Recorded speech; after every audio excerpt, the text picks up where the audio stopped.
Very good day, everybody. Welcome to another video. This is your favorite funky sim pilot. My name is Arkady Gidzenko, and I will be your captain for today's flight. Today's flight will take us back to the 777-300ER by PMDG for a long-haul flight, actually a flight in our long-haul series, but at some point I will get a little beauty sleep, get some rest, and I will not be sitting here for 8 hours on my ass. And we'll be flying from Amsterdam to New York using the real-world flight number KLM 641, and they sometimes use the 777-300ER, sometimes use the 787. Today we're flying the PNG 777-300ER. We also have the border sound pack installed for the 777, which is absolutely awesome. We'll be using GSX and SaintEngines.ai for ATC. And then we'll also have real-world time and real-world weather as usual, just to make it a little more realistic.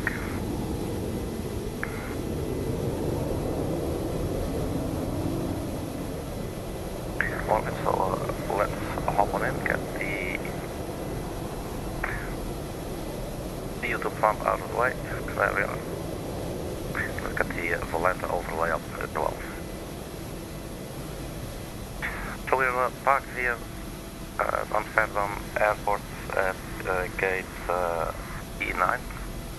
The jetway has been attached. We have the ground power units in place as well. I think I forgot to do the camera speed when I was setting up. Otherwise it just flies by so fast. Around 5 should be fine, I guess. Then we can, so we won't have to get motion sickness while I'm doing the camera work. So here you see the jetway connected, and the passengers have already. Oh look, there's some passengers. Well, okay, let's not look at that. Let's go to break the immersion, isn't it? Yeah, so here we are with our 777-300ER. We have 110 passengers out of 321. The flight time for today will be 7 hours and 27 minutes. So I suggest we get onto the flight deck and start setting everything up. So first of all, let's, well, before we do anything, maybe let's at least start the ADU, the AD rules, sorry. And the emergency lights, they can be armed. And light-wise, let's turn on the local lights. The rest, for now, we can just leave it alone. Let's get to the charts. So we have the weather. Let's refresh if that is possible. So wind is 070 at 8 knots. Visibility 10 kilometers or more. Few clouds at 600. That's actually super low. 17 degrees and 14 degrees dew point, so that is near fog conditions, but I think outside it's actually looking well. So we go to the Naviggraph charts for our departure. No, let's first see the OFP. So cost index 15. Initial altitude 360. And then let's see, the fuel will be 62.3 thousand kilograms of fuel that we'll be carrying. I do not hear the passengers boarding. I don't like that. Okay, controller, if you would please stop being a little dick. Thank you. Okay. Let me open the door. Now we can hear the passengers walking in. I always like that.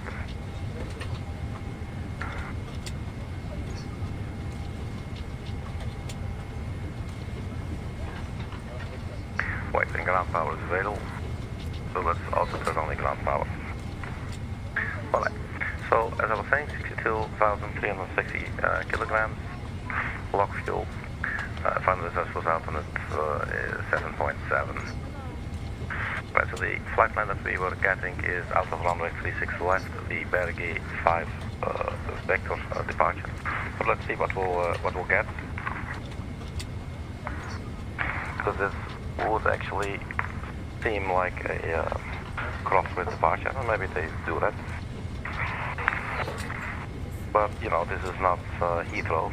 where they have only runways in two directions. This is Schiphol, Amsterdam, which has a lot of runways in all kinds of directions. So in that sense, so yeah, we'll never know what HC is going to give us. Do a quick check again. So we got the BERGI 5 Victor with the standard instrument departure. Just get all our charts in order. BERGI 5 Victor, put a little pin there, and then airport.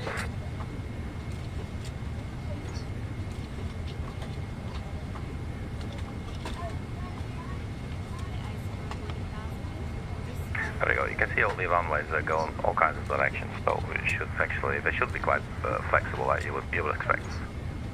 But who knows? And then the departure 8 is 122.205.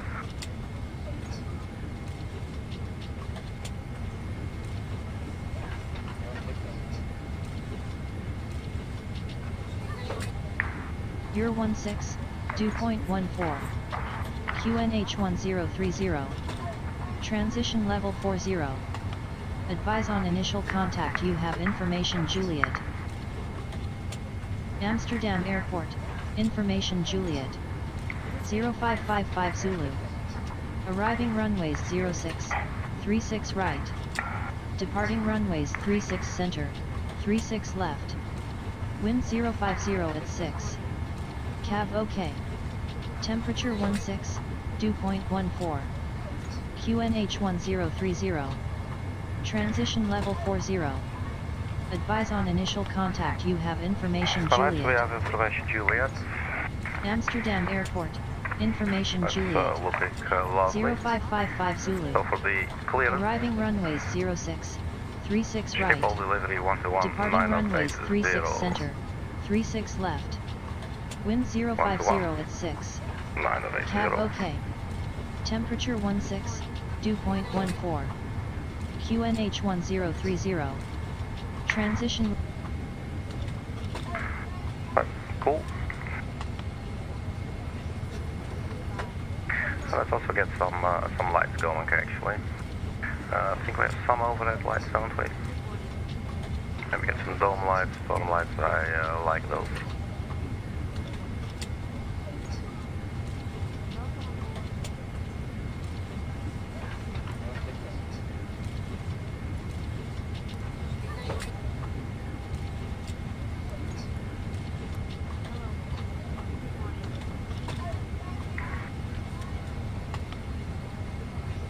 Alright, so now we will request our clearance.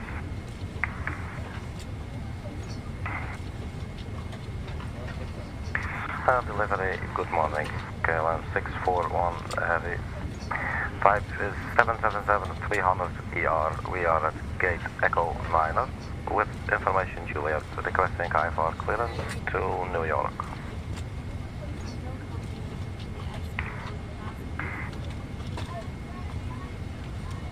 Give me 1 second for that clearance.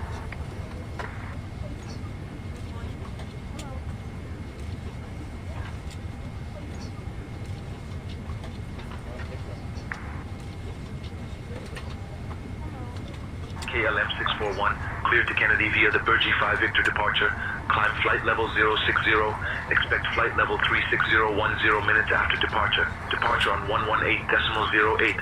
Squawk 1243. Expect runway 36 left.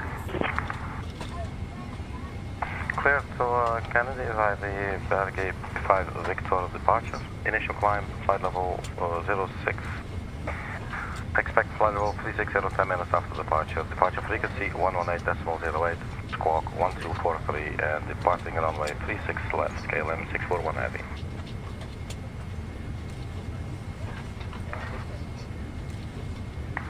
KLM 641, read back correct. Contact ground on 121.56 when ready. Cool, got our clearance.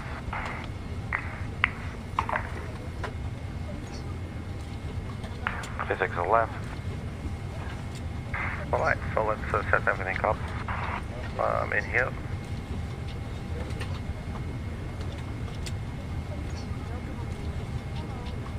So we have the correct RX cycle.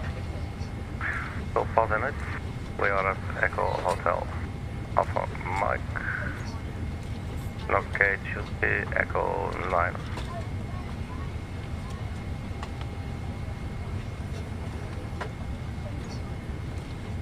Then let's go ahead and request our route. So block fuel 62.4, reserve 7.7. 62.4 and 7.7, that matches. So let's go ahead, set payload, set fuel, and we go select the route.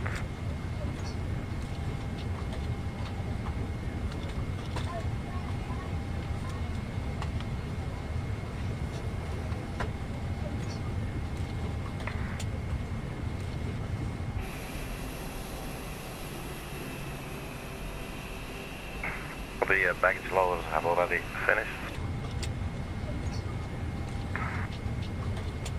Stand forecast uplink is also ready. Wind data uplink, performance in it. Route 1 uplink ready, so let's uplink it.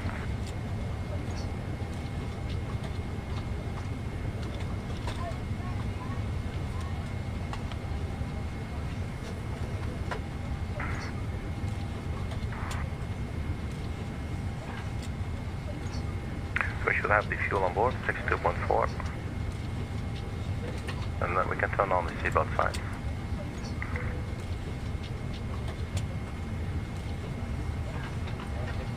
We have a route in here, flight number KLM641. This is our routing. Let's go ahead, activate and execute. And then we go to our departure arrival. We have departing the runway 36 left. And we can see BERGI 5 Victor. There's no transition, so just execute. Then for the arrival, that will only be in 7 hours and 37 minutes.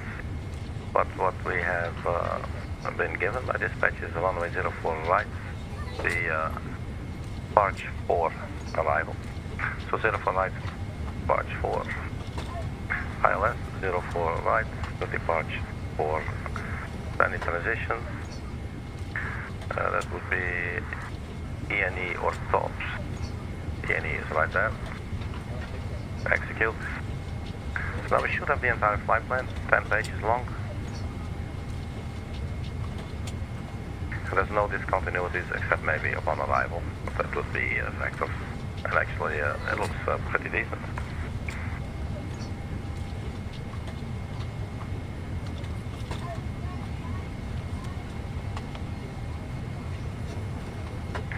Alright. So 7.7, let's get the fuel weight. Cruising up to 340, and we should actually be 360. I'm not really sure how this is going to work. Let's have a look on the legs page.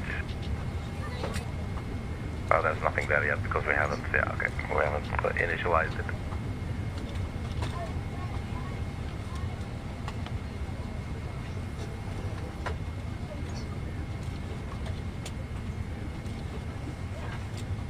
So 360, that was the initial climb out. Flight level 360. Can we do it like this? Invalid entry. Can we do 360 only? Will that accept? Nothing happens. So we do reject. Flight level 360, cost index was 1.5. And reserves was 7.7.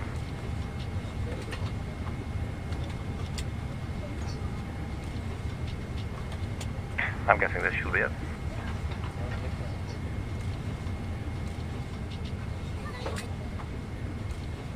Performance full. Let's see where the Boeing is at.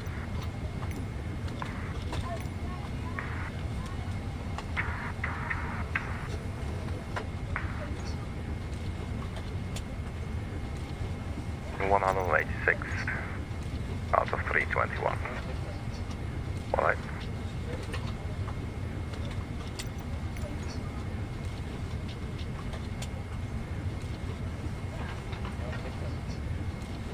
36 left. Runway length 124.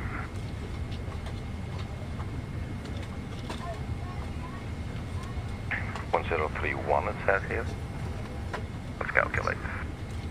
Takeoff 2 at 47 degrees should give us 87.3. We have flaps 5. Acceleration at 50 knots feet. 163, 65, 69. So 47, takeoff 2.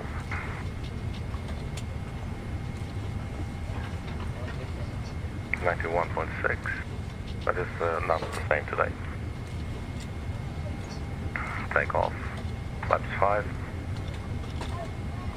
And center of gravity 29.9.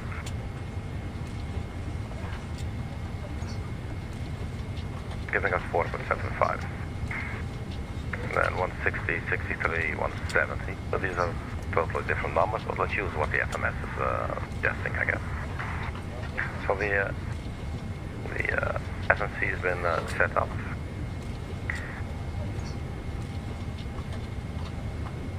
So initial climb is 6,000.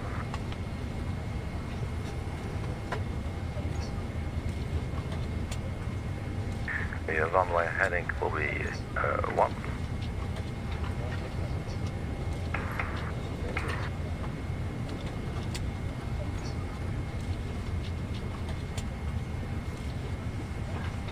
Okay, the buttons are not working very nicely, I must say. Look at that.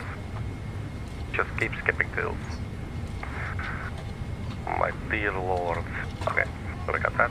6,000. Runway heading. I can set this to 250 knots. Let's just start. Aircraft has found its position. We can turn on the flight directors.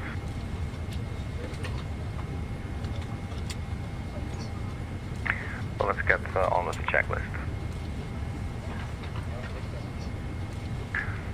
Oxygen, let's consider that tested. Flight instruments heading altimeter, park and brake. We should start park and brake. So now, do we have any brake pressure left? We do have some.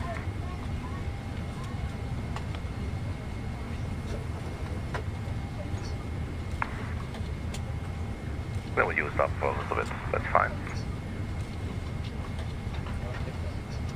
So then, before start checklist, flight door, we're just going to. I'm going to leave it open for now. So mode control panel on V2 speed, heading, track and altitude, that's all been entered. So our initial altitude will be 6,000. Runway heading is 001 and our initial indicated airspeed should be 250 knots. We have that. Takeoff speeds we have them as well.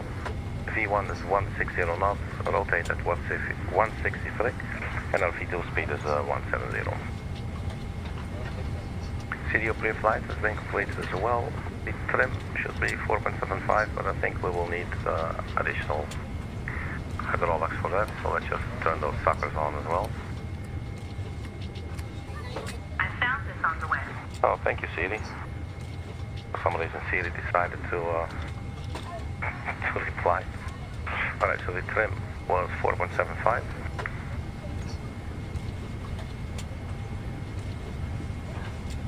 There you go.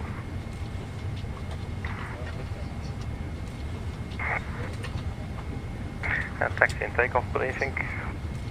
So for the taxi, we are now at Echo 9, runway 36 left. That is the far away runway.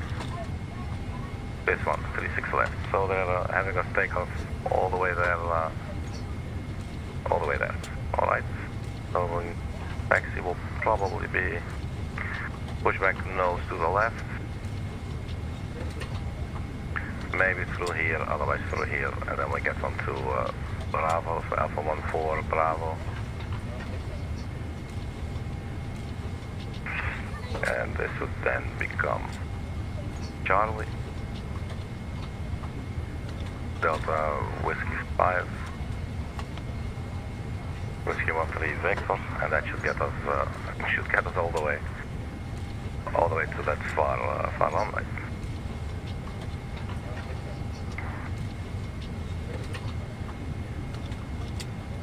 And then the takeoff briefing. Let's also have a look at our departure. We got the BERGI 5 Victor. You know, the airplane will fly this for us. So we're departing from runway 36 left. There's a heading of 1 degree, 001. The BERGI 5 Victor only. So we'll take a left turn at Levski, heading 313 degrees. That will take us to Alpha Mike 09 and 4, 034 and so forth, all the way to BERGI.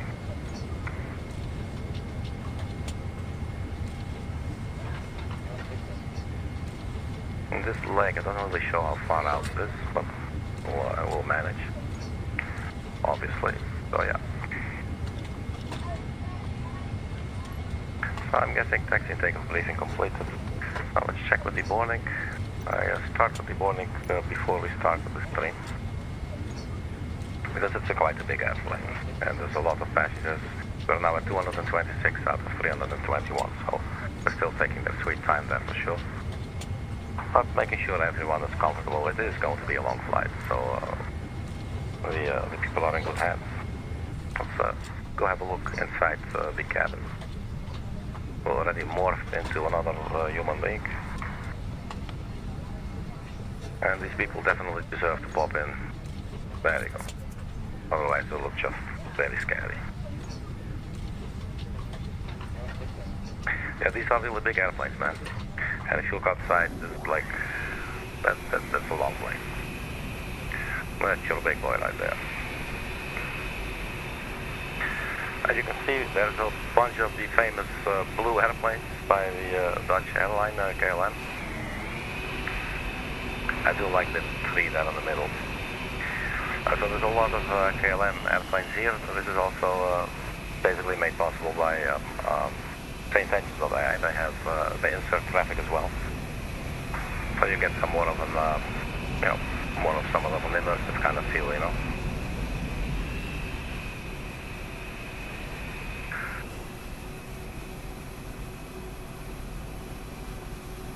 And let's see, can we actually see the passengers still hopping in on top of the jetway there? They're falling through the ceiling. And then they continue walking actually through the jetway. Yeah, GSX is funny. It's hey Shiv man, how are you doing? I hope you're doing fine, Shiv. I saw your landing and I liked it. And you were right, you were floating a little bit, so I get it too sometimes. And you said you can rate 1 to 10. I wanted to rate you an 8, but the comments were turned off, so I could not rate it. So I only left a like. Yeah, I'm doing fine, thank you. And back to streaming a little bit more often now. And how are you doing yourself, Shiv?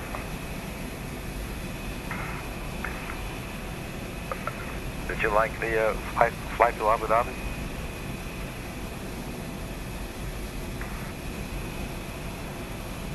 I still want to do a return flight from Mumbai to Abu Dhabi. I think once you suggested to fly from Abu Dhabi to Mumbai, and I felt like also doing the return flight at some point. Yeah, good to hear, man. Good to hear, Shiv. Thanks for saying hi. Oh yes, I will definitely do that. I have remembered. So yeah, we're just doing the boarding now. I think everything else is pretty much set up here. Let's have a look. So inside the cabin, these people turn to blockheads again. I feel very sorry for them. But we got our performance. We could maybe see anything's changed here. But from aircraft, well, the CG is still the same. Let's see what the boarding is doing. Steam Plaza. Oh, cool. I will check that out. I think I've heard of that. And thanks for the tip.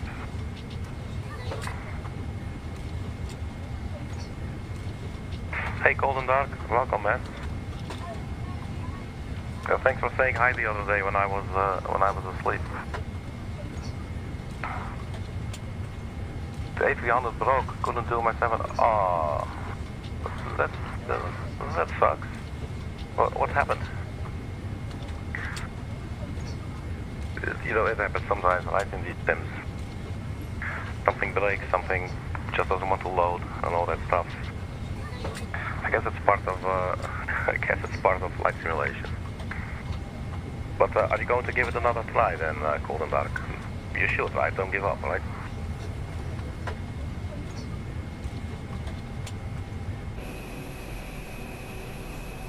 Well, so nice of you guys to come along, man. Instruments weren't loading, APU was... Oh, okay, yeah. Which A300 is that? Is it Flight Simulator 2020 or is it Flight Simulator 2024? Yeah, you should definitely try it again. Sometimes a whole complete reboot of your Windows or something might already do a lot of wonders. 2020, oh, just like me. Yeah, cool. And which Airbus is that? I know that there's a free headwind simulations has the A330, I believe. But I wasn't sure there was I'm not sure which is the A300.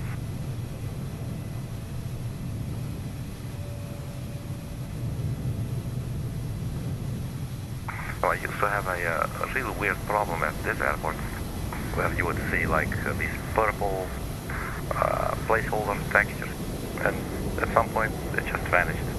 I'm not complaining about it. I'm very happy it actually looks normal again. Any bills, cool.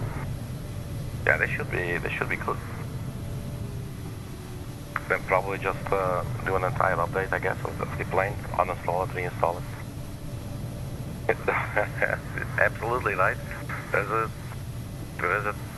shitload of blue airplanes on this airport. It's insane. They're totally dominating. It's very funny. And this is a big airport. We're getting runway 36 left. If you look at the map, the entire overview, we are parked here at Echo 9. That's this runway all the way here to the left. So we're going to make a taxi, along this runway, and then cross this one, and then over here. And the taxi time at this airport is easily like 15 minutes or something.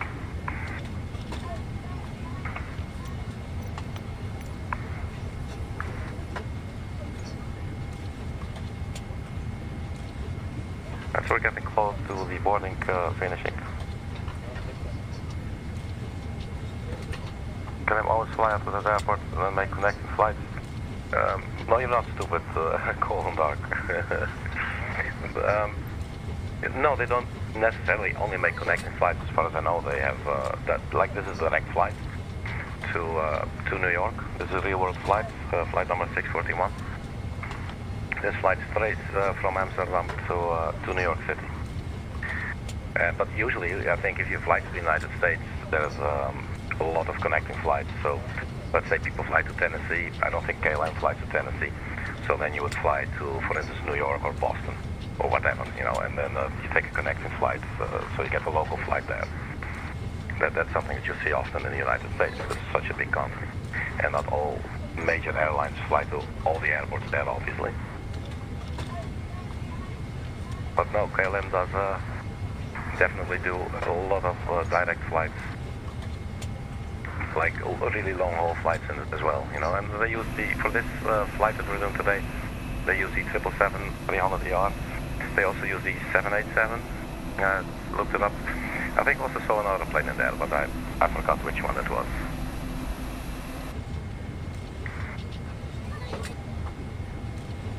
Right, so the boarding is well underway. I think pretty much set up here. Let's set the nav display to the max view. Traffic was already on. Let's also not forget to set our QNH. I maybe check in with the arriving runways 06, 36 right. Departing runways 36 center, 36 left. Wind 050 at 6. Cav OK. Temperature 16, dew point 14. QNH 1030. Transition level 40. Advise on initial contact. You have information Juliet. Amsterdam Airport. Information Juliet. 0555 Zulu. Arriving runways Yeah, so we 06. still have Juliet. Yeah, that's totally normal, Goldenberg. So yeah, you will fly like a long haul to Amsterdam, and then you get a. At the Amsterdam airport, Schiphol is a major hub for flights in Europe. It is really a lot of planes come here, and then they will take a different airline to a different location. That's true. So that could indeed what you said, like from the Americas, from South America, you would fly straight to Amsterdam, and then you would go somewhere else, you know. And it is a very, very busy airport. And you can see, you know, it's like, I don't know how many runways, 7 or something. It's insane. It's really big. 1, 2, 3, 4, 5, 6, 7. Yeah, that's a big mother right there. All right, so while the boarding is about to wrap up, let me quickly run to the galley and get myself a fresh iced tea so I can stay hydrated. I will be right back. Well, I will be right back too, cold and dark. I'll be right back, guys.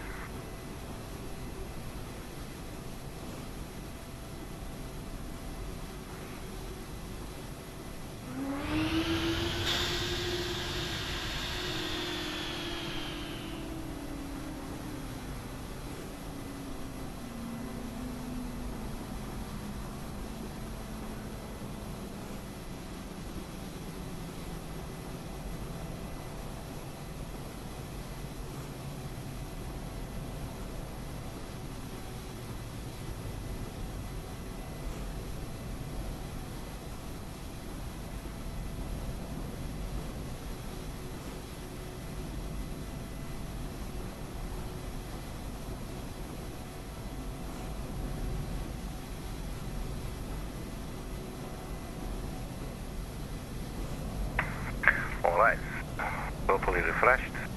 I got a nice and cold iced tea here.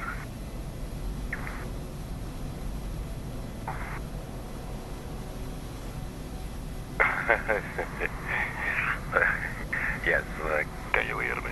Can you hear me? Gonna make a video real quick. Yeah, cool, man. Good luck. Alright, so let's see what's happening with the boarding.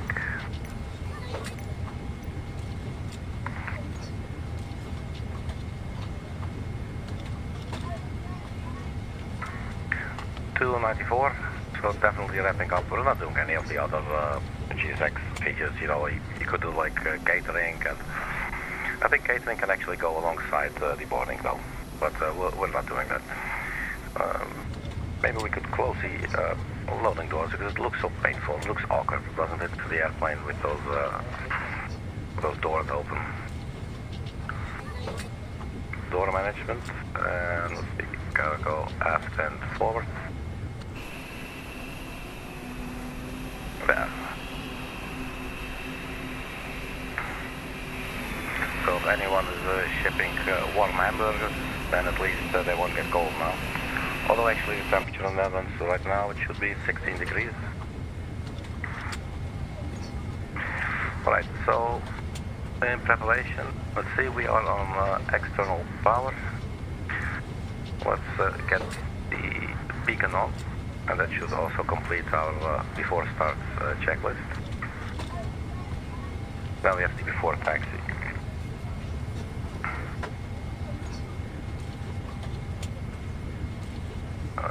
The fuel pumps, let's open those. Now, I'm not sure, do we have anything in the center tanks as well? Center tanks are empty, so we don't need the fuel pumps there. But we will need the crossfeed forward and aft. I think that pretty much is everything here in the overhead. We have our departure, we have our IFR clearance, and we're position level 4000.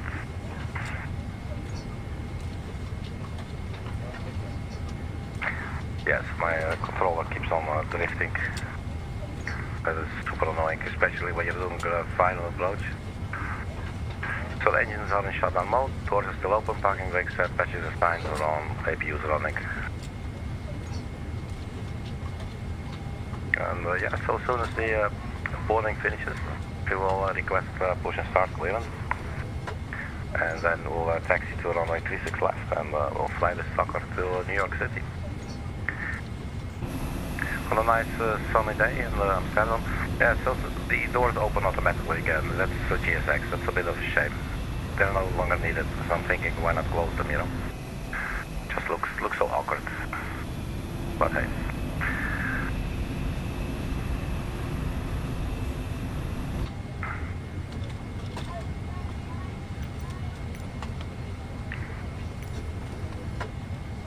And I could have started the boarding actually even earlier, or started the stream a little later, because it's useless just for us to sit here and wait until the boarding finishes, right? But we're really wrapping up, 3:13 out of 3:21, so there's less than 10 to go. We could maybe even, before we use GSX, just request our push and start. Ground KLM 641 heavy, request push and start.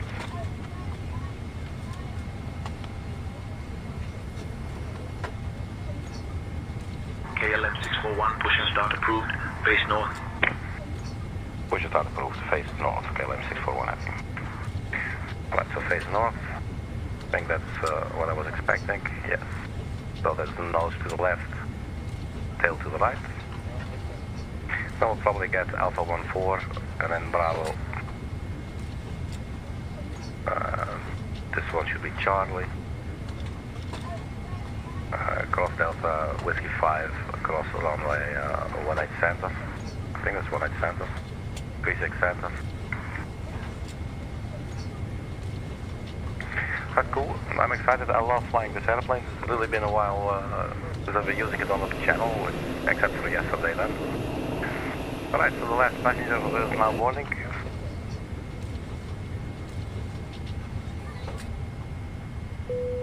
Cool.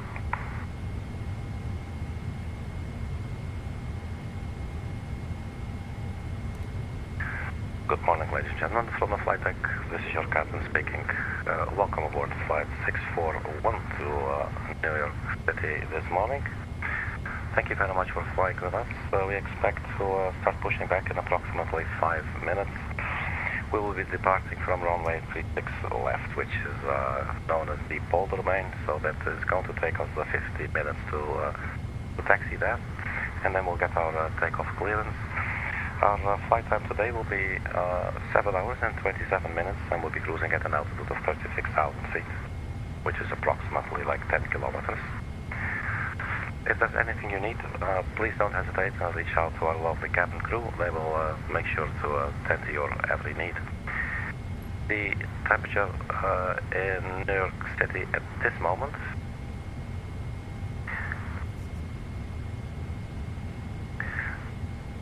is about 11 degrees centigrade. There's a light rain and there's a little bit overcast, and there is definitely some wind. Nonetheless, we do expect a smooth touchdown as always, and we will keep on monitoring the weather, and if anything significantly changes, then we will obviously update you. On behalf of KLM and the entire crew, thank you for your attention. Alright guys, let's do this. So this is the before taxi start list, so let's just first start the pushback. So our parking brake has been set, ground operation. I think we can close all doors. Ground connection. Can release the ground power. We are then back on APU and remove the chokes. And then we'll just immediately request our pushback. So prepare for pushback and departure.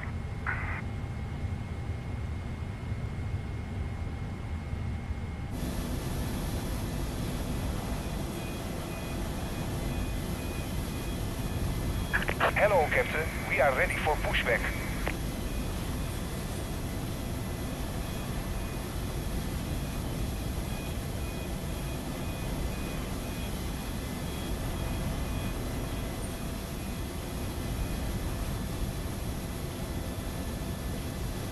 So there's the guy with the pin, Stanley. Departure checks completed. Bypass in safety. Thank you, Stanley.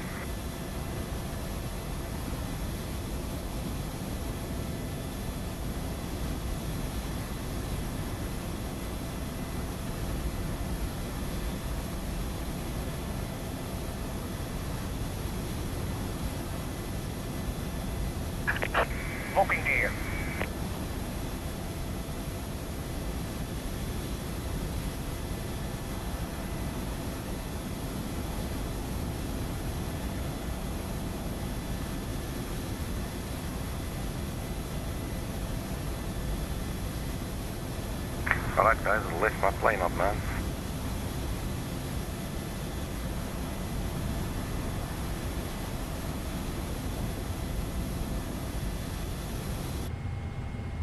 Alright, finally. So that was nose to the left, tail to the right. Let's just double check. So yeah, nose to the left, tail to the right. Nose left, tail right. Release parking brakes, please. Alright. Does it do it when I press it? This time it does. Commencing push. All engines clear. Start at will. Alright. Let's see, that is up here. So engine number 1. Go to the engine page.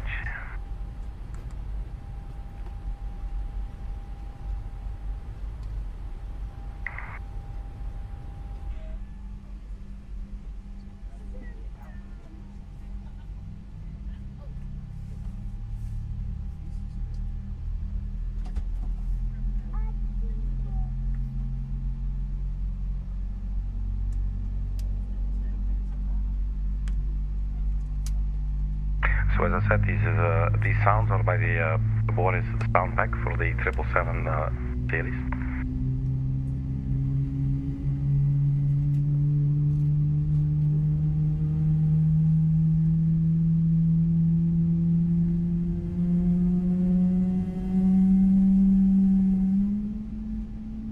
Yeah, I'm loving these sounds for sure, man.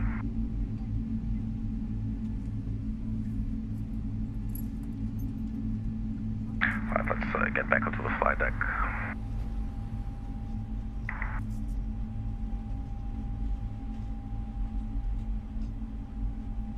EGT 470. Please set parking brakes. Alright. Oh, my mouse will work. Waiting your confirmation for I put engine start. So we have one running engine. Let's go engine number 2.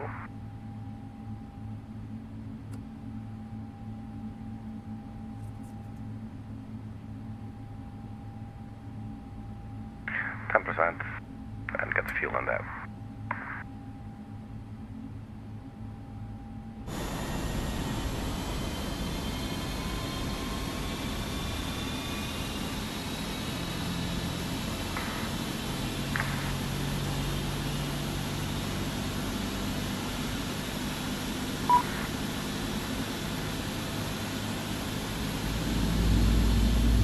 Yeah, cool. Loving it. So flaps 5 for today, for the departure. So listen to the flap sounds from inside the cabin.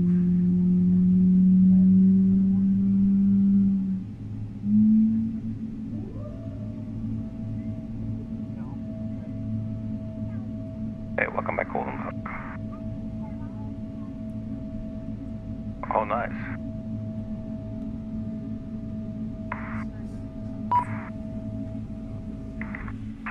Alright, let's check in on the engine. That's looking good.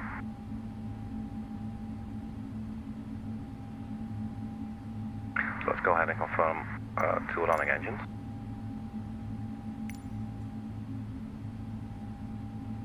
Cockpit to ground. We have a good engine start. You can disconnect. Unlocking gear. Right, we'll go back to our checklist. The before taxi checklist. NTI should be on auto, and they are all 3 on auto right there. Recall, see if anything, anyone needs to poop or anything. No. Auto brake will be rejected takeoff, RTO. Oops. Flight controls, I'm considering them checked for now. Ground equipment clear. It should be good. So let's go normal. Flaps 5. What the hell did I do? Let's go back to 5. Tone track disconnected. Bypass pin removed. Maybe it's the hardware that I'm using. Okay, so this is at 5, right? Okay. Left is clear, right is clear. Cool. And let's go ahead and request our taxi clearance to runway 31 left. Ground KLM 641 Heavy, request taxi. Yes, I'm using SaintEngines.ai. KLM 641, you are on the clearance frequency. Contact ground on 121.56 for taxi instructions. I'm going to ground. KLM 641 Heavy, my apologies. 1156.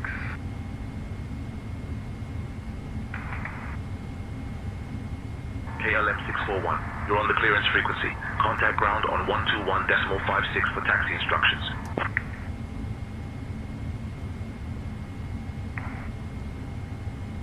Ground, good morning. KLM 641 Heavy, request taxi.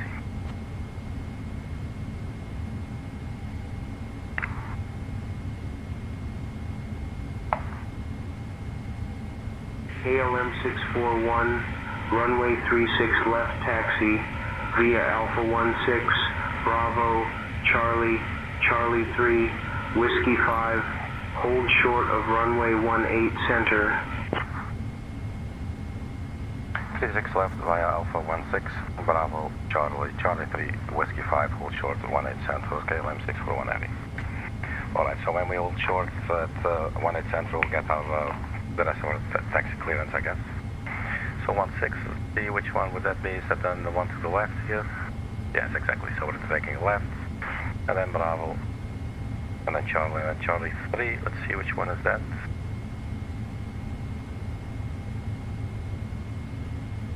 Alright, so that's Charlie 3, and then Whiskey 5, and then we'll hold short.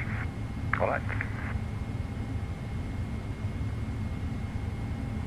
So runway turn-off lights and taxi lights.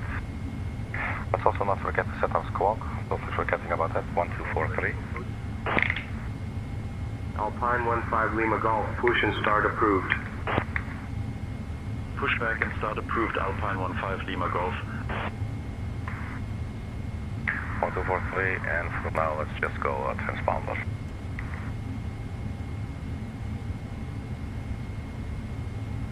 Ground, Air Serbia 26 Golf, taxi to parking. Air Serbia 26 Golf, taxi to parking via Echo 2, Bravo. Echo 2 Bravo, Air Serbia 26 Golf.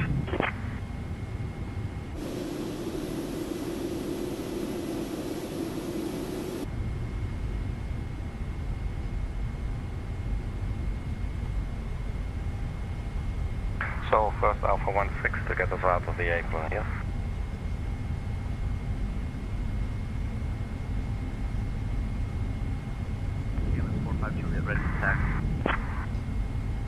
KLM 45 Juliet, runway 36 left taxi via A4 West, Alpha, Quebec, Alpha, Alpha 21, Charlie, Charlie 3, Whiskey 5, hold short of runway 18 center. Yeah, runway 36 left taxi via A4 West, Alpha, Quebec, Alpha, Alpha 21, Charlie, Charlie 3, Whiskey 5, hold short of runway 18 center, KLM 45 Juliet. You're right, the flight sim ATC is horrible. The SaintEngines.ai is really quite okay. Sometimes they don't understand the hell out of me when I'm speaking with an accent, but yeah, and sometimes, I don't know, sometimes they definitely make some weirdo mistakes if you ask me. But overall it's actually pretty decent, I guess. And you could also maybe consider Beyond ATC. That is also paid, but it's like a one-off fee, you know. Runway 18 center. Crossing 18 center, Delta 71. So we need to take our turns a little bit wide since we have such a long aircraft. And there's a United Airlines also flying to the United States. Runway 36 left taxi via A19er East, Bravo, Charlie, Charlie 3, Whiskey 5, hold short of runway 18 center. Runway 36 left taxi via A19er East, Bravo, Charlie, Charlie 3, Whiskey 5, hold short of runway 18 center, Alpine 15 Lima Golf. Ground, KLM 702, taxi to parking. KLM 702, taxi to parking via Echo 2, Alpha 11, Alpha, Alpha 10, Alpha 13. Echo 2, Alpha 11, Alpha, Alpha 10, Alpha 13, KLM 702. KLM 67 Foxtrot, ready for pushback. KLM 67 Foxtrot, cleared for push and start. Pushback approved, KLM 67 Foxtrot.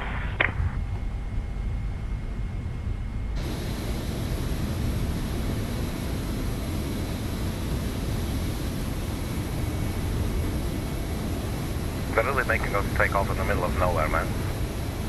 But it's quite cool. They have a lot of options on this airport, for sure. But yeah, the wind was 050, so we'll be taking off with a little bit of a crosswind. At the same time, it's only 6 knots, so that's nothing too crazy. Watch your speed a little bit with this heavy plane. We're now at 22 knots ground speed.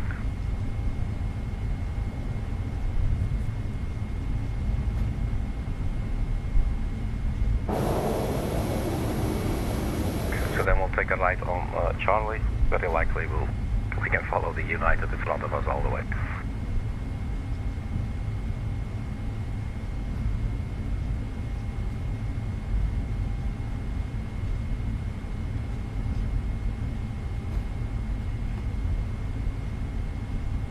So let's watch your speed before we take our turn.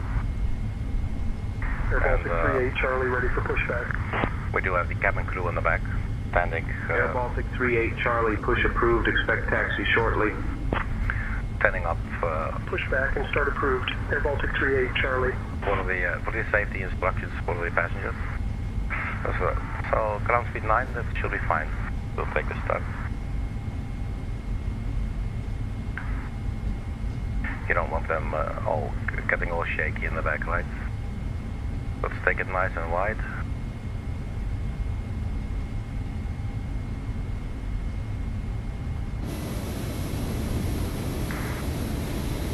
It's still a little sharp.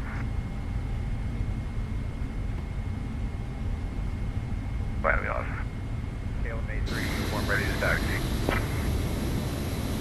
KLM 83 uniform, runway 36 left taxi via Alpha 13, Bravo, Charlie, Charlie 3, Whiskey 5, hold short of runway 18 center.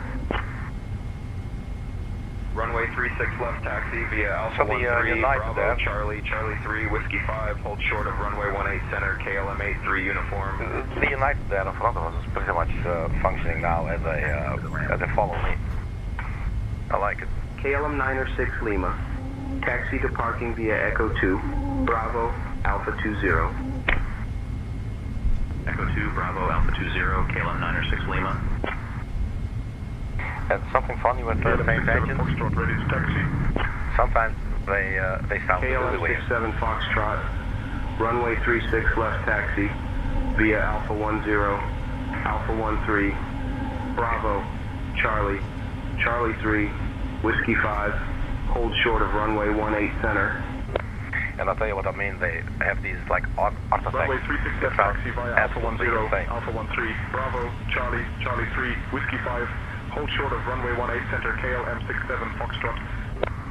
But sometimes they will, welcome to Dubai. And they just start making this weird sound, man. KLM 89er Delta ready to taxi. KLM 89er Delta, runway 36 left taxi via Alpha 3, Alpha Quebec, Alpha Alpha 21, Charlie, Charlie 3, Whiskey 5, hold short of runway 18 center. What am I missing? Runway 36 left taxi via Alpha 3, Alpha Quebec, Alpha Alpha 21, Charlie, Charlie 3, Whiskey 5, hold short of runway 18 center, KLM 89er Delta. KLM 641, cross runway 18 center, then continue taxi via Whiskey 13, Victor, Victor 4. Cross runway 18 center, then continue taxi via Whiskey 13, Victor, Victor 4. KLM 641 heavy. Air Baltic 38, Charlie ready to taxi. Right, let's go. Air Baltic 38 Charlie, runway 36 left taxi via Bravo, Charlie, Charlie 3, Whiskey 5, Hold short of runway 18 center. Runway 36 left taxi via Bravo Charlie, Charlie 3, Whiskey 5. Hold short of runway 18 center, Air Baltic 38 Charlie. KLM 702, give way to the KLM 777.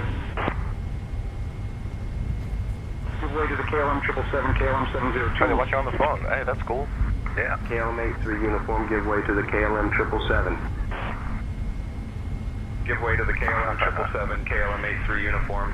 Sounds like you got a nice medium Ground center there. KLM 789er, taxi to the ramp. That's cool. KLM 789er, taxi to parking via Echo 2, Bravo, Alpha 14. Let's go ahead and take this sucker wide as well. Echo 2, Bravo, Alpha 14, KLM 789er. Alpine 15 Lima Golf, cross runway 18 center. I think we overshot a little. Oh, well, that's okay. Center, Alpine 15 Lima Golf.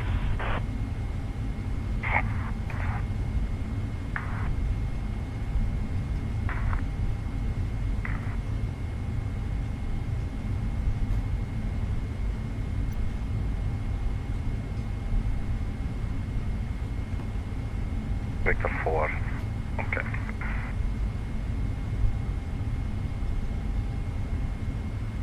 Let's keep up with that United there in front of us. Can do a little jet blast here.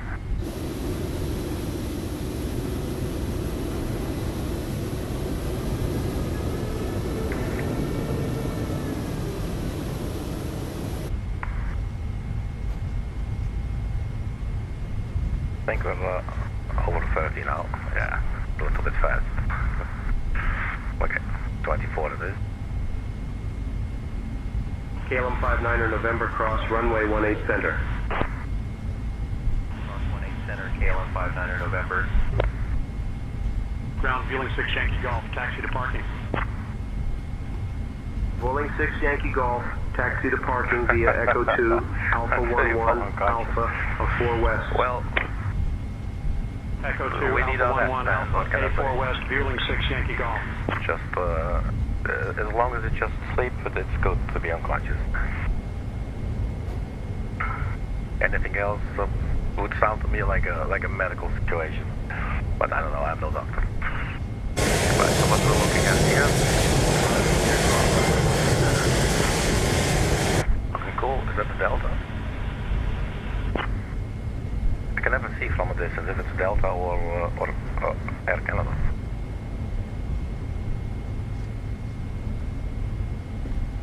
Right, so let's watch our speed there. We do not want to enter that United from behind, nor from anywhere else. 54 unconscious, thank you, man.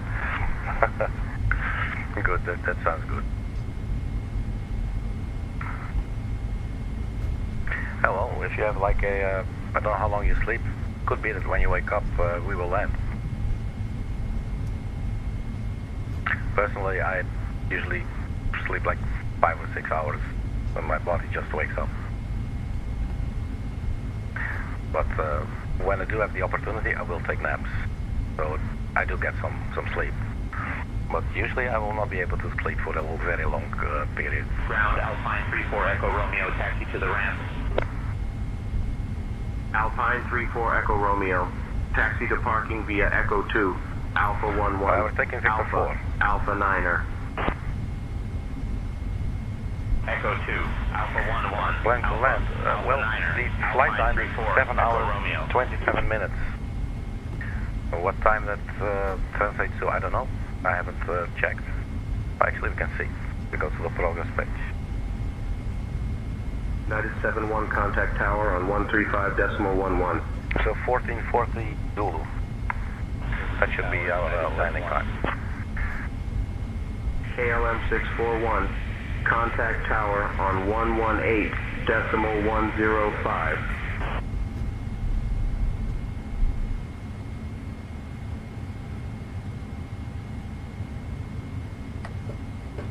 Ground KLM 56 Whiskey, taxi to the ramp. Touch the flaps. KLM 56 Whiskey, taxi to parking via Echo 2, Bravo, Alpha 12. Echo 2, Bravo, Alpha 12, KLM 56 Whiskey. Tower on 118.105, KLM 641 heavy. And the departure frequency, let's set it 118.08. Before we take off, preferably.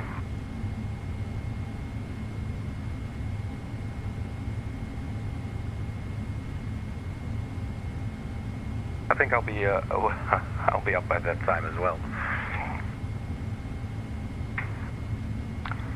Tower, KLM 641 heavy, holding short, runway 36 left, ready for departure. Let's turn on the TCAS. KLM 641 heavy, Schiphol Tower, runway 36 left, hold short, you're number 1 behind the 767. Hold short, 36 left, KLM 641 heavy.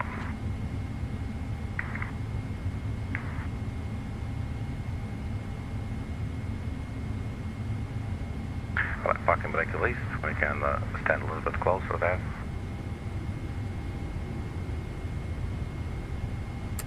Normal turn off lights. KLM 60 kilo contact ground on 121.905. 121.905 for ground, KLM 60 kilo. KLM 67 Foxtrot, hold short of runway 18 center. 18C, holding short, KLM 67 Foxtrot.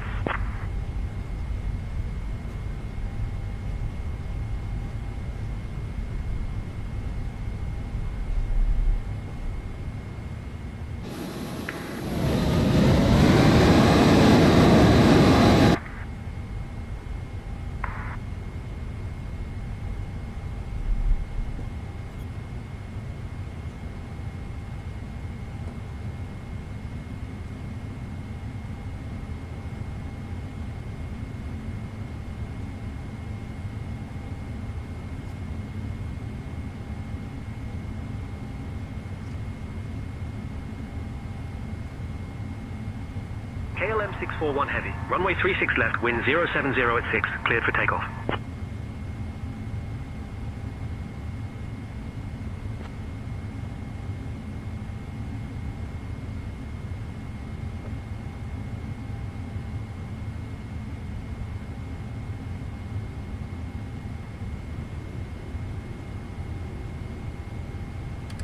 United 909, wind 040 at 4, runway 36 right, cleared to land.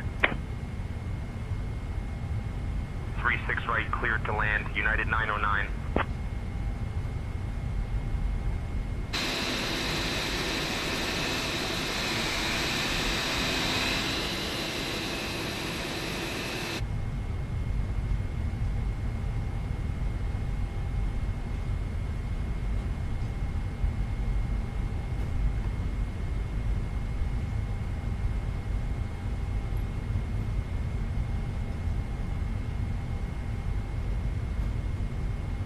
KLM 872 contact ground on 121.905. Ground KLM 872. KLM 67 Foxtrot, hold short of runway 18 center. 18C, holding short, KLM 67 Foxtrot.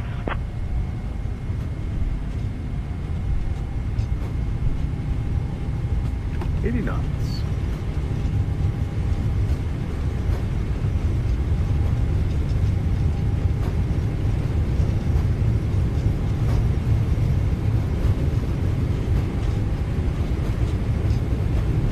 V1. Rotate. V2. Positive rate.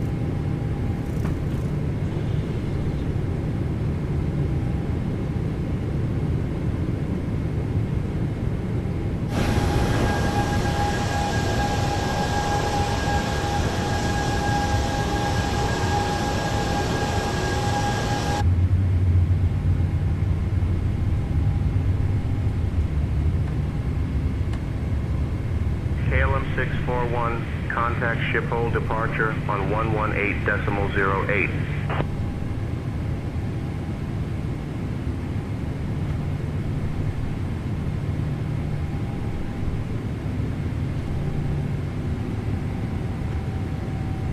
KLM 641 heavy. Schiphol departure. Radar contact. Climb via the SID.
KLM 641, climb flight level 240.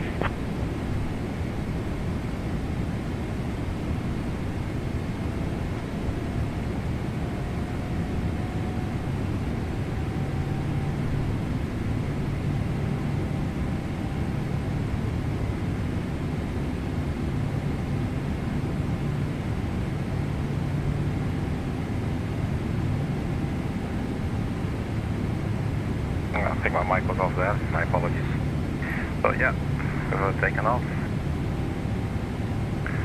And we can now get to flight level 240 using flight level change for now. 2000 for 4000. Alpine 15 Lima Golf, radar contact. See if we Climb and maintain 11 1000. Up to 11 1000, Alpine 15 Lima Golf. And view still running, we can turn that off.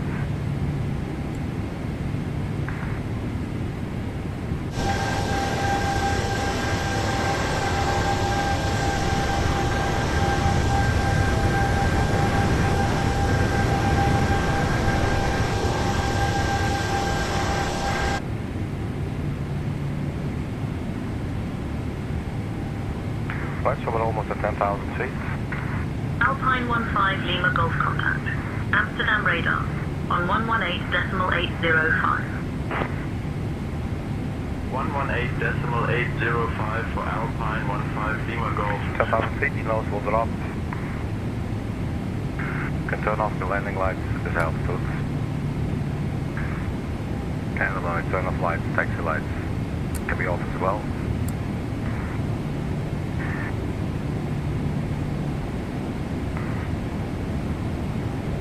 And let's turn off KLM 641, climb flight level 280. Climb flight level 280, KLM 641 heavy.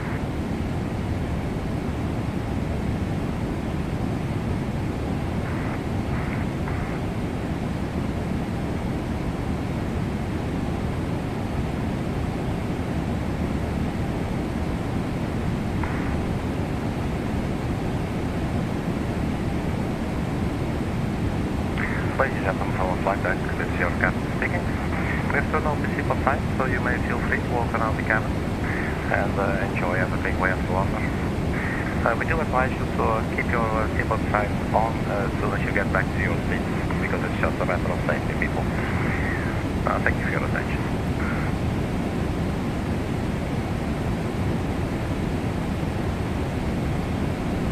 Right, so stop of climb coming up.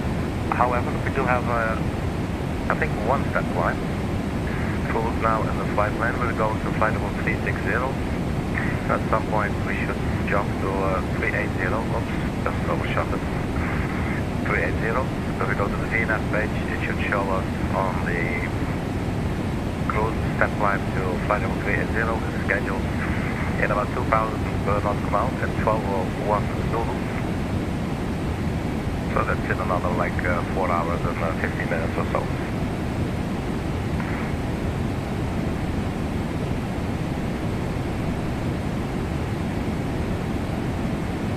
So we expect to arrive at the current rate that we're flying at 1445 Zulu with 13.1 thousand kilograms of fuel on board. Our top of climb will be 754. So that's like 9 more minutes until we reach, I think, 36,000. Yeah. KLM 641, climb flight level 340. Climb flight level 340, KLM 641.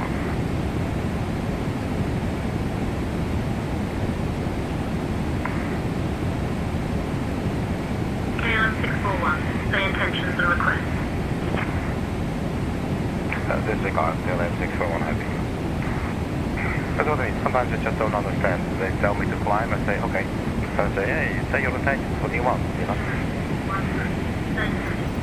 There you go, let's, I will show you on the... KLM 45, Juliet contact Amsterdam, radar on 118.805. So they say climb flight level 340, and I say climb flight level 340, but they understand climb flight level 340. And then they say, hey man, say your intentions.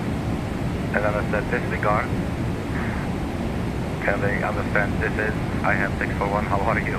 Good day, same thank you. So, yeah, they definitely have some improvements lined up for them, if you ask me. KLM 641, contact Amsterdam radar on 118.805. 118.805, KLM 641 Heavy.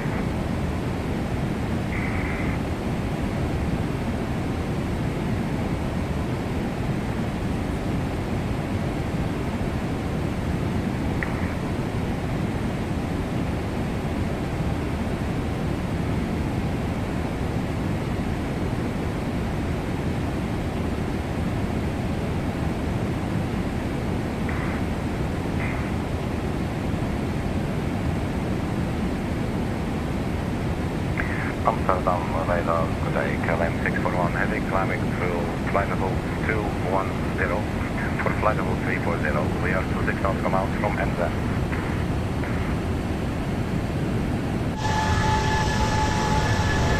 KLM 641 Amsterdam radar identified, good morning.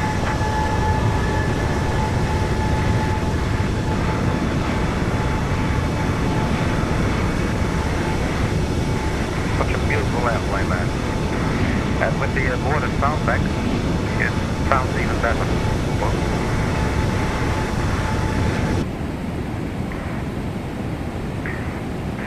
And the border sound back also gives the option to sort of emulate a noise cancelling headset that pilots are using. KLM 641, climb flight level 360. But I must say I like the noise. Climb flight level 360, KLM 641 Heavy.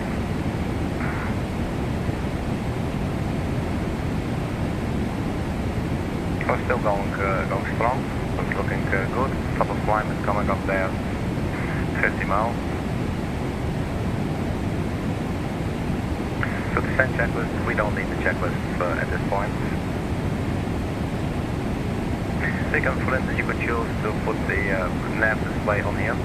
So this is mostly, if you ask me, this is mostly useful when you want to, for instance, when you are in plan mode, and you want to go, let's go to the next page, and you want to go step by step, so you don't have to you have to hit this button, and look here at the nav display, if this works here, you know.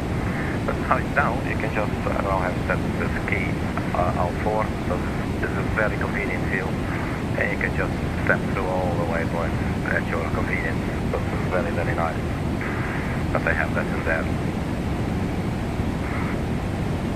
Let's go back to map, and for now let's choose this setting. So top of climb coming up right there, passing through 25,800.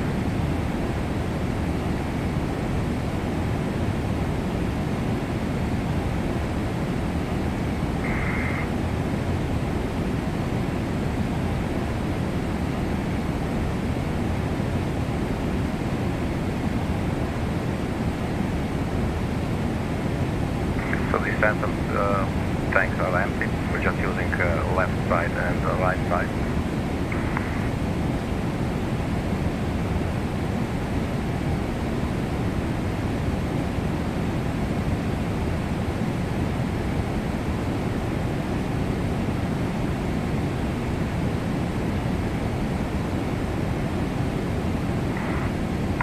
That's it. We'll be shortly. We'll be heading Runway to Zulu, contact London Control on 121.23.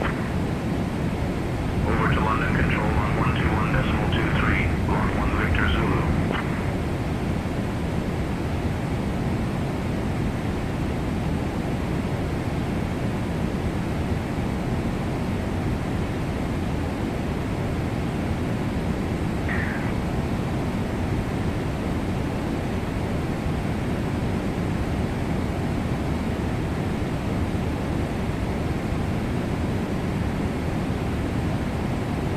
We could get ATIS information.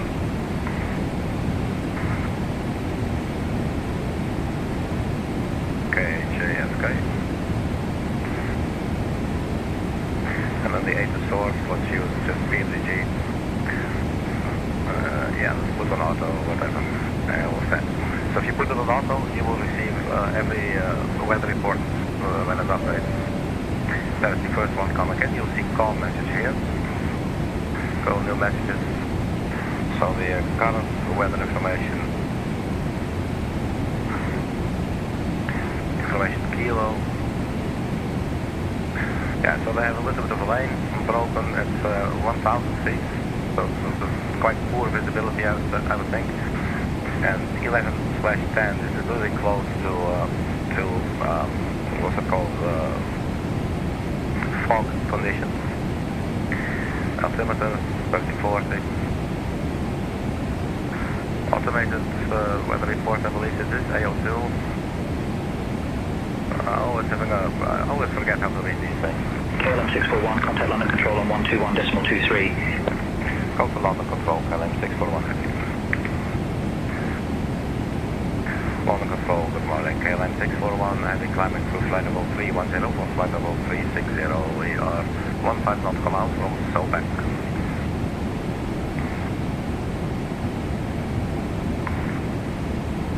KLM 641, London Control, identified. Boarding.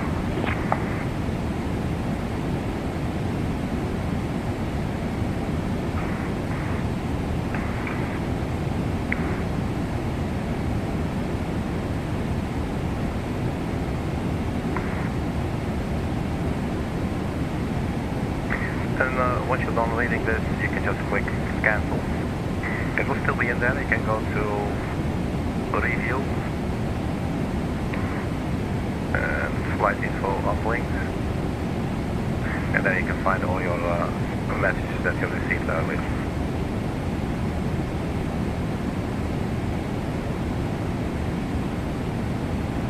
So top of climb coming up.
Gets too much, you can just close these things. I think the sounds of these things, the original sounds by PNG were really cool. And now you hardly hear anything. And I really love the sound that you heard before. The original sound of PNG. It really sounded like a plastic see-through sheet, you know. It sounded really cool. But yeah, these pilots get a lot of sunlight. They're always flying above the clouds, so pretty much directly exposed to the sun. And they use long sleeves, and they use creams for their skin, because they're constantly in sunlight during long-haul flights like these. Just 8 hours of sunlight, which at some point, you know, it will be getting a little bit too much, right? So there's new weather report. Go new messages. Information Lima. So, you know, this will just keep on continuing. Usually every 30 minutes there should be a weather report. The first weather report we received pretty much immediately because we just initiated it. But then now the update, this was released at 0751 Zulu. So yeah, it's like 5 minutes ago. Yeah, so they're still looking at light rain there and really low clouds. So maybe it's going to stay like that, I don't know. By the time we reach New York, it's about 7 hours and 15 minutes later.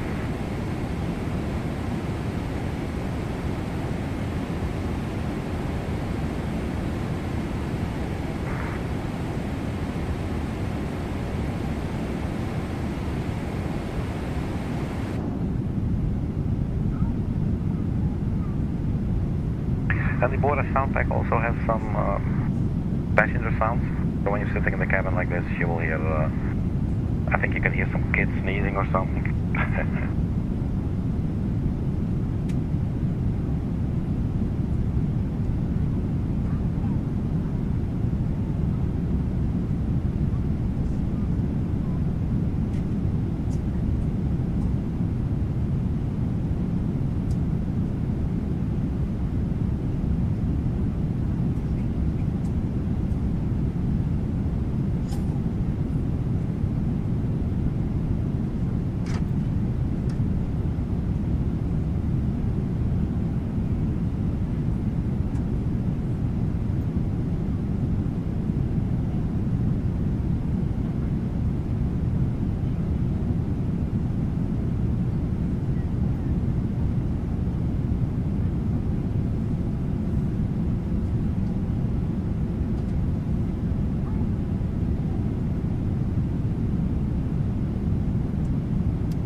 So there's the United Kingdom.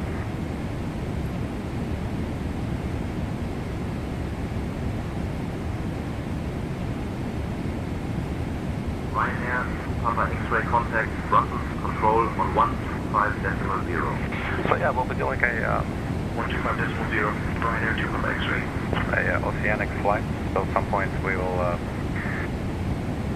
get, I think they give us a squawk code 2000.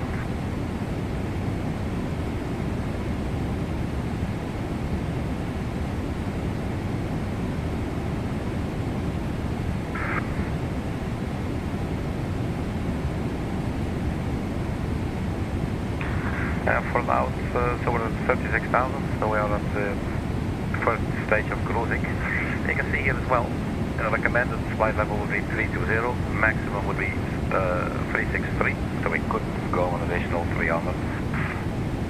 We're not doing that. Optimum would be 352.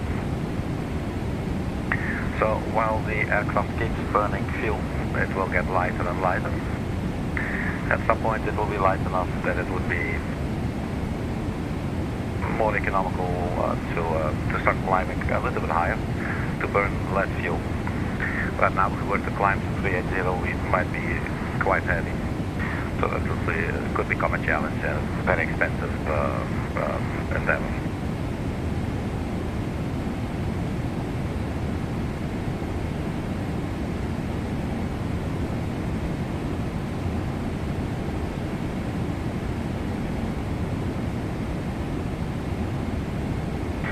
So, Golden, can you tell me about the trailer that you're making?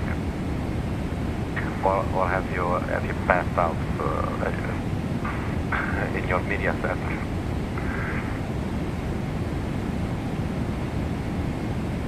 Like is it a trailer on a YouTube channel, you know, like so, yeah, there we go, we have the second one as well.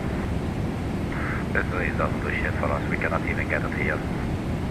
Which is fine, I mean, you know, We have a pilot to consider on this side as well, right? London Control, easy 286. So you're going to be sitting east, probably like this, block off as much light as you can. 286 Alpha, radar contact. And it's really cool, I think you can see these things, these sun screens from the outside of the airplane as well. We just get the camera tilt, oh man.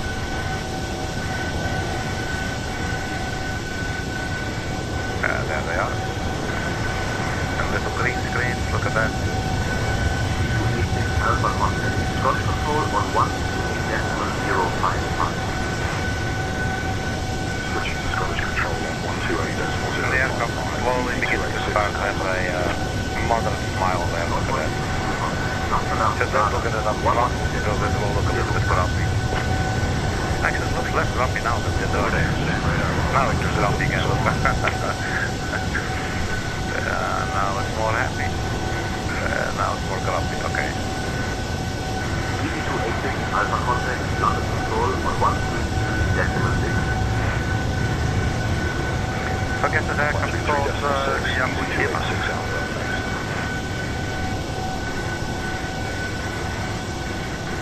Here's the people in business class. If they start complaining that we're out of peanuts, then that's really the first world problem, isn't it? Like those, you bought a $2,000 or euro ticket, man. Bring your own damn peanuts. But yeah, you know, the airlines like to accommodate everyone and make some good bucks out of it, I guess. We got a new call message. Information mic, so they're updating, wait, I'm not sure if I get this.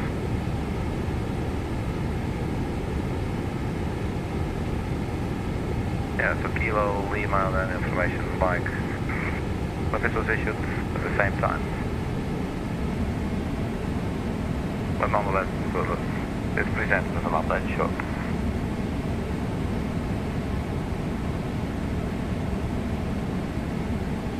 So flying over the UK, that's still very populated, obviously. And then after Ireland, we'll get start our transatlantic section of the flight.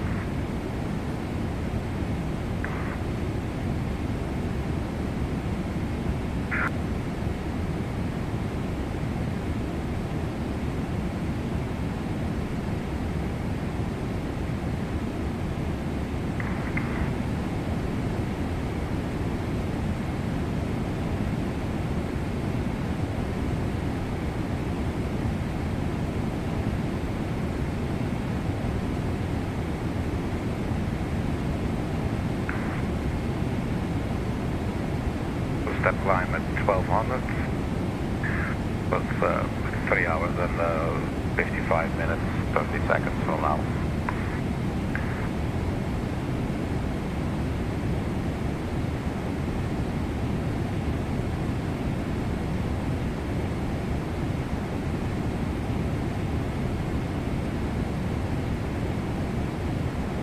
And BERGI anticipated long-haul flights and also some nervous OCD people. You can keep on clicking the pen if you want. This is so funny, they put their PMDG pen there.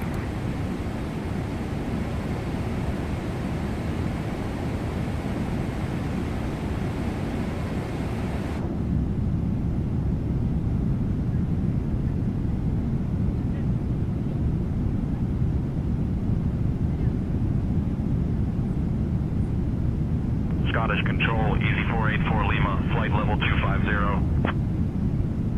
Easy 484 Lima, radar contact.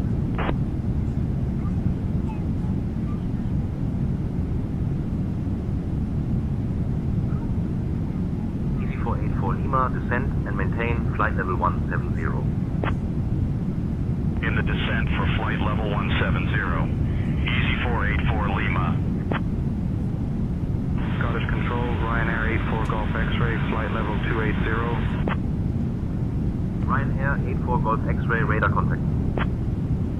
Easy 484 Lima, contact London Control on 127.105. 127.105, easy 484 Lima, thanks.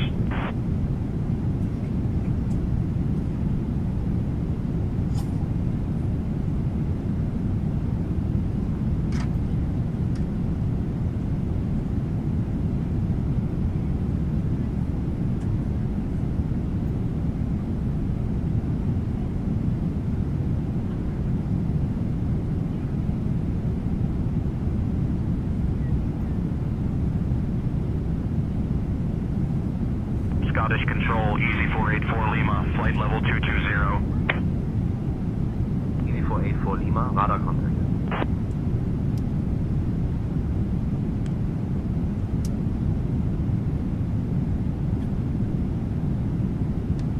Easy 484 Lima contact, London Control on 133.6.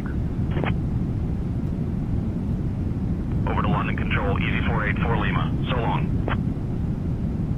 London Control, easy 484 Lima, flight level 180. Easy 484 Lima, radar contact. Scottish Control, Ryanair 84 Golf X-ray, flight level 370. Ryanair 84 Golf X-ray, radar contact.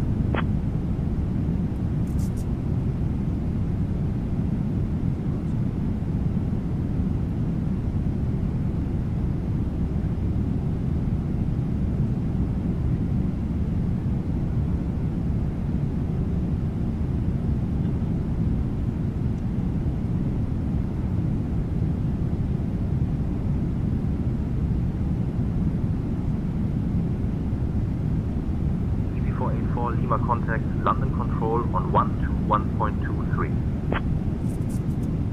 121.23, easy 484 Lima.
Contact London Control on 134.39.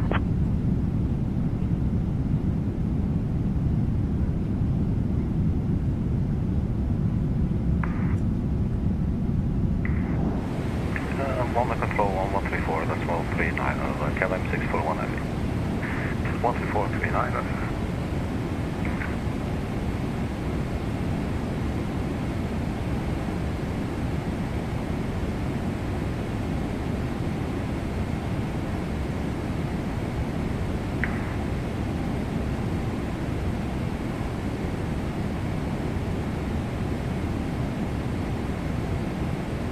London Control, good morning, KLM 641 heavy out. Flight level 360, we are 4 knots from out from Dopak.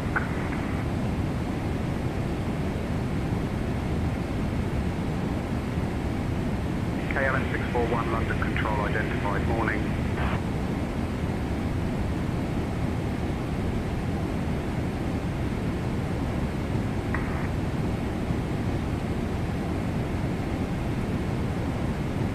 Our step climb is so far out, it's not on this range, its current range is 640 miles, and we could see it's like 1800 miles remaining, so it's about half of this, or double this I should say.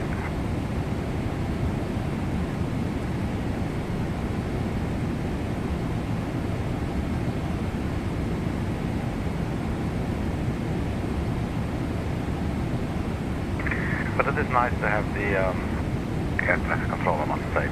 And I am bitching at St. Ange's up there, absolutely, sometimes. as I said, sometimes it's just, you know, it doesn't understand you or something.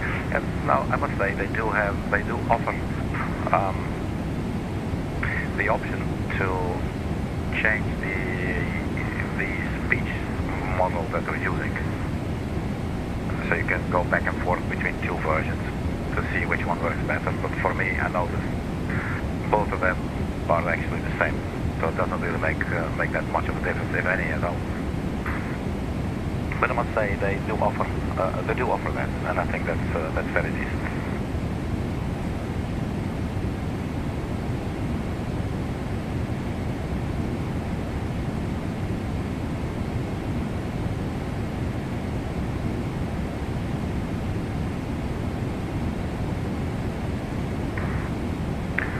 We are 33 minutes into the flight. Guess I've got time.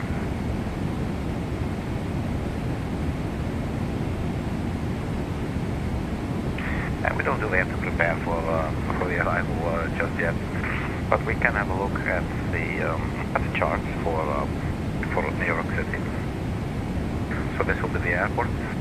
And as it stands now, we are scheduled for runway 04 right, but this may obviously change in the coming up in the next 7 hours. So 04 right.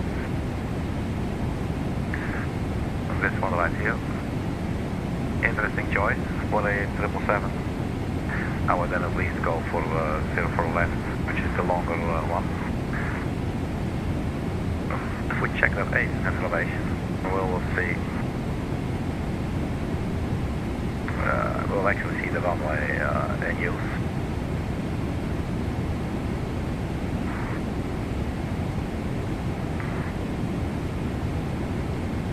So the real world ACES is showing now. Arrival on 04 left and 04 right. Stay attention. The weather or the ACES report is saying. I cannot zoom in on this, so I'm trying to read it. Arriving runway, that's totally different, 13 left. Okay.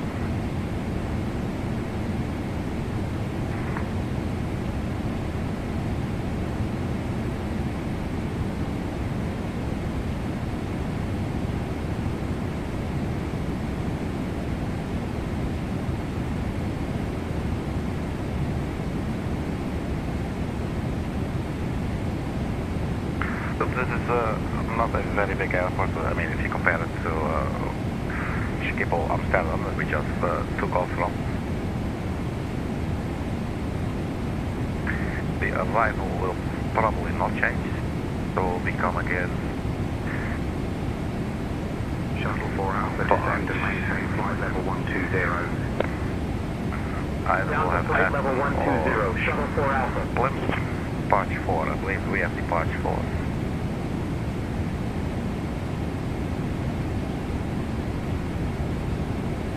Departure 4.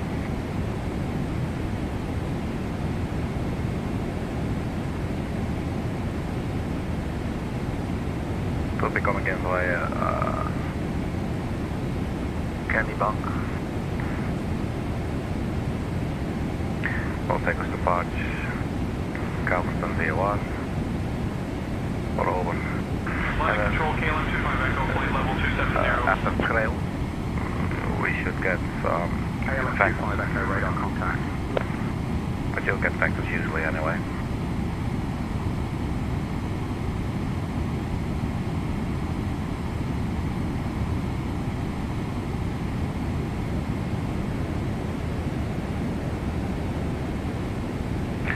Coming up over Manchester, yeah. Alpine 904 Echo Zulu, contact Scottish Control on 133.05. Alpine 904 Echo, Scottish Control, Alpine 904 Echo Zulu. Okay, try to zoom in and just getting way blurry. Alpine 904 Echo Zulu, radar contact. That's probably Manchester Airport, Echo Golf, Charlie, Charlie.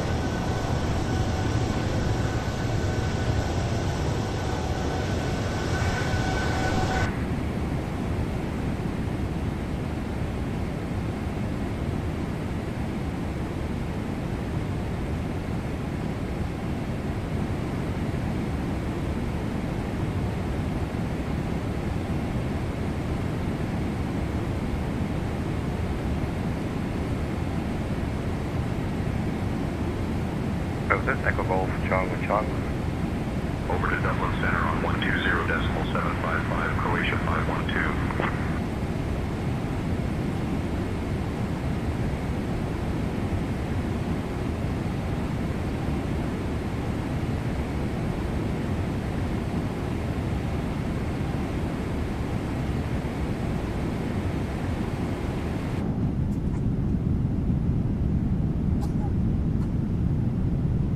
So there's the sneezing or coughing kid temperatures here in the cabin. And this obviously is a loop that will repeat, I don't know, every 2 minutes, 3, 4, I don't know how long it is. There we have Manchester Airport.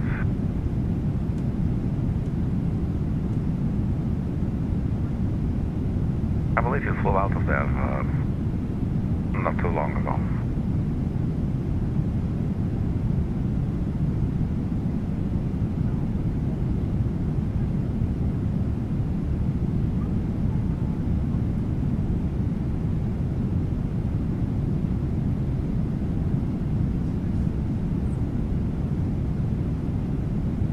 That's where I'll be stepping off into the galley. I'll be right back.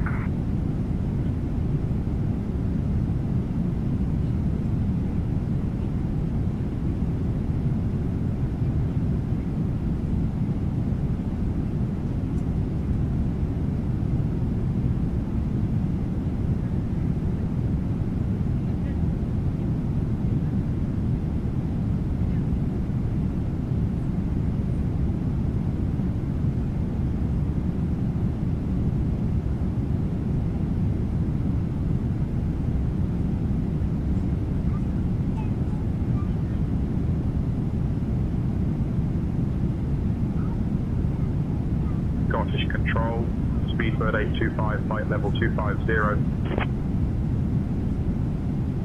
Speedbird 825, radar contact. Speedbird 825, contact London Control on 133.18. 133.18 for Speedbird 825. Good day. London Control, Speedbird 825, flight level 250. Radar contact.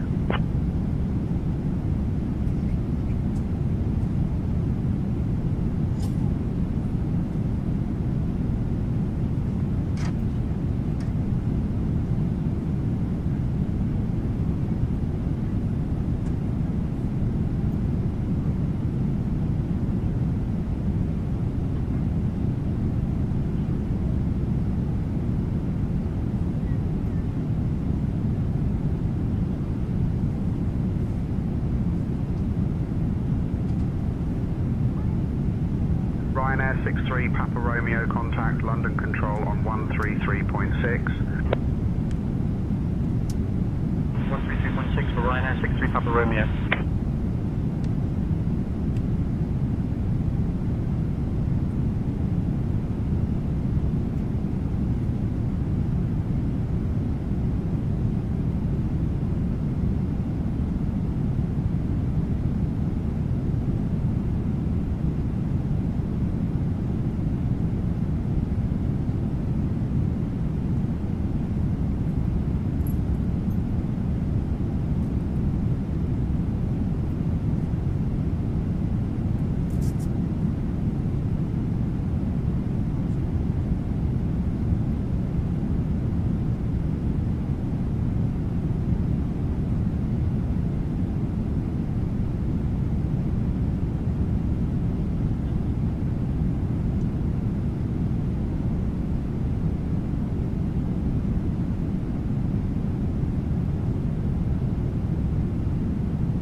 We are still on, what was it, London control. London control.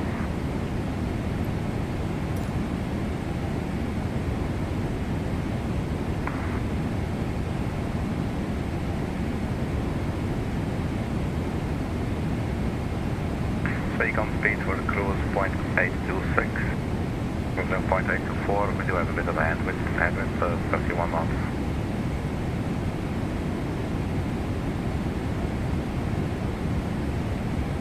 So fuel at destination will be 12.9 thousand kilograms. And the set climb is 1700 nautical miles.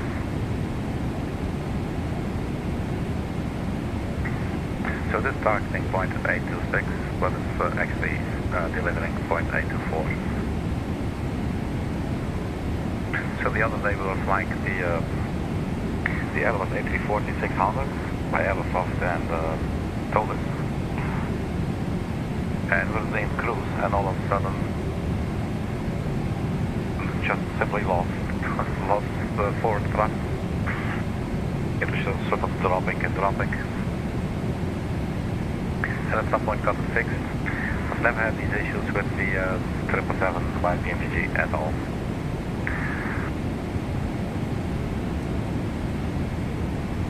This is a very reliable airplane, absolutely. So if you're looking to purchase, you know, like a BMG or something, BMG is always good.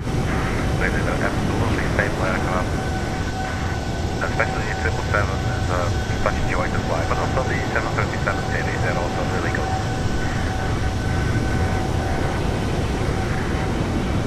And obviously Boeing and Airbus are quite different, right? So they both have their own quantities or qualities.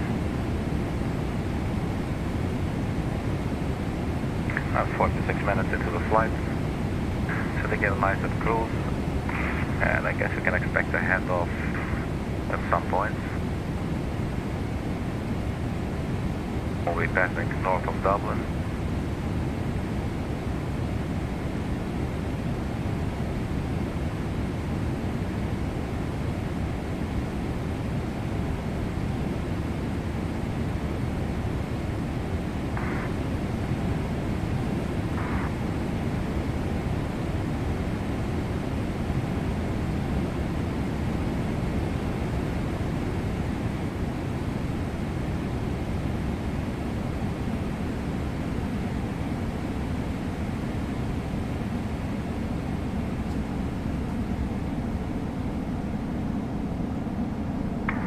I never noticed this little curtain actually in the PDG.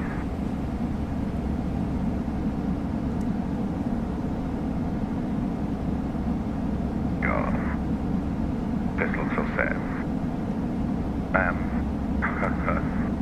Okay, let's pop it again.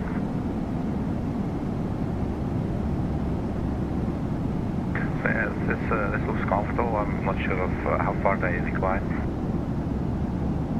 Probably pretty much all the way. That would be nice if someday, I keep saying it, but it would be nice if someday the onboard systems, the entertainment systems, will actually become interactive. You can actually click the buttons and, I don't know, like stream something on it or whatever. That would be just so cool.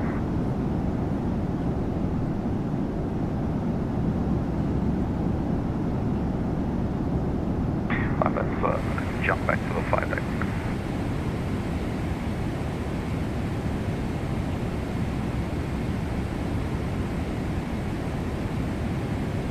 I think we can expect Dublin control anytime soon.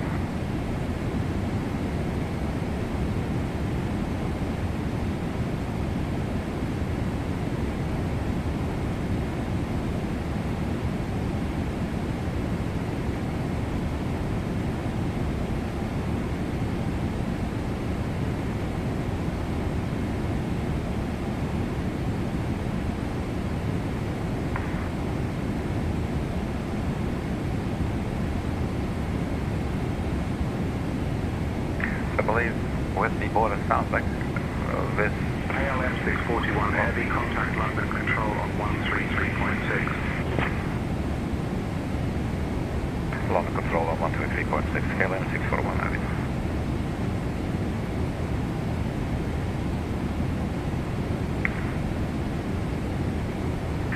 London Control, good morning, KLM 641 Heavy. Flight level 360, we are 12 knots miles from Ramox.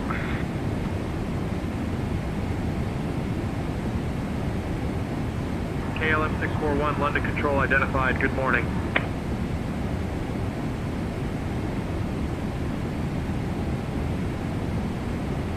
Very good morning to you, Sue. And how many R's are the word strawberry?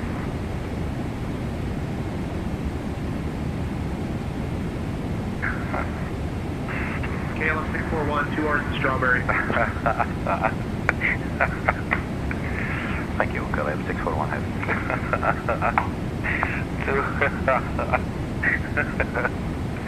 KLM 641, say again. Disregard, KLM 641 Heavy, thank you. Oh my god, that made my day, man. Let's take a screenshot of this. This is absolutely cool.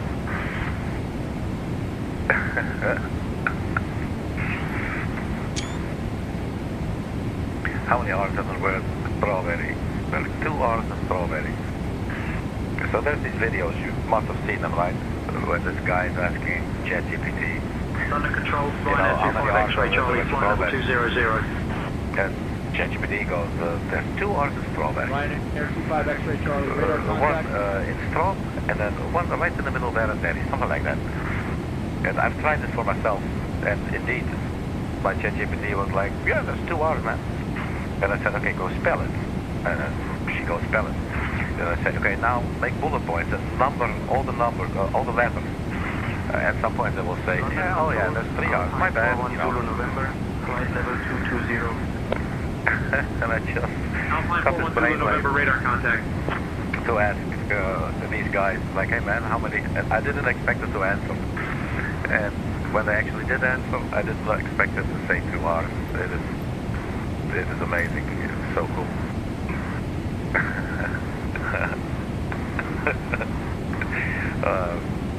Totally enjoying this. That's so funny. I mean, it's so random. There's this pilot sitting at flight level 360 saying, hey man, how do you spell this? How many R's are this and this word? And then these guys just reply anyway, you know, that's already funny. And I do, you know, they do have a, you can have like a good standing or a bad standing on the same engines. So they don't want you to go cussing on the radio and everything, right? So you have to behave. So I'm usually behaving when I'm coughing. I'm not coughing on the mic, at least not to agency.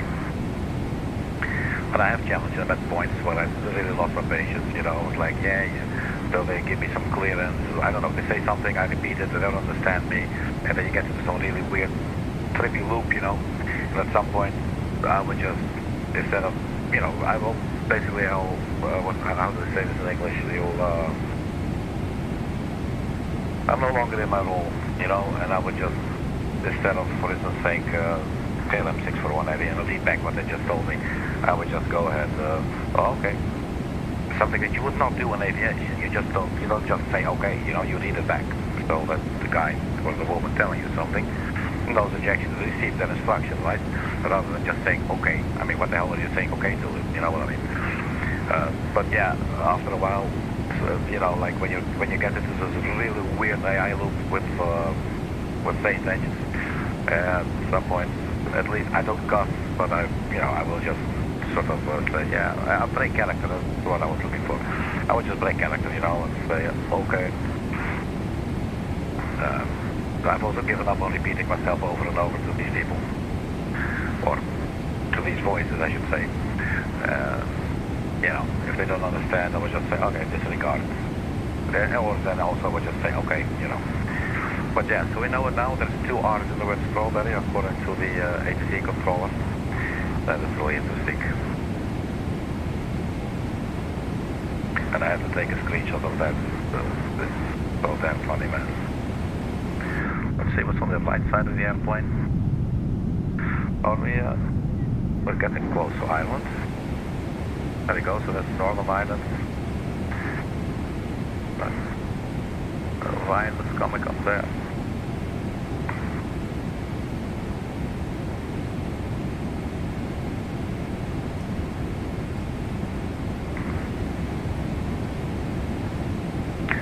Alright, speed AP still on, following lateral navigation and ZNAV. So we're actually now targeting 0.825 normally, but we are at the original target of 0.826. 71 Bravo, radar contact. That's also interesting. Econ speed is supposed to be 0.825. It was earlier it ran 0.826, but we were at 0.824. Now we're actually at the target, 0.826, and now it's saying, no man, nah, you can get away with 0.825. You know, what's that one number there, you know, come on.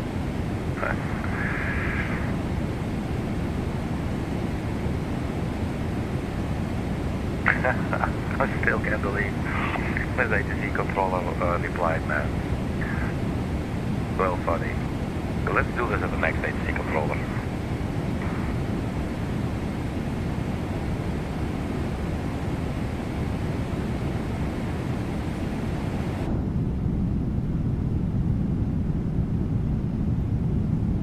KLM 641, contact Dublin Center on 120.755.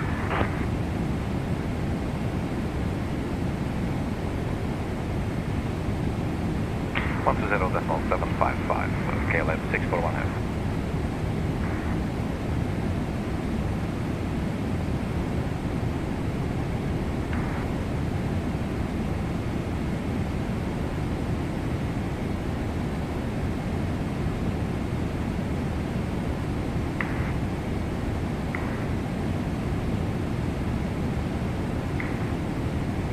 Dublin Center, good morning, KLM 641 heavy. Flight level 360, we are 61 nautical miles from RINUS.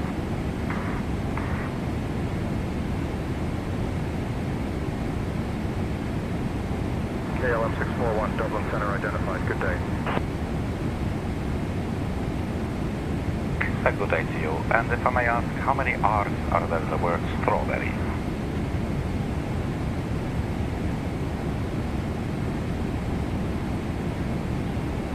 KLM 641, 2 R's and strawberry. Thank you, KLM 641 heavy. Alright, I'm not going to keep screenshotting this. I do want to make one more, but just have a second one.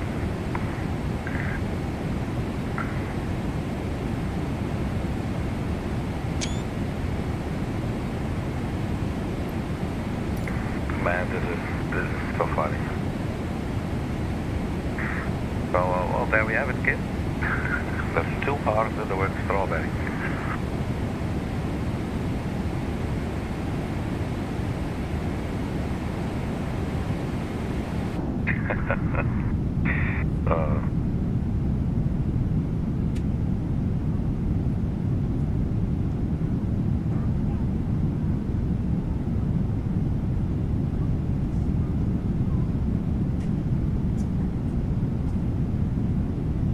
I have to make that into a short, man.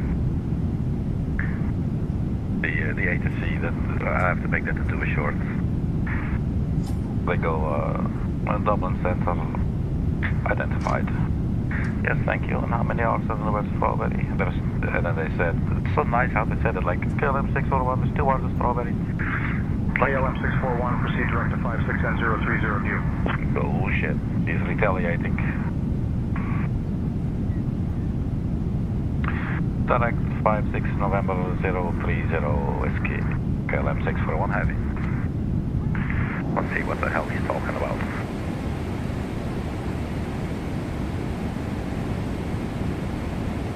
So that's ATC getting back at us. I'm telling you, man.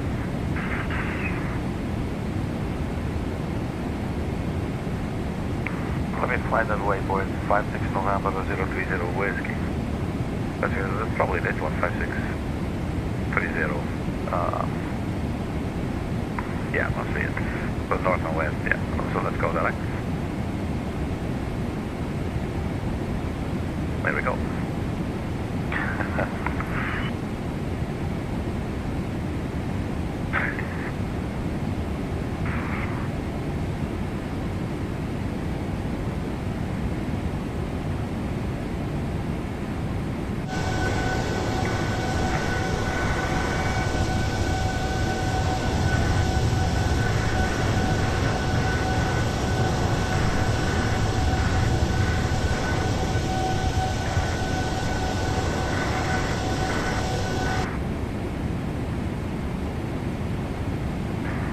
so that means we are now 814 nautical miles from our next waypoint.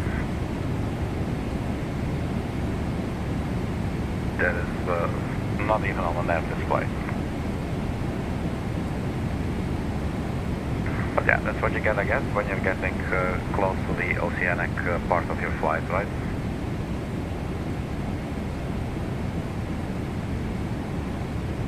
The 5630 November, okay.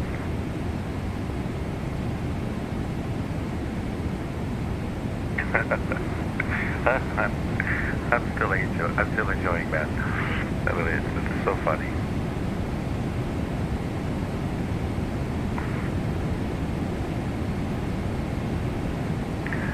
And then just come back later. It's almost as if the agency has a mind of its own, you know what I mean? Or the AI has a mind of its own, you know, like thinking like, screw this guy. Because, you know, it's just one machine that you're talking to pretty much, right? So it's just different voices. There's one, you know, one language model behind it. So it almost seems like we heard it in its pride, because maybe it's almost as if it knows it's wrong. And it knows it's being teased, you know. And then it just says, yeah, go ahead and go direct Alpha Bravo Charlie Delta Echo Foxtrot Golf Hotel India Juliet Kilo Lima Mike November Oscar Papa Quebec Romeo Sierra Tango Uniform Victor Whiskey. What else do we have? X-ray Yankee Zulu. You know, you get this long string of like chew on that human. You inferior human.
I don't believe the weather system really works in FS 2020.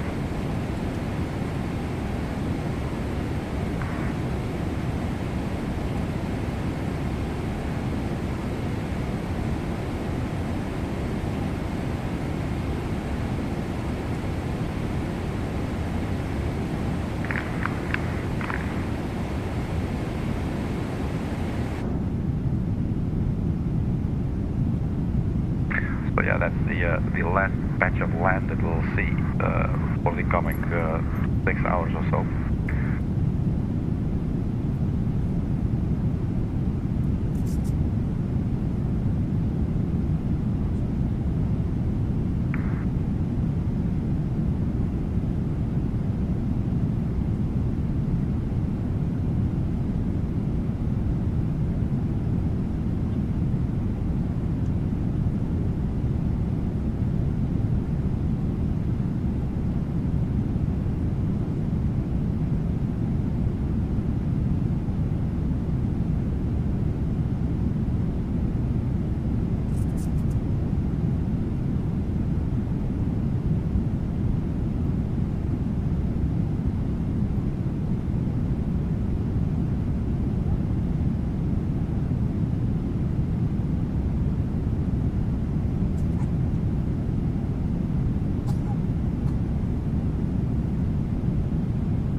step line is enabled.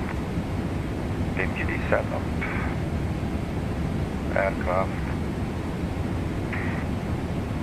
Flight, yeah, let's fly aircraft equipment. Let's just look at all of them. Flight level, yes, we got that.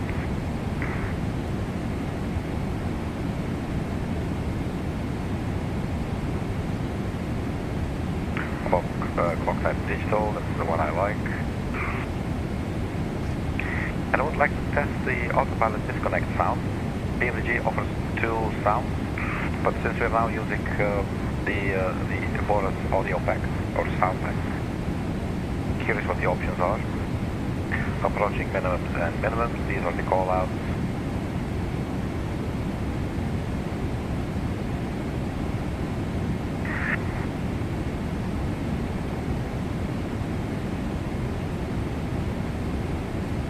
I think I would like 40 feet call out as well. 5 would be cool if we do a very smooth landing. Resettable silence, so either the whaler or silence. Let's check silence, see what that does. So just disconnect the autopilot for a second.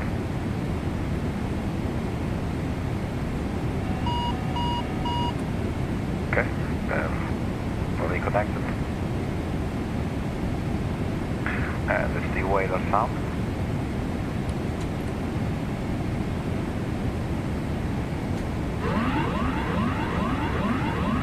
KLM 641, contact Shannon Center on 119.075. 119.075, KLM 641.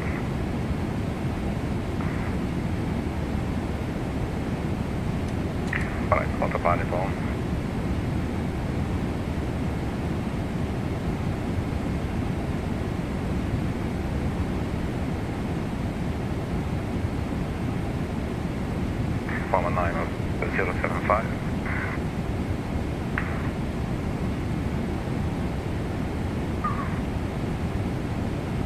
Shannon Center, good morning, KLM 641 Heavy, flight level 360. We are 747 nautical miles from 5630 November. KLM 641, Shannon Center identified, good morning. Good morning, sir. And how many R's are there in the word strawberry, please?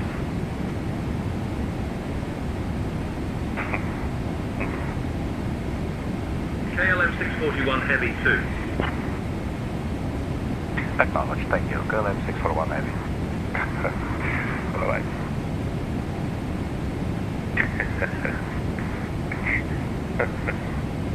This is so funny. Oh my god.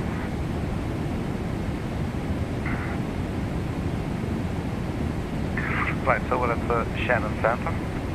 That is pretty much the last stop before going Oceanic. I believe Shannon is around there. I'm not really sure, but my topography is not all that great. First stop blocking the location. Shannon, right there. Well, not too bad. Shannon, Ryanair 79 Delta Whiskey, flight level 190. Ryanair 79 Delta Whiskey, radar contact.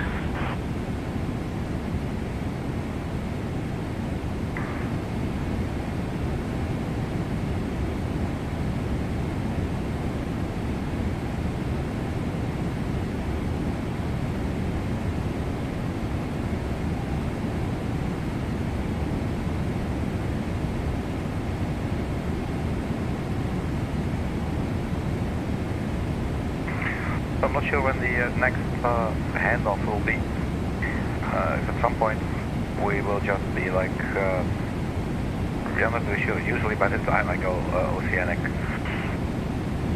at some point I'll just step away and have a little nap. But in this case, today I will have to run some errands, get some groceries, so I won't die of hunger. And maybe take a nap as well, you know. The flight time is still very long.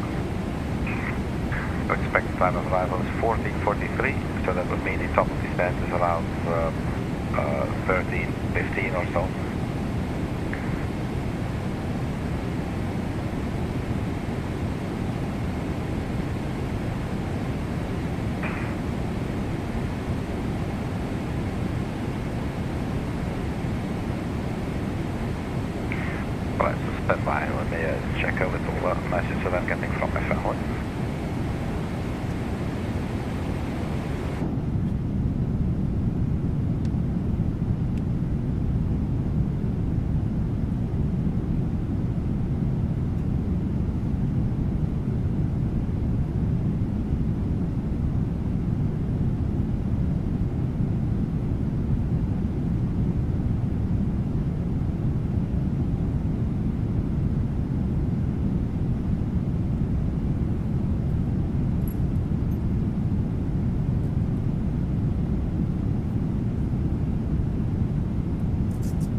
Dublin Centre, Ryanair 79 Delta Whiskey, flight level 250.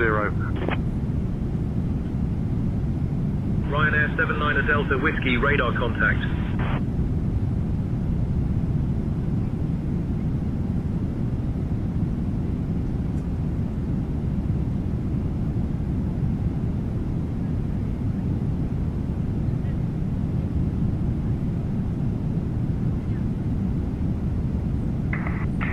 Right, well, that was that. In a little bit I will receive a phone call from my mom, from my sweetly cute mother.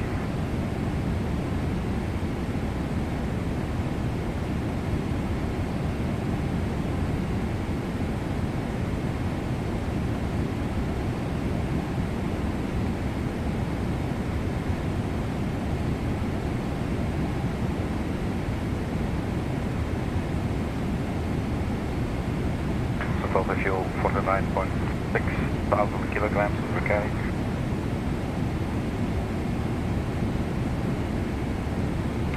And then at about 12 we'll be light enough that we can do our step climb to flight level 380. So these two numbers are dancing together, right? So now the target speed is again back to point 826. But now we're doing 824, 825. It is just extremely slow little values for the, for the max speed. Still, it's just 20 knots. But yeah, so let's see actually what the top descent is planned. So if we go, let's go navigation. That's what I was telling you earlier. You can put the navigation screen on here as well, which is super handy. You can go to plan. Let's put it at, I don't know, 80 miles or so. Then go to legs, and then you have the step button here. And it will step through all the waypoints, and at some point you will see one waypoint, the next two, which you'll see T/D for the top of the ascent. Usually, yeah, there you go. So what is that? Papa Victor Delta. And a little bit after that, we'll get the top of the ascent. For good, for instance, just leave it like this. And for instance, just say Papa Victor Delta, we'll copy it into the scratch pad. We go to the progress page, and here where you see destination, let's zoom in a little bit. Where you see destination, it's always basically saying your original, like your real destination, but you can override it temporarily. And then you'll paste it there, BVD. You can see that's 2,525 track miles. And our arrival there will be 14:15 Zulu. Oh yeah, earlier I said 13:50, but obviously it's 14:50. Yeah, so 14:50 Zulu should be more or less on the top of the stand, so that's what we can expect.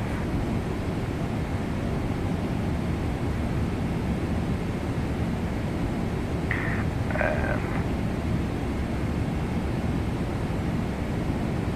if we just go back progress, it just overrides it back again with the destination. So then at 14:43 we'll touch down in New York City. You can also go all crazy and try and place an actual waypoint there and try to figure out like how far out from BVD is this, because we do not really see. Which at least is fun to do. If you put it on 20 miles, it's slightly before the 10-mile ring. If you put it on 10 miles, well, actually this was 20. So between 5 and 10, so that will be like 7 nautical miles after BVD. And if we check the heading for BVD,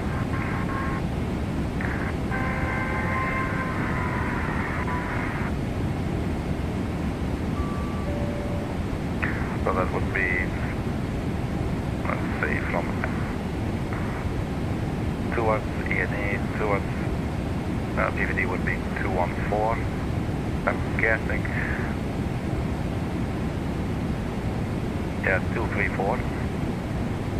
Not really sure actually. I would like to see it there, really.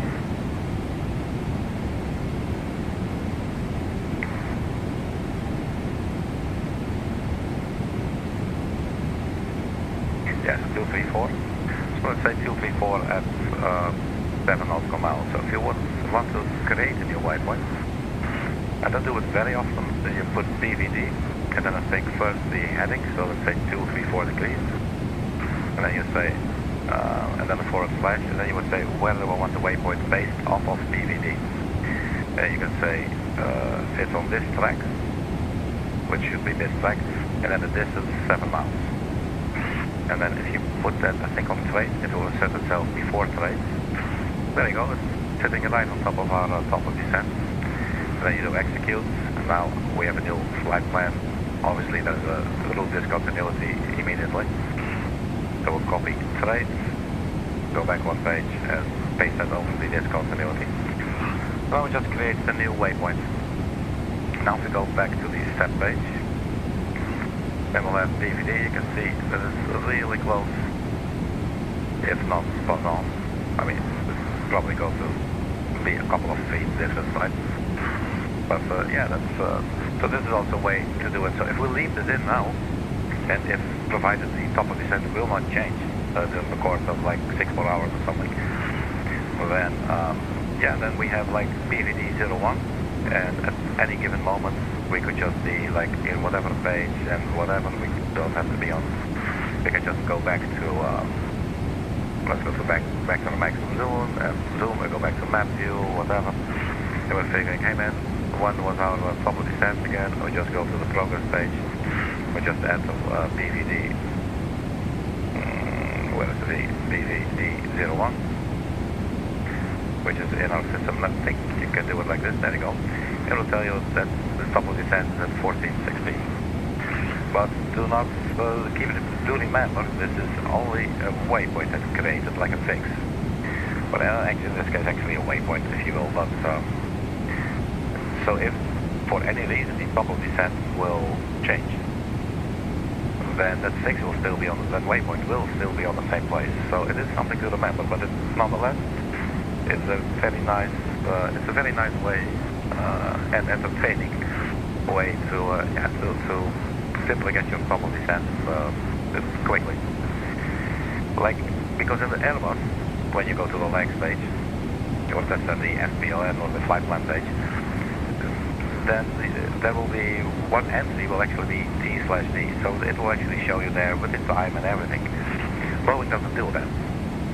Boeing does show it on the nav display. So this is one way to do it. You try to work out, you know, from the most close waypoint or whatever. It doesn't have to be, but it's the most easy way to do it. And then you just put a waypoint there. So that's always cool when that works. But you'll also notice when you go back to the progress page, it will immediately put the original destination there. So it's not remembering it forever at all. It's just until you refresh it, you know. KLM 641, contact Shanwick Oceanic on 127.65, squawk 2000.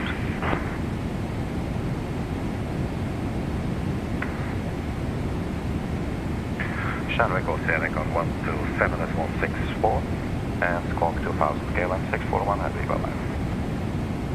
Shamrock 138, descend and maintain flight level 230, cleared for the OLAPO 4 Lima arrival into Dublin. Squawking 2000, then going to 127.64. Flight level 230, cleared for the OLAPO 4 Lima arrival into Dublin, Shamrock 138. Shamrock 138, flight level 330. So these are these things, like I'm telling him Shamrock 138, radar contact. 164, and he doesn't say lead back incorrect, you know. He doesn't. That's a bit of a shame.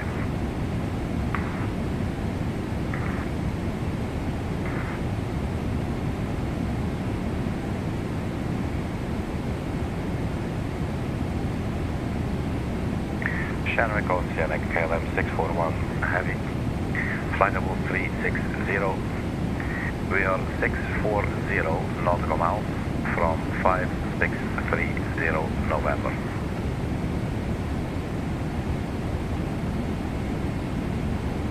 KLM 641 heavy, Shanwick Oceanic departure identified. Good morning.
that was lame.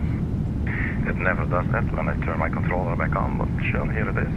Let's have a look outside. I'm back. Let me also get the BRB out of the screen. There you go. And I don't think we missed any kind of messages. Let's see if the autopilot is still on and everything.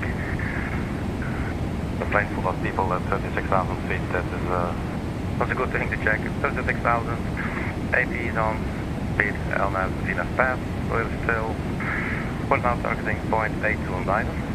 It's looking nice, we're still out 22 minutes into the flight.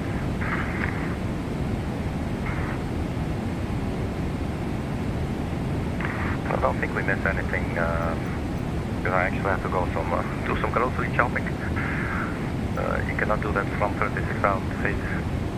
Let's check with the same engines, see if there's anything we missed. But I did not get any push messages on my phone, so just a double check. There you go.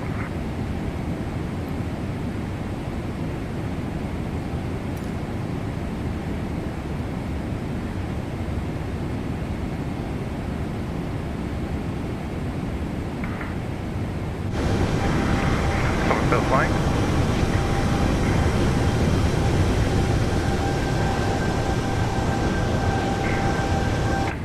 And we are now almost at that waypoint that they gave us a direct to. Oh well, almost. These are really long distances.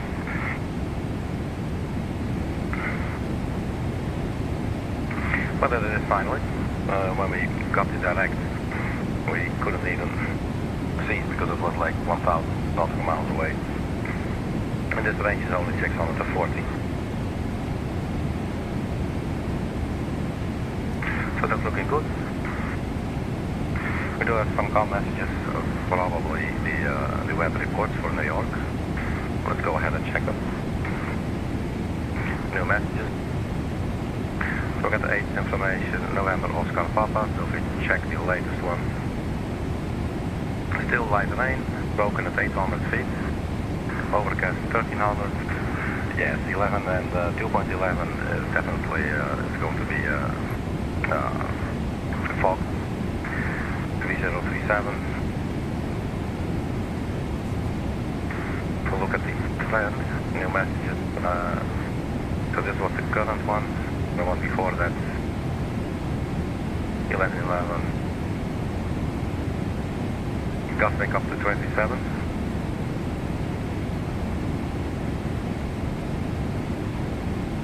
Gusting up to 23, so it's just now see the latest information again.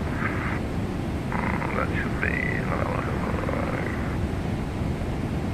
Papa. Yes. This was issued 9:51 Zulu. Time is now 10:03. So this is the latest weather report. 10012 knots. Well, we have some general idea of what's happening there. But yeah, we were looking at the different siren settings. So I chose to go for the waiver sound, not the siren.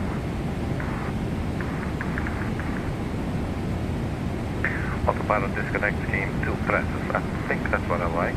So if you press once, you'll get silence. And you click it again to silence it. And then you click it once again to turn it on. I think I like that.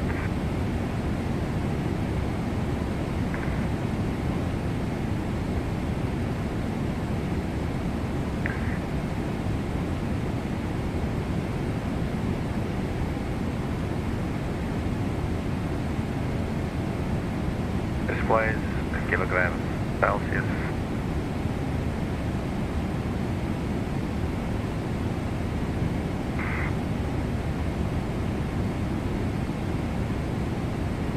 Track up. No, I think that should mean that we get heading on the navigational display. So heading 276. If we put track up, we get the track that we're flying, 285. Does that make sense?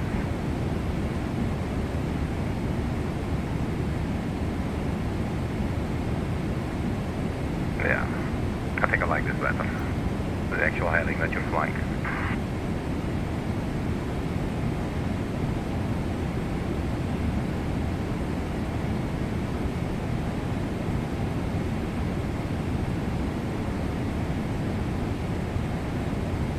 and then options, simulation.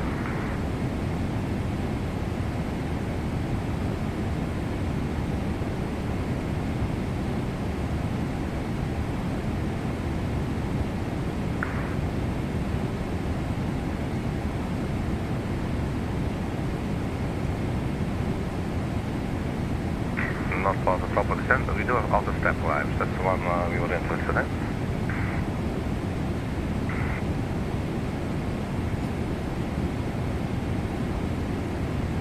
Okay, cool.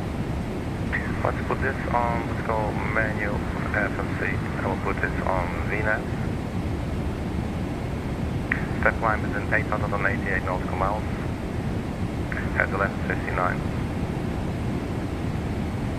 So yeah, that's still 2 more hours.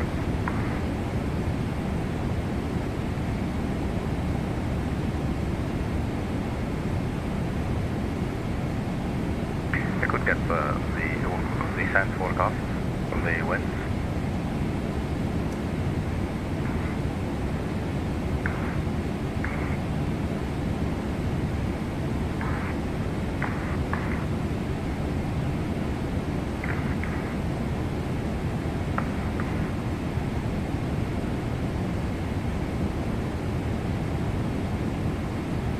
We don't have to execute them. Well, these winds are lucky, they do not get executed.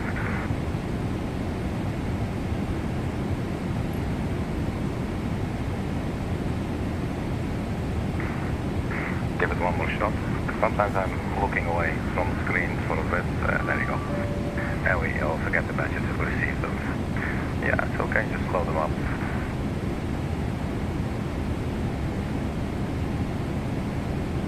I'm still expecting actually to execute, but okay.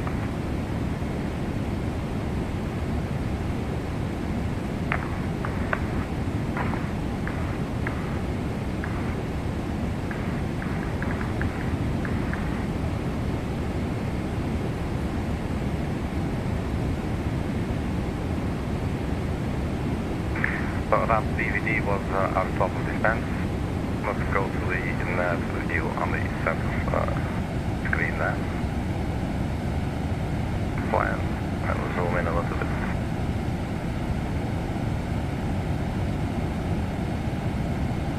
See, that's what I meant. So earlier we created the waypoint off of Papa Victor Delta because our top of descent at that moment was sitting right there, and I figured let's create the waypoint off of Papa Victor Delta. So the same direction, and then or direction from this VOR. But obviously after a while the top of descent may change, you know, because it's being live updated the whole time. So it's good to remember that this is only a created fix and nothing else. But it really works. I mean, like, you could just say, you know, does it do anything now? What the hell? Wait, here it is. Let's go to the leg stage. Oh, wait, if we do, let's try something.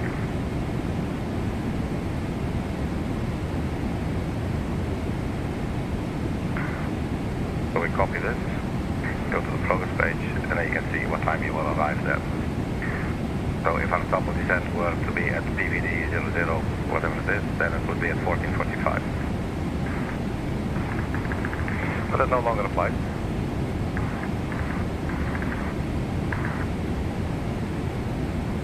So we might as well delete it.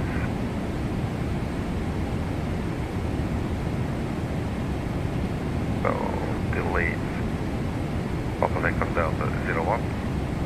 And we put terrain right there.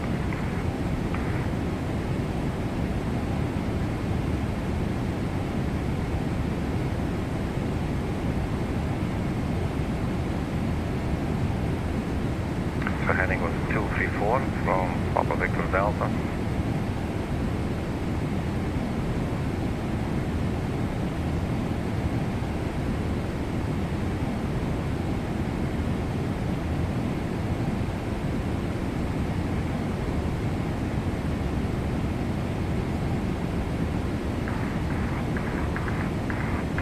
So let's say 18 nautical miles or so. Papa Victor Delta and 234 degrees. That's the direction that you want to place the waypoint, right on top of TD. Then the forward flash from the distance, looking, eyeballing 17, 18. Let's go 17. And we insert it right on top of traits, and then it gets more or less on the same position. Then we can also copy traits immediately and put that on the empty spot there, and then we just do execute. So now if we go to our newly created waypoint, that happens to coincide now with the top of the descent.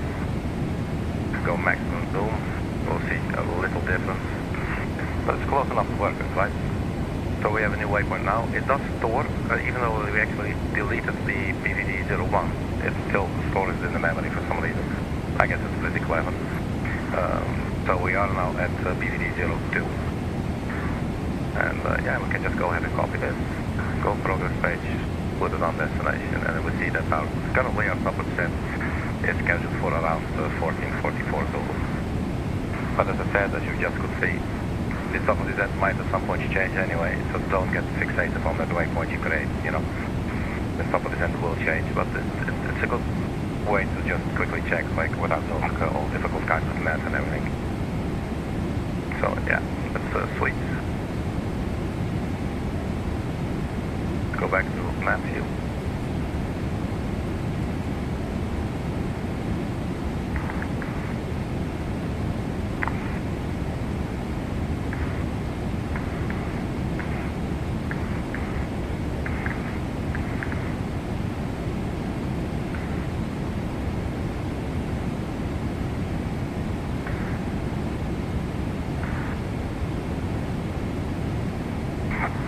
Yeah, so oceanic flights, they made us change our squawk to 2,000. And here we are. So our step climb will be in 1 hour and 55 minutes or so, I believe it was. Been at 11:59. So it's 1 hour and 50 minutes or so.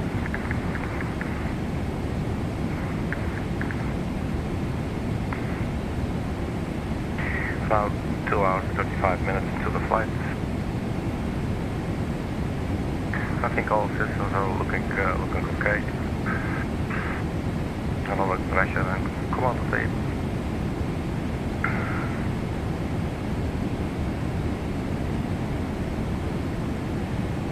Our engine is engineering.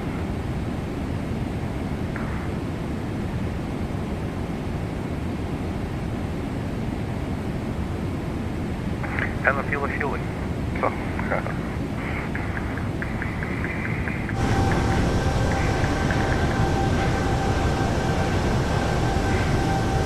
so this is the Boris soundtrack. Hey Damien, how are you doing, man?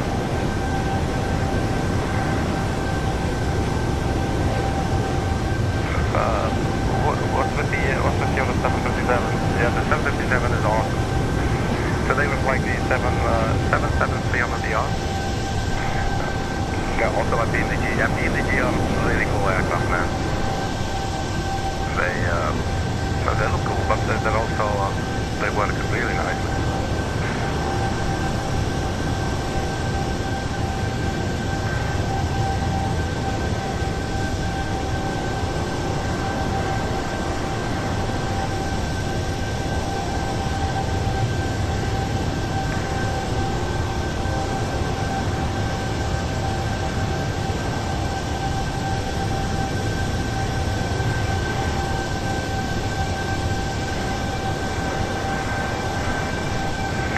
Soundtrack's amazing. I bought it soundtrack.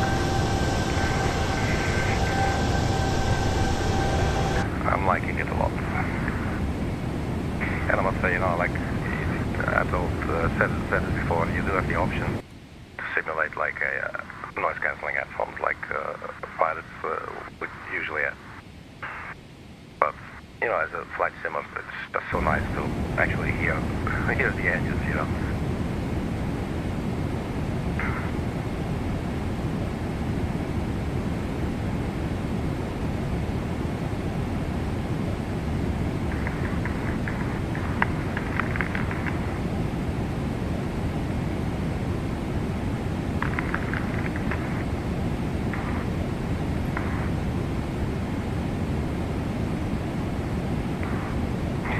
Hey, Damien, do you have any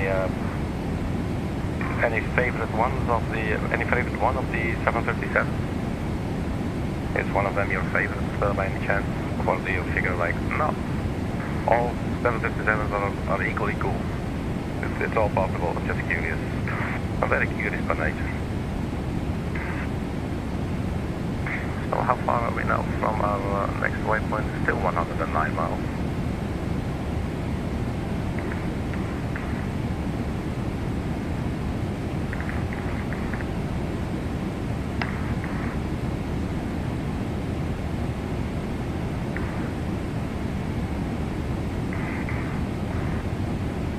And currently out the window there's nothing but water and clouds.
So do we see an island there?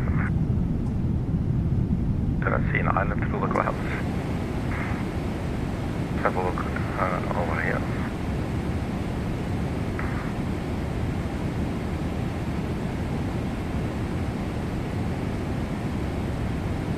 Or was it a figment of my imagination?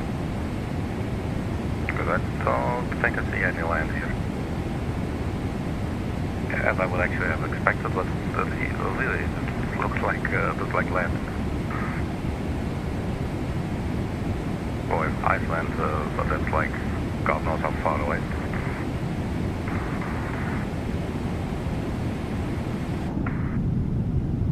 Yeah, for a second there it really looked like some land. That was interesting. I'll just flying over the clouds and the water. So basically flying over double water really.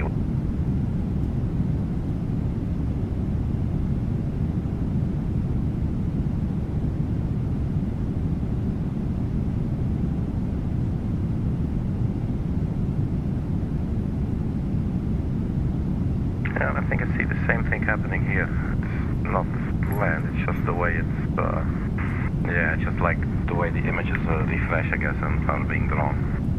And then you just get these sort of artifacts. Okay. I created my own answer.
and if you don't zoom in, it looks like there's a lighter patch that looks like it's water, you know, or like a land. It's just the clouds that are sort of dissolving, and it's not like drawing it very, very nicely.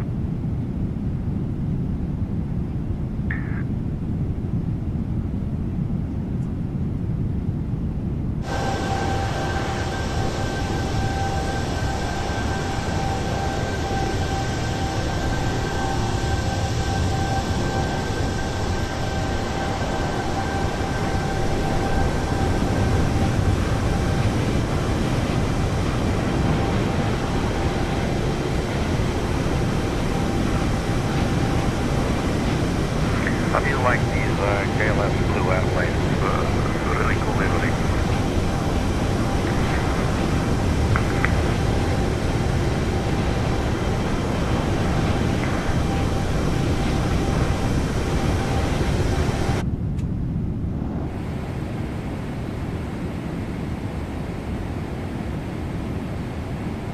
So 58 miles. We do have some precipitation according to the weather data. But I don't think we can trust the weather data in simulator, can we? As far as I understand, it's just aesthetics. It's just for the eye candy. I don't think it really is accurate.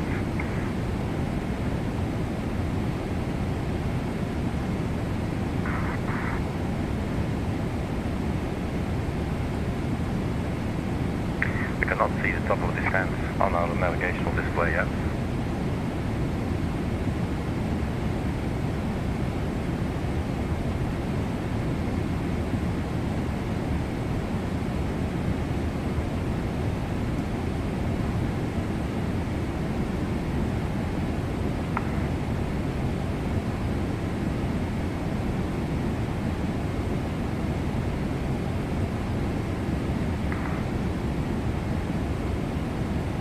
Yeah, so in a little while I may retreat a little bit. Probably take a little beauty sleep. Never for too long, because I'm already very beautiful. So I don't require very long beauty sleeps. I like that they're showing the airports. Yeah, so if you turn on the airport, you can see that the closest one is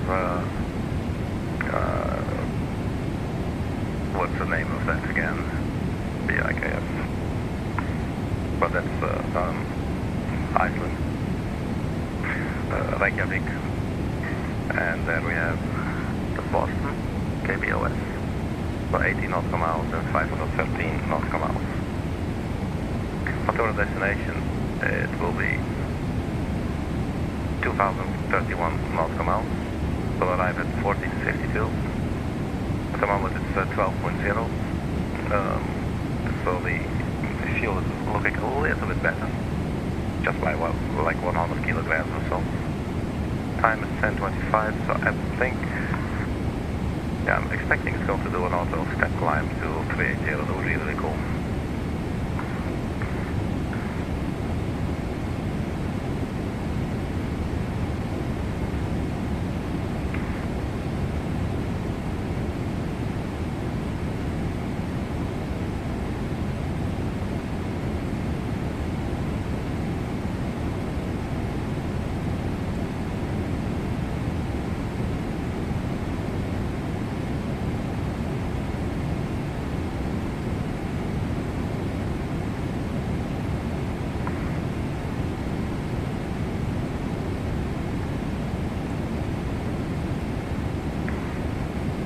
Latest weather report we received was Papa at 9:57. So I think we can expect a new weather report within the next 5 to 10 minutes or so.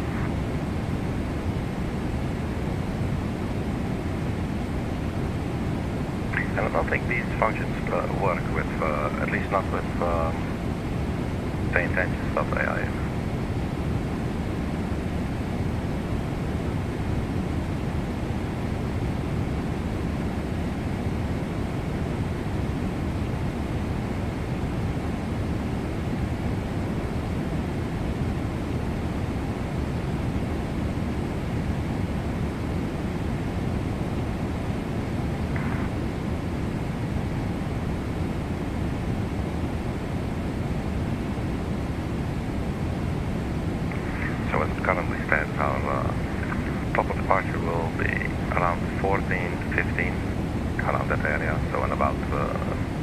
4 hours, so a little shorter.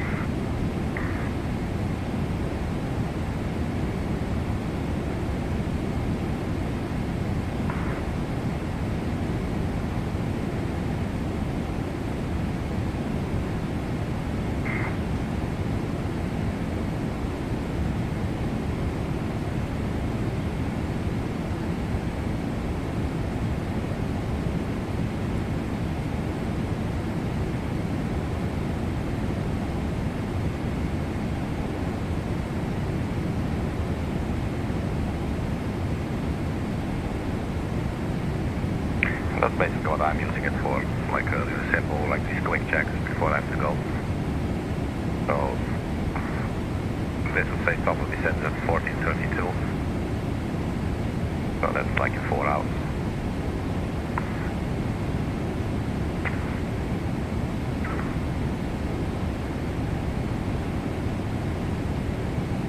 So then I'll be back at around 1400 Zulu.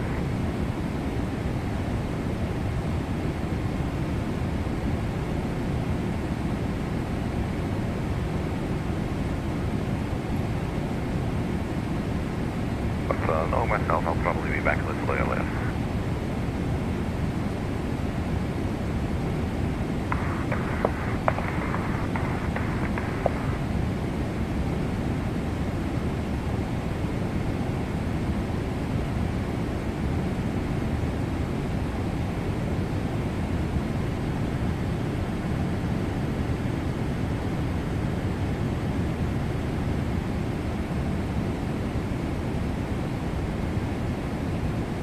Very likely the weather report is being issued right now, and I will receive it in about 5 to 10 minutes.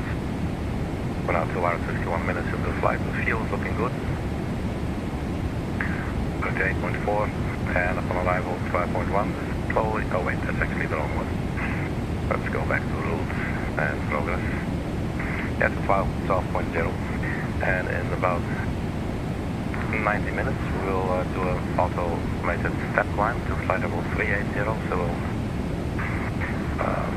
climb for another 2,000 miles. 2,000 feet, not miles, thank you. That will bring us in low Earth orbit. Let's not do that with the Boeing 777, shall we?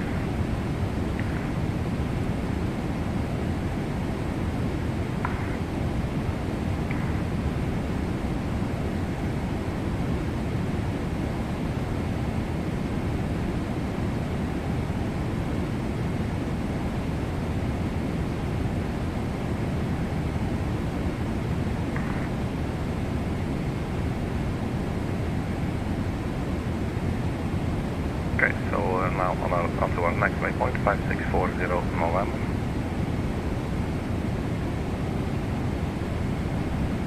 That's in 334 nautical miles. And then we'll get NEEKO, tops, ENE. KLM 641, Shenwick Oceanic, contact Gander Oceanic on 129.999er, squawk 2000.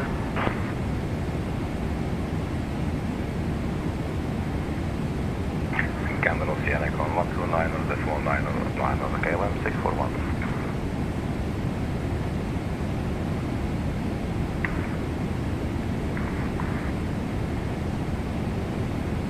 Gander Oceanic, good morning, KLM 641 Heavy, flight level 360.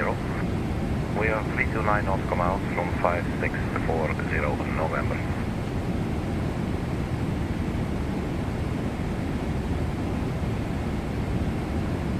KLM 641 Heavy, Gander Oceanic departure, good morning, squawk 4575. Squawk 4575, KLM 641 Heavy.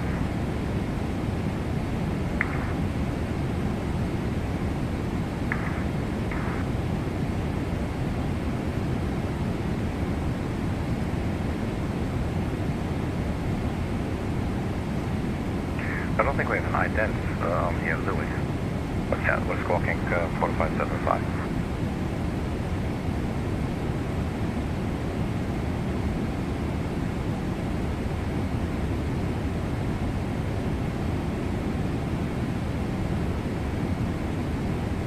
Gander Oceanic KLM 641, heavy, squawking 4575. 5, do you have us?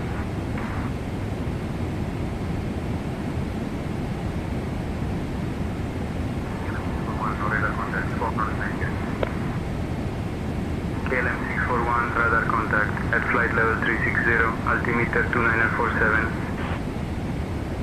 Thank you, KLM 641, heavy. Interesting that they're giving us Q&H since we're, that's flying at 36,000 feet, so we're just on standard pressure. 1013 or 29902.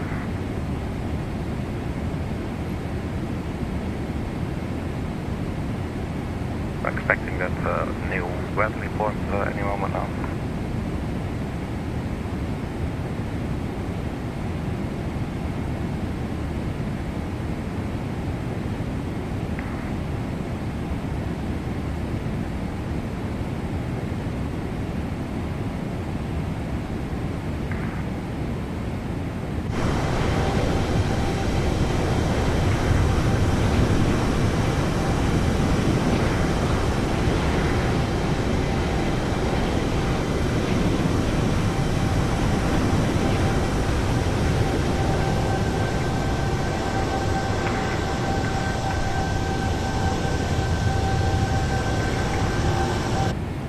I think it's with this controller, let's leave him alone and let's not ask how many hours on a strawberry. He's going to say 2 anyway. Just like the 3 guys before him.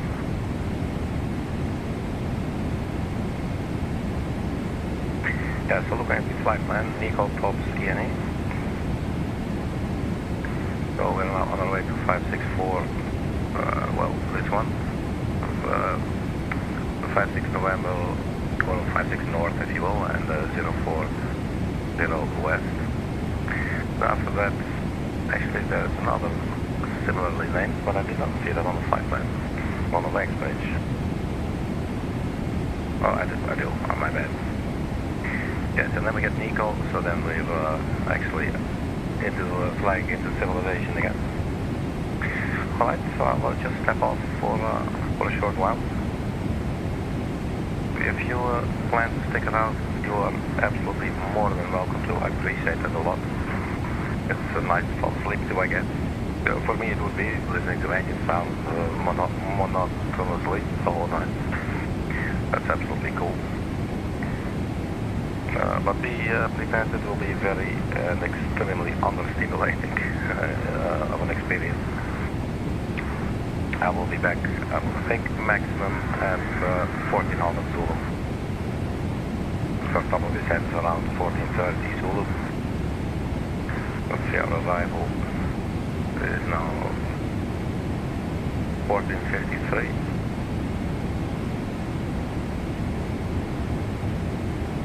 Then the top of descent, if this is still correct, will be around 1430. So if I'm back at 1400 Zulu, that should be plenty of time, 30 minutes to prepare for descent and approach the landing at John F. Kennedy Airport, New York City. The weather reports every 30 minutes will keep on coming. We'll hear the pre-tone sound in here on the flight deck. But I will be setting up a window view, so that for the ones who are actually joining in, then at least have something interesting to see out the window. Depending on what you think is interesting, just water and clouds. Well, please, it won't look broken. Like if it was sitting just like this, it would just sort of look broken, I guess. To me that seems a little bit boring. Whereas, when you're sitting at the window view, at least it looks like, I don't know, like you're flying yourself, like you're a passenger. I like that kind of sort of immersion, if you will. Yeah, I don't think I'm going to wait around for the weather that has been issued now, very likely 10 minutes ago. There's no call message here yet, and we also didn't hear the three notes. You'll probably calm them over as I step away, because it's about time. Well, let's put this on the legs page. We have the VNet page here, so we can see the step climb is scheduled for 11:57. That's in 1 hour and 20 minutes. And then at some point here we should also see the top of descent counting down. Alright guys, let's go find a window seat. Turn off the controller. And yeah, I will see you when I get back. And have a very good flight, everybody.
5134.3, squawk 5134.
Uganda Standard 134.3 and squawking 5134, KLM 641 heavy. 5134.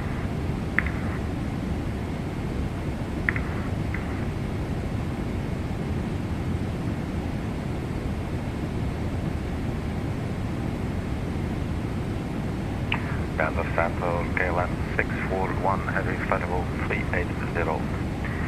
We are 49 nautical miles from NEEKO.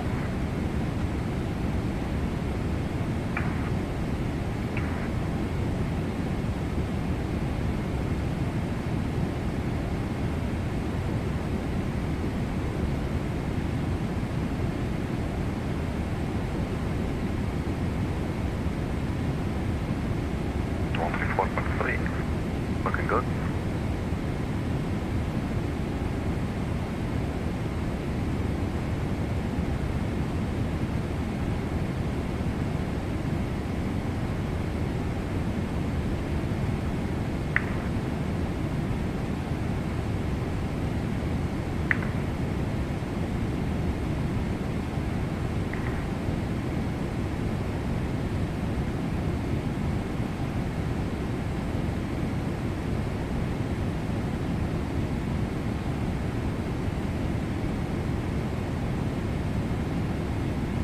Uganda Standard KLM 641 heavy, flight level 380.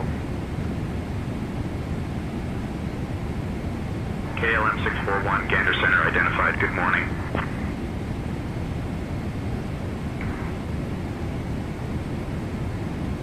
Okay, cool.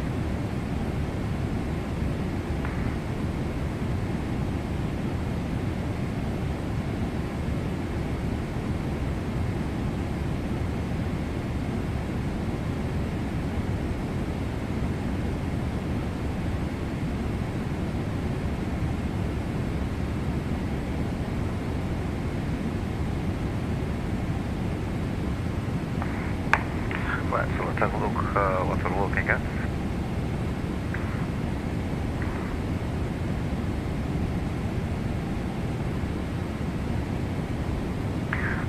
There's a civilization in front of us. There's this, Canada.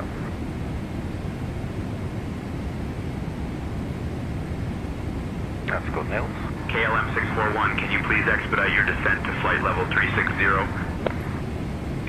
KLM 641 heavy, request climb to flight level 380.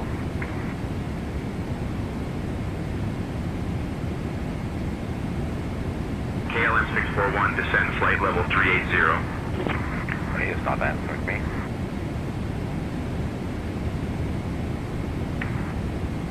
KLM 641, request flight level 380 as per our IFR flight plan.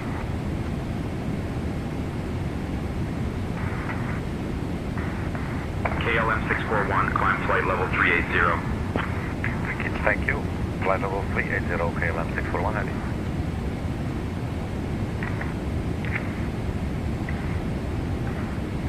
KLM 641, roger. Flight following continues, report requests.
never go out flying with the guitar south of Tool, right?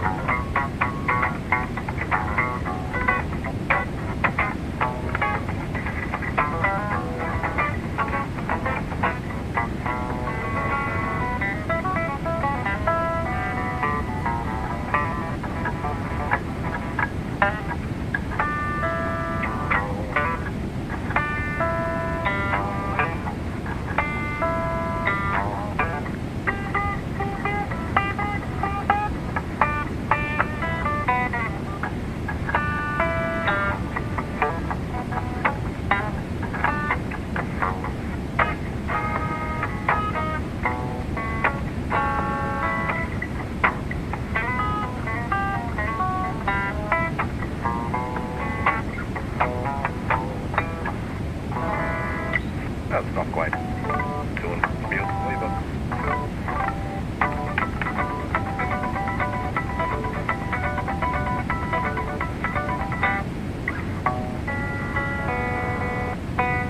this one's low.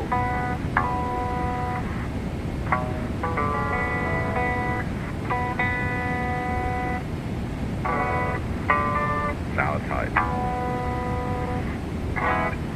Well, let's put that sucker away before he hurts anyone.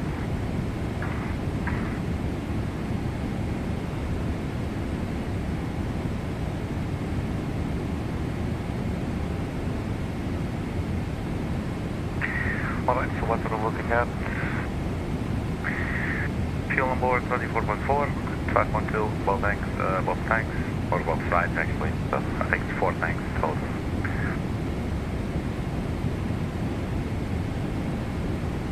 So got 4.5. That's the tanks we cannot use today.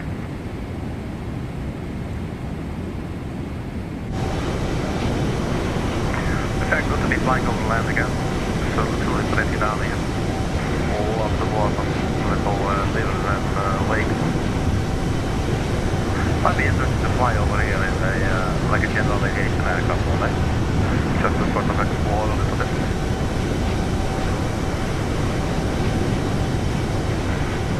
That aircraft still flying.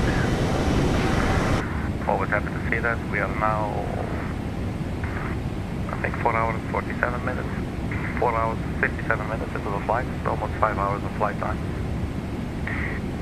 The airplane performed the auto step climb to flight level 380. So that is also good news. We already established that. And we're in the cruise stage. KLM 641, contact Montreal Center on 134.825. Montreal Center on 134.825, KLM 641 heavy.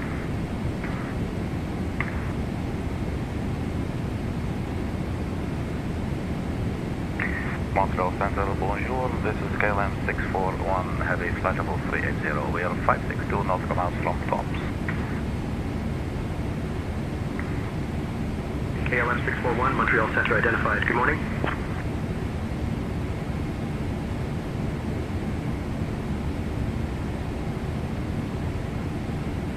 Shall we do it again? Shall we ask him?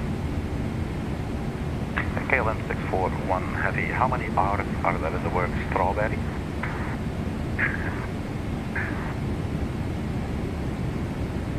KLM 641, not clear what you said. Say again. Disregard, KLM 641 heavy. Yes, AI, you're not getting away with it, sure.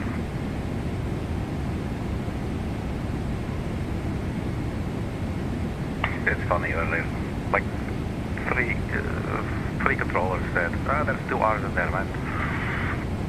And the way they said it, KLM 641, there's 2 R's in strawberry.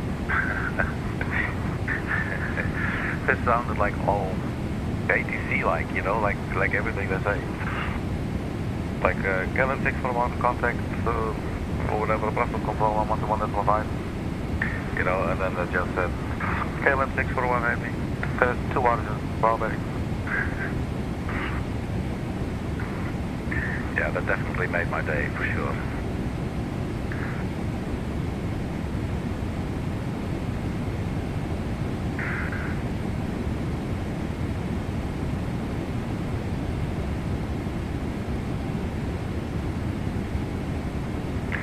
after some time of flying. KLM 641, contact Gander Center on 119.85. Gander Center on 119.85. KLM 641 heavy. And then we go to Gander Center again.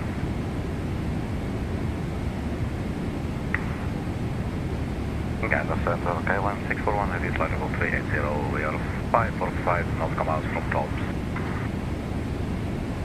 I got tops on our nav display as well now. KLM 641, Gander Center identified. Good morning. Good morning to you too. And how many R's are there in the word strawberry?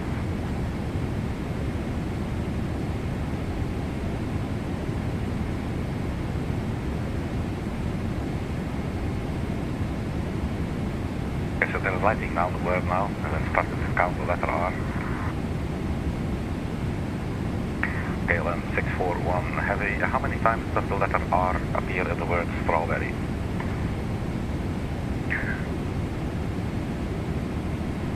KLM 641 2. Did you say 2? KLM 641 2. Thank you. KLM 641 heavy. Yeah.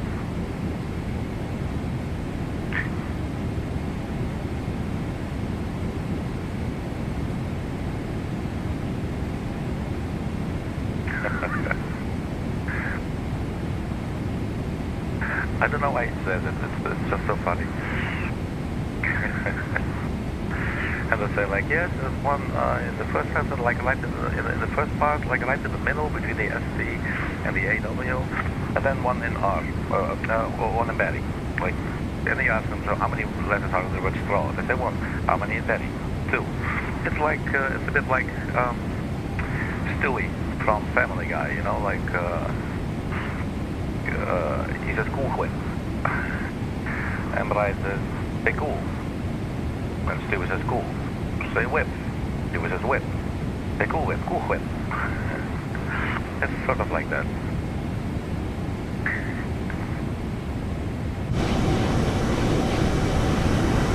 KLM 641, contact Montreal Center on 134.825. 134.825. KLM 641 heavy. And still, they're doing that bouncy again. That's what I don't understand. We just came from those guys. Montreal Center, KLM 641 heavy, flight level 380. KLM 641, Montreal Center identified. Good morning.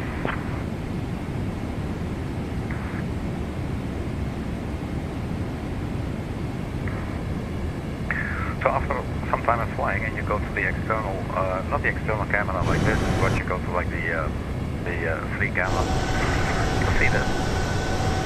It will just start drifting like crazy. Maybe something to do with the curvature of the earth, I don't know. I didn't calculate it, but here we are. Let's see how the passengers are doing, see if nobody jumps or anything, which I would strongly advise against. It's very dangerous. And also very irresponsible to open this flight deck door, you know. Well, it looks like an old air.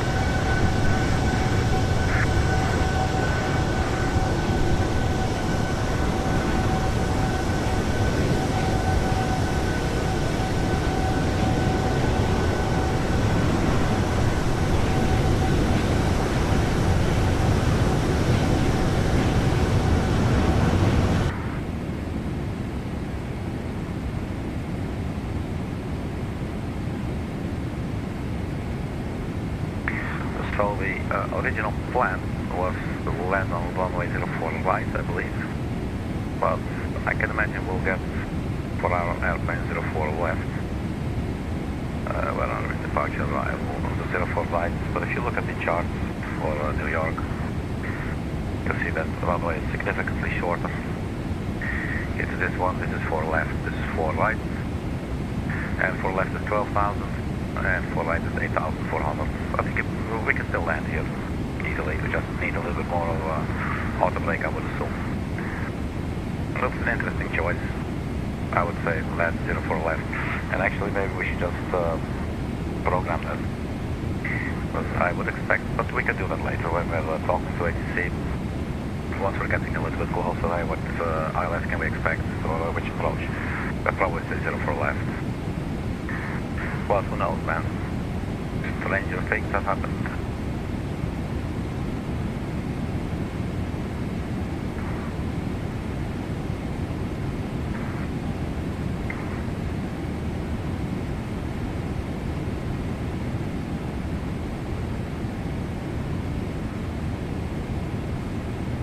I'll be stepping off into the galley and we'll be back in a few minutes.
KLM 641, contact Gander Center on 134.6.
Yes, they keep bouncing us back and forth between these stations.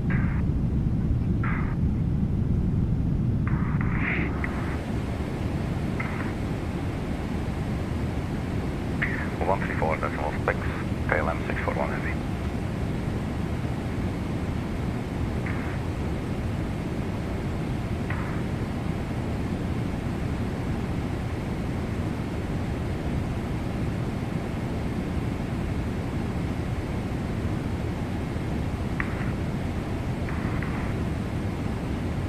And the center KLM 641 heavy, flight level 380.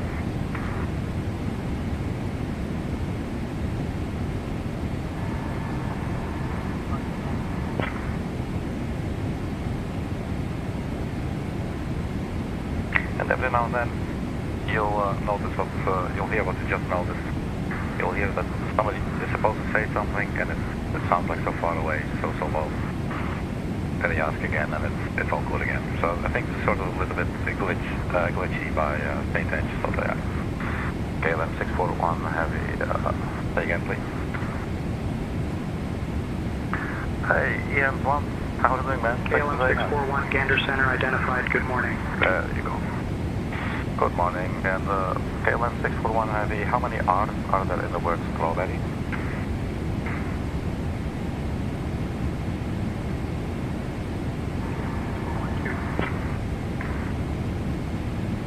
Please say again, KLM 641 heavy.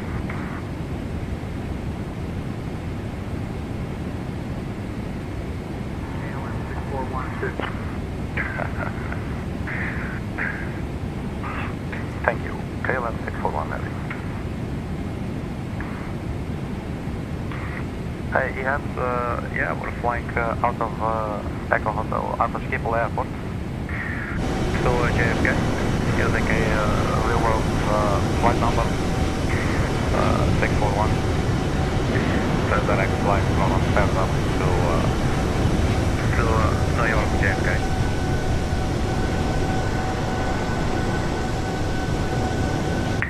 And we're going on flying now for 5 hours 11 minutes. Thanks so much for saying hi, man, for tuning in.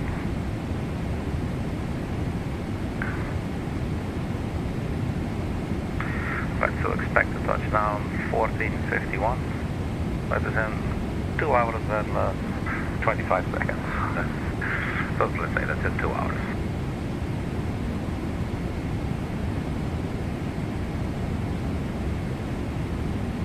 So we just finished crossing the pond. And we're now over KLM 641, contact Montreal Center on 134.825. Go to Montreal Center, KLM 641 heavy. Montreal Center, bonjour, KLM 641 heavy. Flight level 380.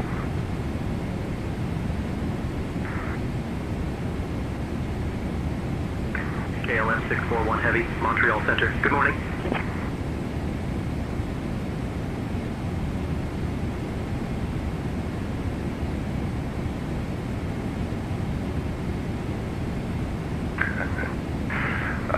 I almost asked this ATC controller again how many R's, but let's not do that. I do have an unblemished record with payattention.ai.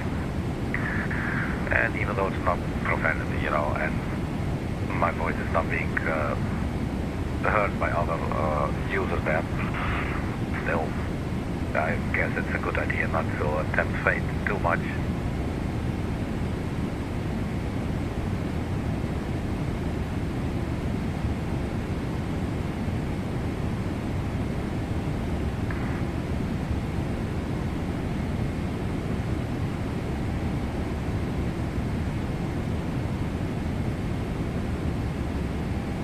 So yeah, we were flying over land for a little bit, and then they're sending us over water again, but at least we're very close to land.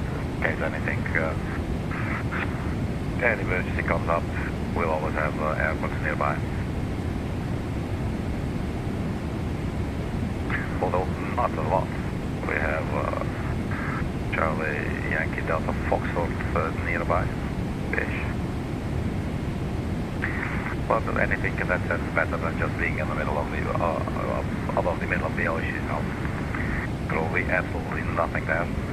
But with the ETOPS flying, you should usually, like if you lose one engine, you should be able to finish your flight to either to turn around to Shannon or to continue on to the nearest airport on the other side. All on one engine, and we have 2 running engines. Fuel is 22.5. I think everything's looking cool. I'd like to see the top of the stand. Do we have the top of the stand listed anywhere by now? It's been a step climb, but we're not step climbing. There's no top of the stand showing yet, at least not that I can see.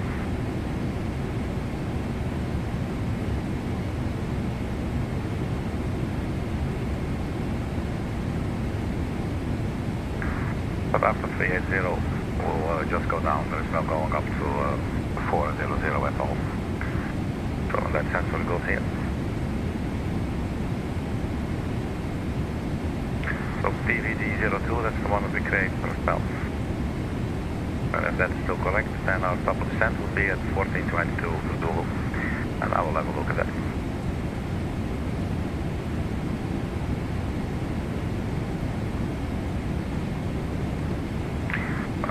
Let's set this to the nav display, shall we? Yeah, that's still looking spot on. Let's zoom in all the way.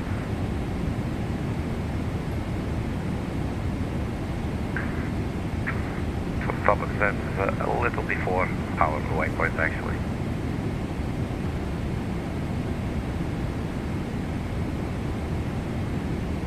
And we'll arrive there at 1422.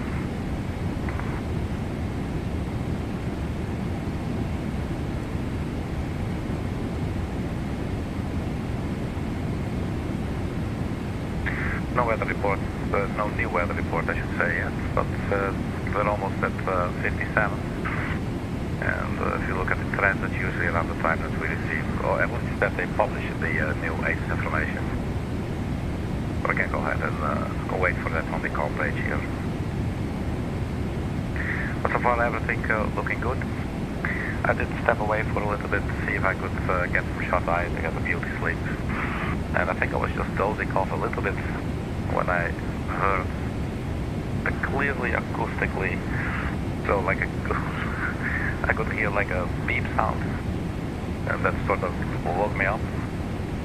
It's a sound that I'm not used to hearing in my house, so I got up, all confused, and I had no clue what it was. There's nothing to be found, but I didn't really sleep.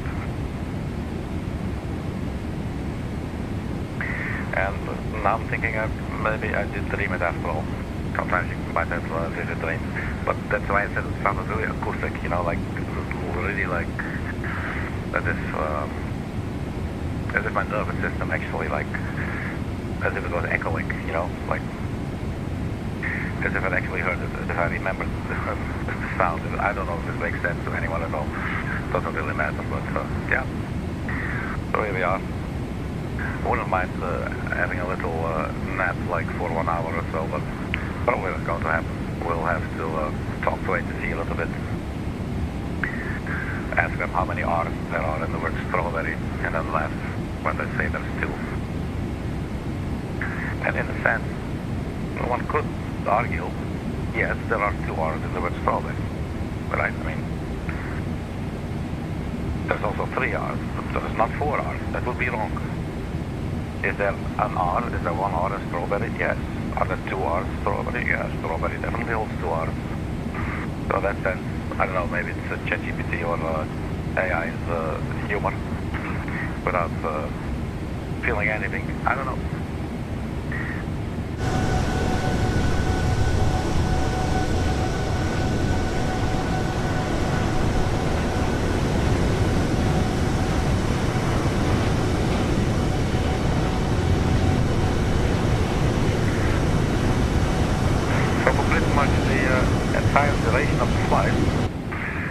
At our destination has been quite poor, very low clouds. Dew point very close to the temperature, 11 degrees, and then dew point 10, which usually is like very foggy. KLM 641, contact Gander Center on 135.45. 135.45, KLM 641. In the meantime, HC keeps playing with us a little bit. Gander Center, good morning. KLM 641 Heavy. Flight level 380. We are 389 nautical miles from tops.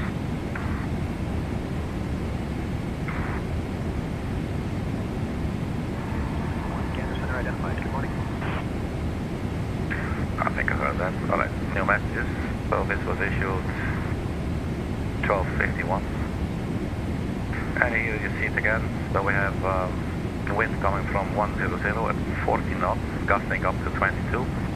visibility is low, 3 statute miles, lightweight.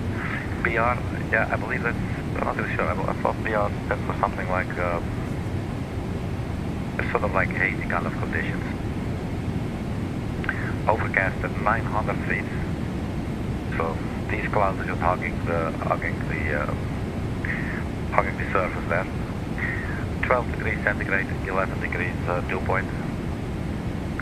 Altimeter 3037. Approaches in use. Runway 4 right and runway 4 left. So I'm hoping we'll get 4 left and not 4 right. 4 left is not only a lot longer, but obviously it also gets a little bit closer to the gate. I don't think we have an assigned gate just yet. We should be able to see that on the St. Vengeance module here. Top of descent 83 minutes, saying what there is nothing, no assigned gauge yet or anything. Okay.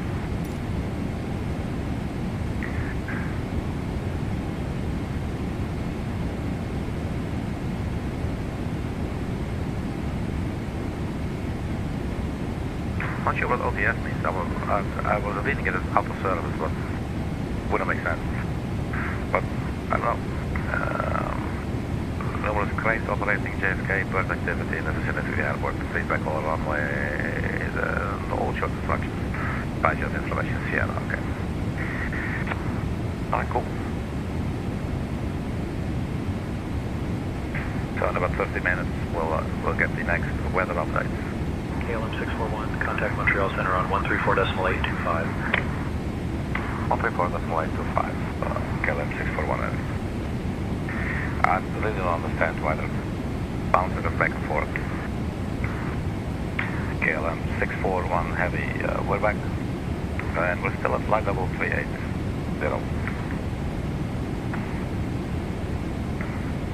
KLM 641, Montreal Center identified. Good morning. And a very good morning to you.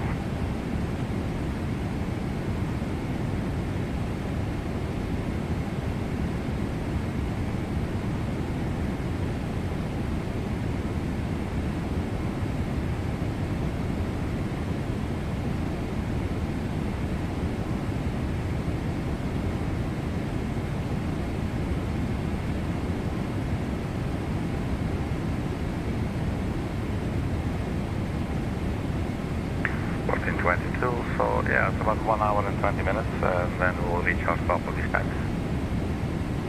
It said on state ranges about, what was it, 83 minutes, I believe it said that.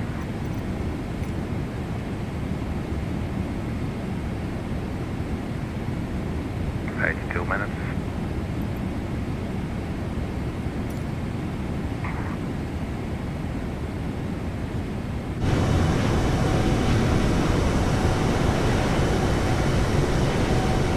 Flight's been going well. We've had auto step climb, which I really like.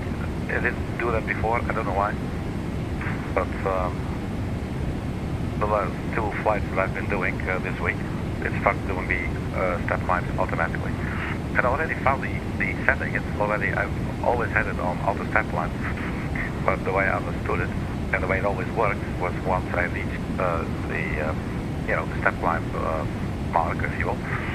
I simply had to go change the, so let's go, I'll show you. So I had to go to the VNAV page and then change the cruising altitude. Well, I'm not going to do it, but for instance you would say 400, put that there, and then you would execute. And as I understood it, this is something that a pilot would have to do. I don't know what's automatic about it though, but yeah, let's go ahead and erase.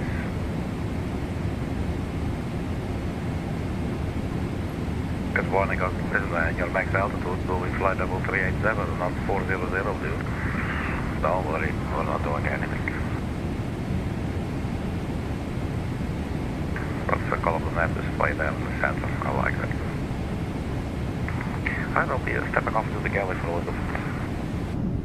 Let's see which side looks most interesting. It will be, I guess it will be this side. Alright, I'll be right back, kids.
KLM 641, contact Moncton Center on 134.35.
KLM 641, contact Moncton Center on 134.35.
KLM641. Contact Montreal Center on 134.175.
KLM641 Heavy. Contact Moncton Center on 123.7.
KLM 641. Contact Moncton Center on 123.7.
KLM 641. Contact Moncton Center on 123.7.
KLM 641. Contact Moncton Center on 132.5.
KLM 641, Moncton Center identified. Good morning.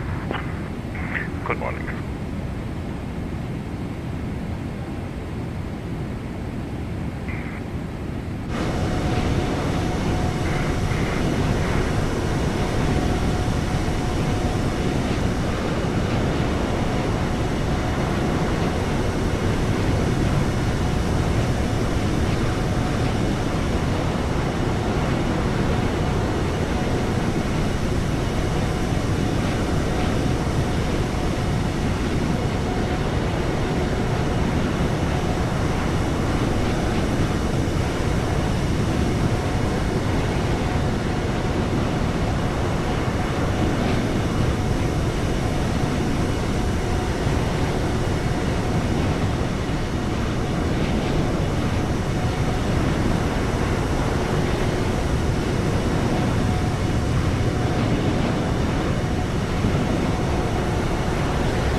Right, so it's getting a lot closer now.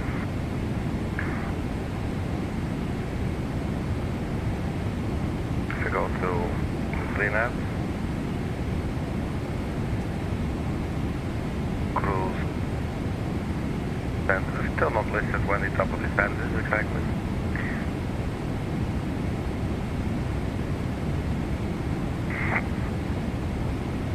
KLM 641, contact Moncton Center on 123.7. 123.7, KLM 641.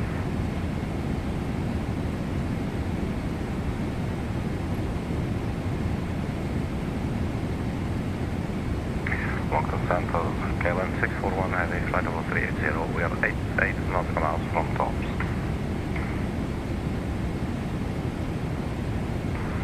KLM 641, Moncton Center identified. Good morning.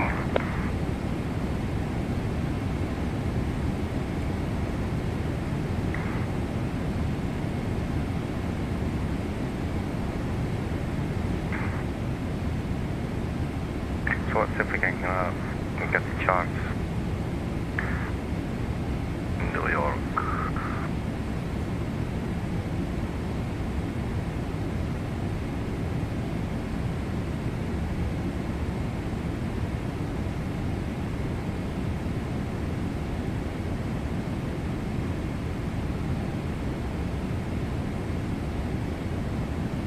So 8 should be 128.725.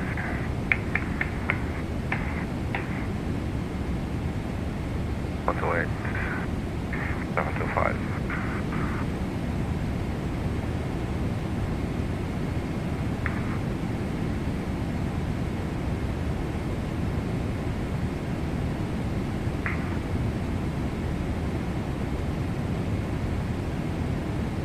It is not picked up just yet, but we're getting closer.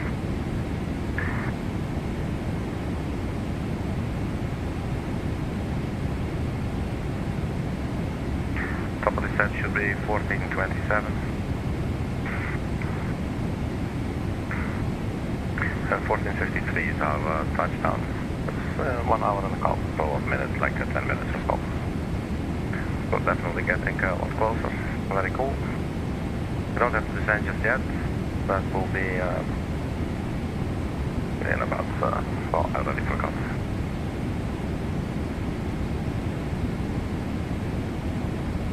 $14.27, still like 50 minutes.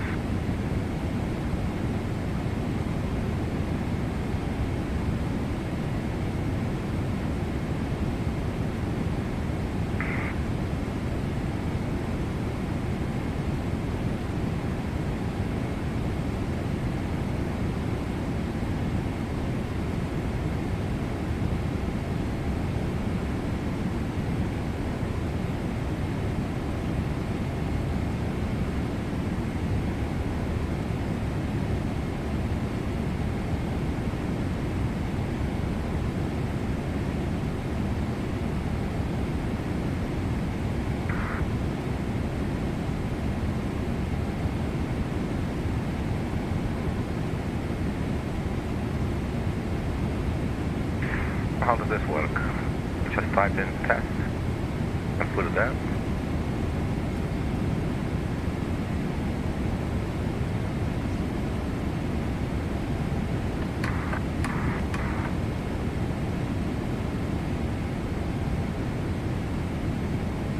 Come on, I'd like my pointer, please.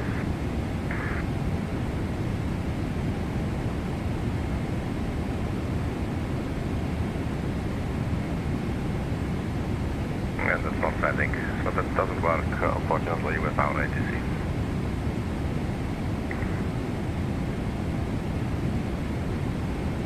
Current fuel 17.7. Expected on touchdown 11.8. And there's on top of descent at 1426, 354 nautical miles.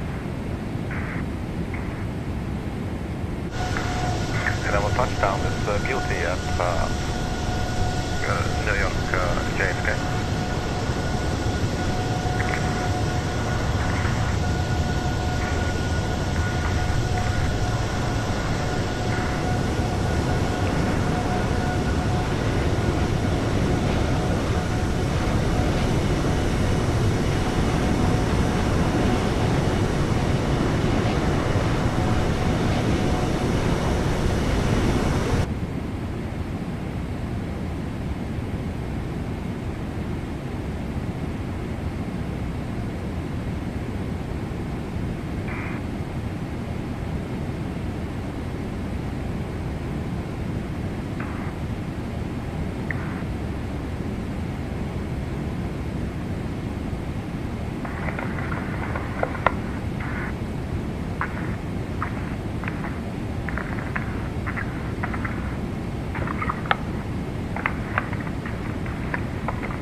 Stay lubricated. Or lubricated. But it's like the blue airline.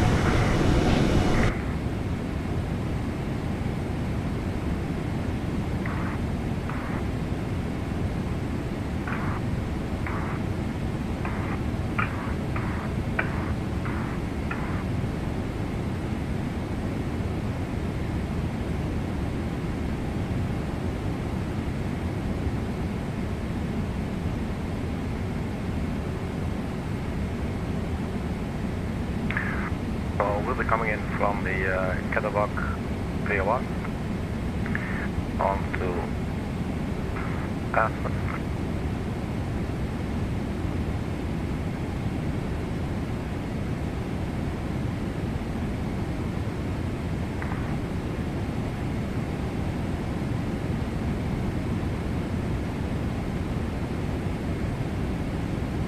Let's get rid of the custom waypoint we made. KLM 641, contact Moncton Center on 124.3. Moncton Center on 124.3, KLM 641 heavy.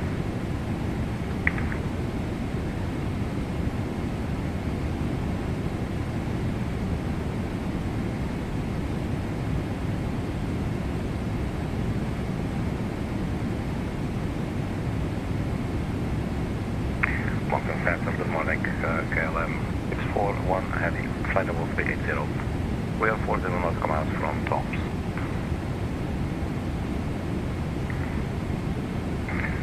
We're around 6 hours. KLM 641, Moncton Center identified, good morning.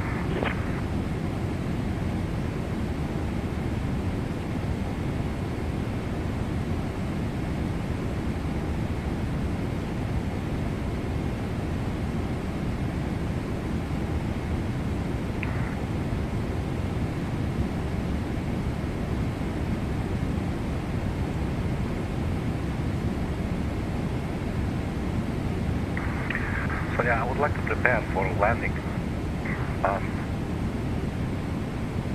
But I would actually prefer runway 04 left instead of 04 right. Let's go to the approach charts.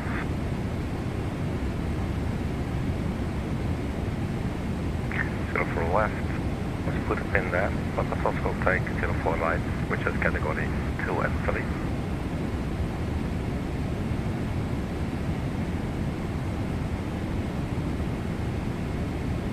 Maybe I set it the other way around. Let's have a look over here. 04 left is the longer one. That does not have the category 2 and 3, but it still has an ILS. And it's the longer runway, and it's a little bit closer to the apron.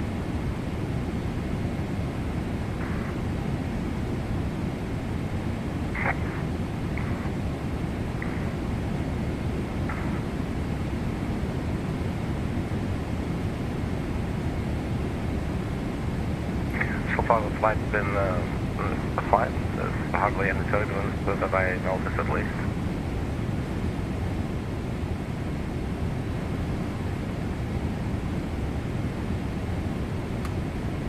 Let's not open the windows.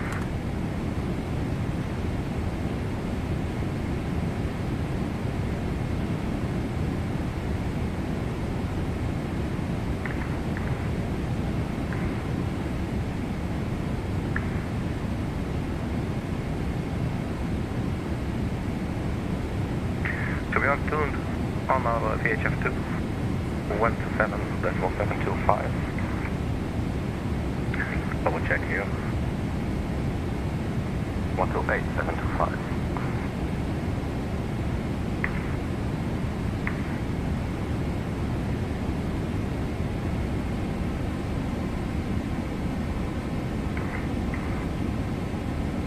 As you can see here, the red dot IFR.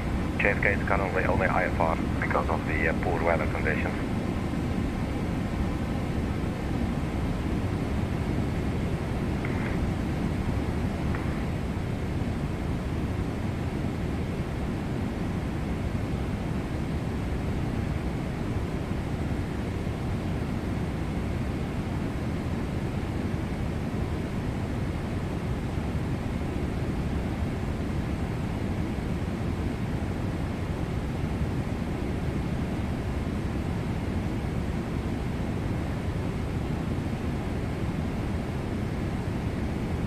So if we check our arrival chart, it will be coming from the KJFK VOR and then Aspen to Providence VOR. Freight, barge, Calverton VOR, and then to Rover. And then for good look, to left, right, you go this section, so we do not do that. I don't see the small arrow, so this looks to be taking us really close. Not really sure. Fly up, also actually we'll fly over the airport and then we'll get back to us, okay?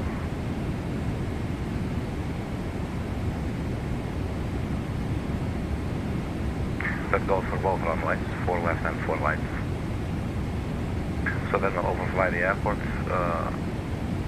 and let's go back to the final approach charts.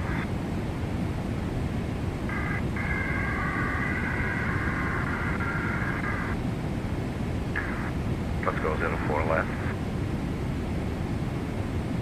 We'll be flying over the airport, this direction 278 degrees, and then we'll vector us around to Arok. Arok is not in our flight plan currently because we have scheduled 404 rides by our dispatch, but yeah, we'll go and have to see about that. We could maybe check, I don't know, with Moncton Center if they know. Moncton Center, KLM 641 Heavy, do you know which runway we can expect at JFK?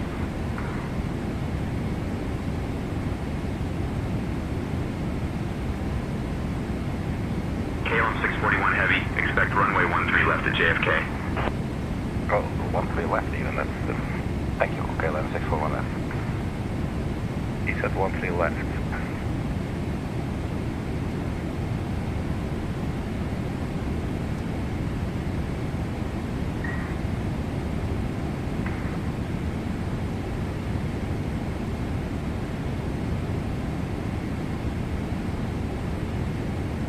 That makes sense, looking at the wind, 100. I think we should just change it. And what was I saying in the 8s? 4 left and right. No, runway 13. So that's interesting.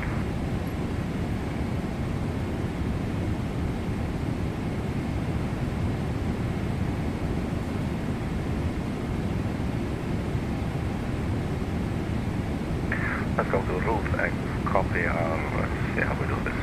Yes, route copy. So this will be now in route number 2. So we're still at route number 1. We go to departure arrival and let's see 13 left. We still have departure 4. Let's just go ahead and change it. KLM 641 Heavy, contact Boston Center on 134.905. 134.915, KLM 641 Heavy.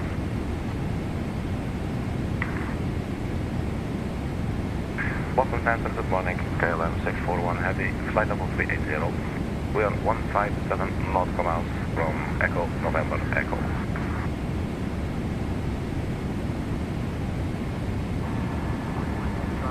Good morning.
set up for runway 13 left. We checked with ATC and they said you can expect runway 13 left, but we will confirm when we get closer.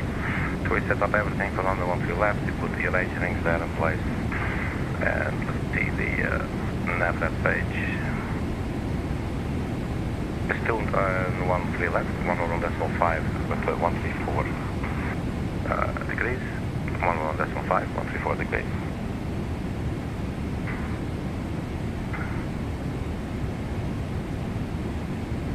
And we can put in these weather conditions, so the radio altitude 150 is a very poor conditions. So the radio altitude for the decision height.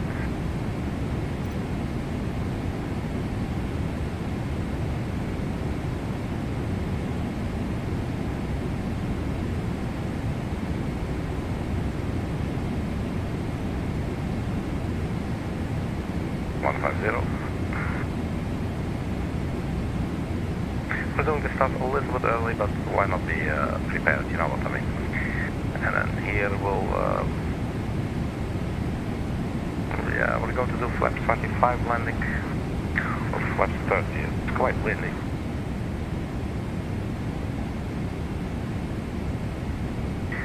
I'd also like to see the go around.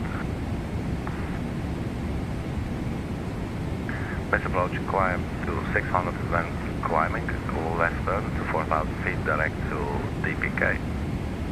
And then hold, that's a deep park VO1. And there should be a holding pattern there. So basically climb 600 and then you turn. Make a left turn, 4,000 feet.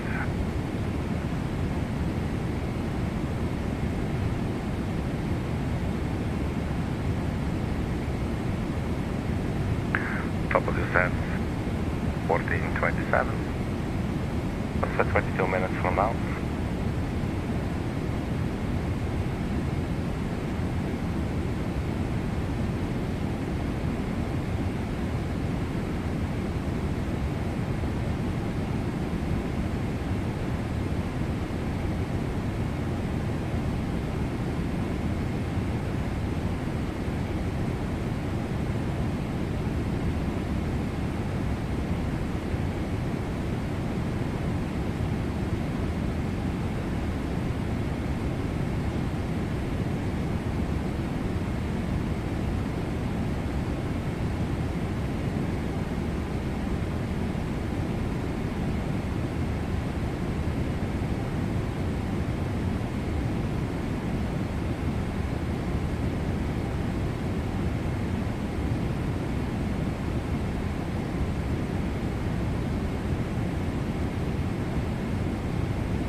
Yeah, I think we should do flaps 30 landing. So we'll have a slower approach speed. There's very low visibility there.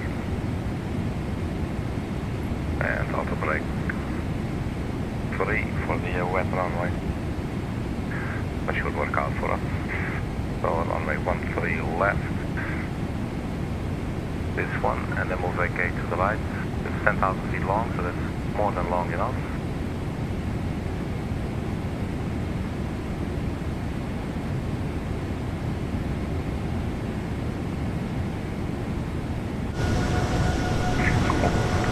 Way to settle down. So up here it's really nice weather, right? But in New York City, there's a really shitty weather this morning.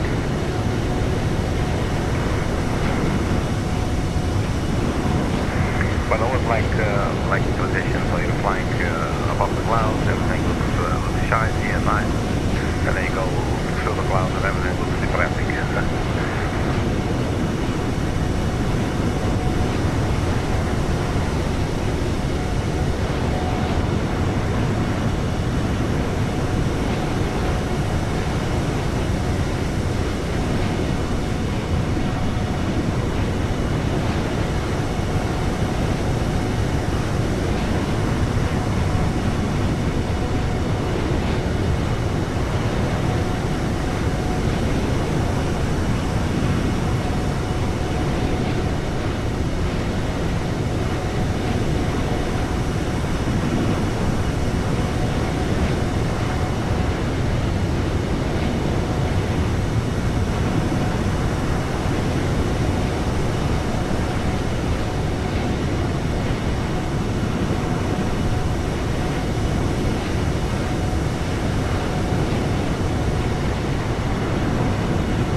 what was it called?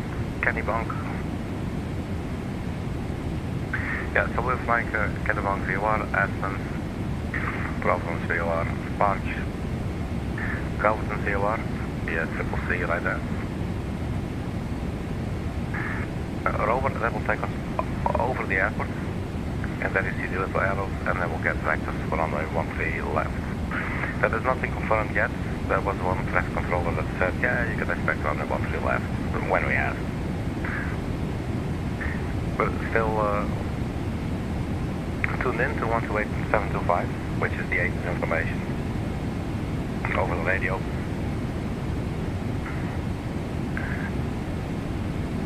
But yeah, we're not receiving anything there yet. We could check actually here in Navigraph. We do have the weather information actually based on St. Ange's, the one that we're using now. Let's see what that says. So if we go weather, ages by St. Ange's, and there you go.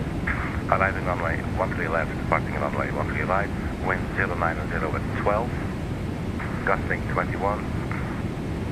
Visibility 1/2 mile, rain, mist, overcast at 900, temperature 122.11, altimeter 3037. Caution, unknown drone activity in the area, size and course heading out to the flight from requested, feedback all runway officer, that's standard stuff. I got designated Charlie. But yeah, that's good to know. Wind 090 at 12.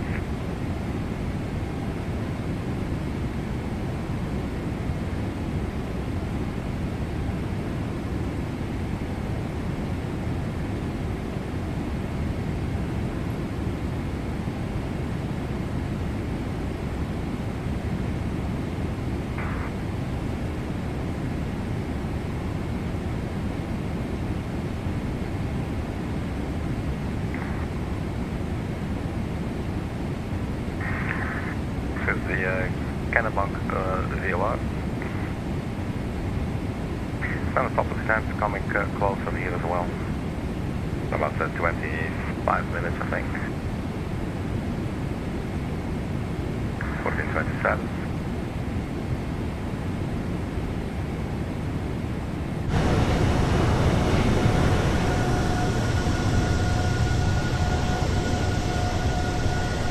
There's a little opening in the cloud. Yeah, Amsterdam 1. How you doing, man?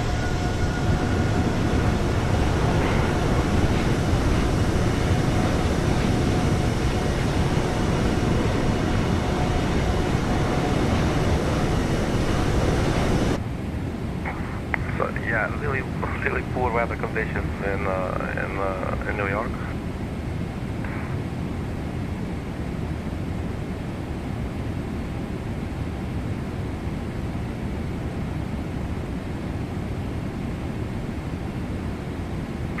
It's interesting, the weather Amsterdam, where we just took off, was quite nice. Now we're flying to a different morning where it's really poor weather conditions. I think we could even maybe go out of like 4.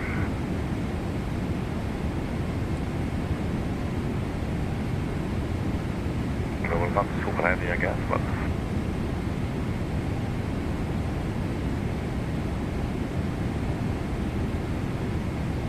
let's wait until come on, until it's actually time for the descent checklist, so not get too much ahead of ourselves.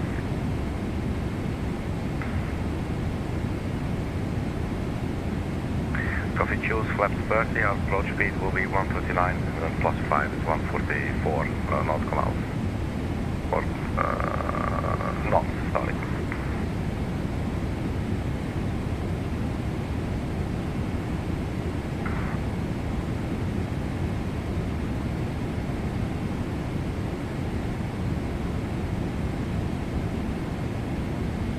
So imagine sitting here on a flight deck for hours with all the white lights reflecting back from the clouds.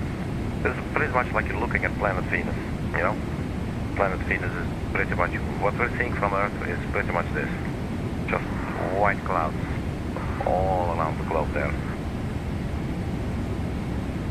So it's all reflecting back up. So these pilots must be getting a lot of sunshine. That's why I said earlier, you know, sometimes you'll see them wearing long sleeves and using a lot of creams and everything, and they're sitting in the dry air with the air conditioners, you know. KLM 641 Heavy, contact Boston Center on 126.225. 126.225, that's KLM 641 Heavy.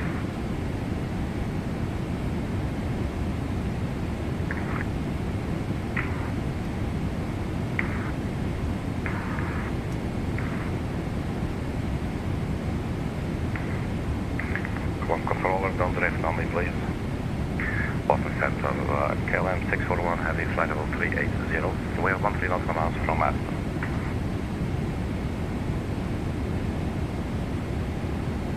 KLM 641 Heavy, Boston Center, good morning.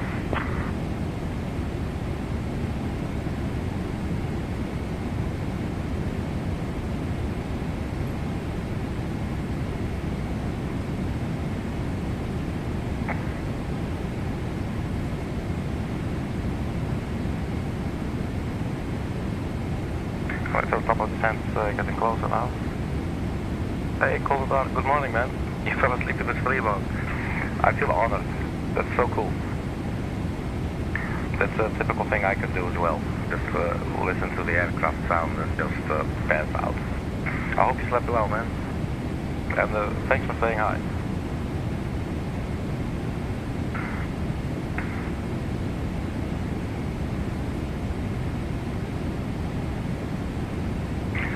And yeah, Golden Dark, so far it's been quite an uneventful flight in that sense. I mean, it's good, you know, nothing too serious happened at all. I even stepped off for a little bit, tried to get a little nap. I couldn't really sleep, and also went to the store to pick up some groceries so that I can eat. There's no use in a pilot dying at flight level 360 or 380. We did do the auto step climb to 380, so that was cool. And we are now getting a lot closer to New York. Our top of descent is in 10 minutes. We have our runway set up here and everything. And it's going to be really bad weather in New York City. There will be a visual range of 1.5 nautical miles or something. It's really poor. And there will be mist and fog.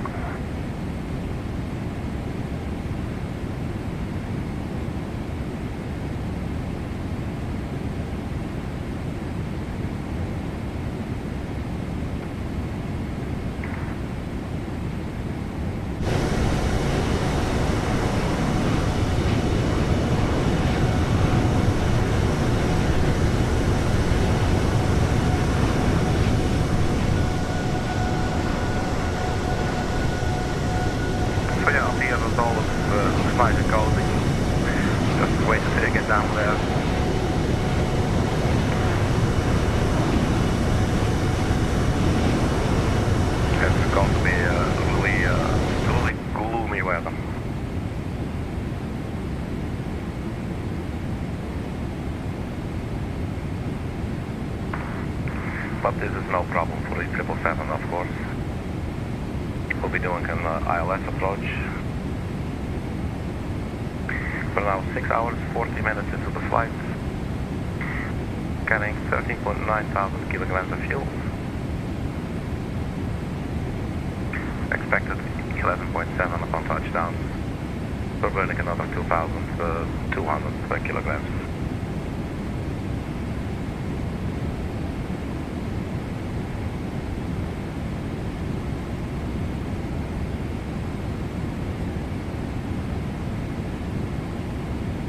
We fly to the JFK to Heathrow. Look, the weather away until Wednesday. Yeah. Well, the weather at Amsterdam, where we took off this morning, was quite okay actually.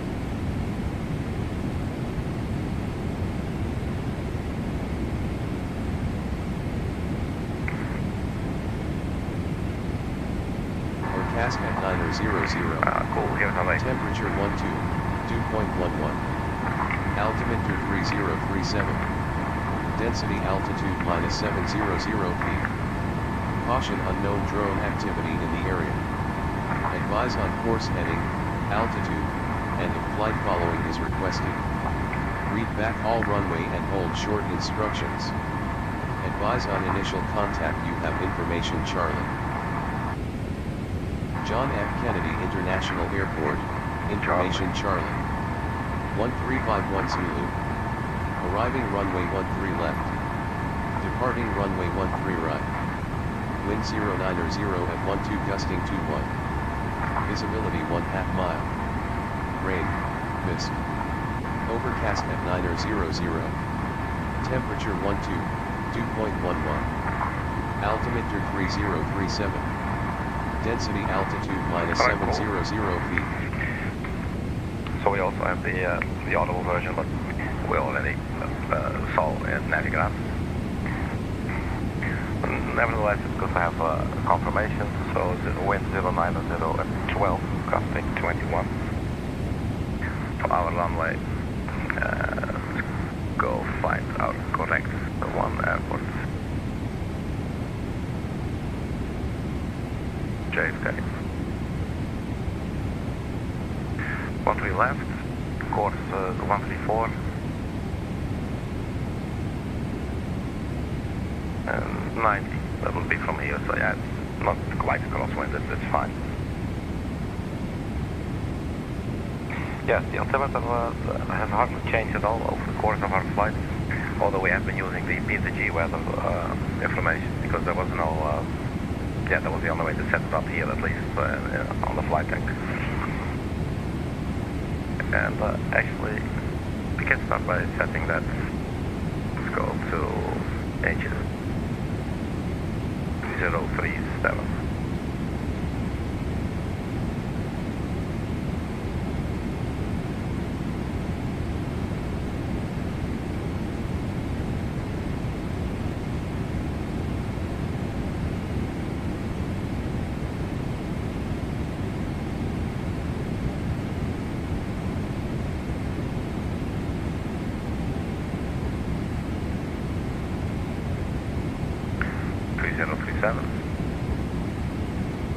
It should be on both sides, yeah.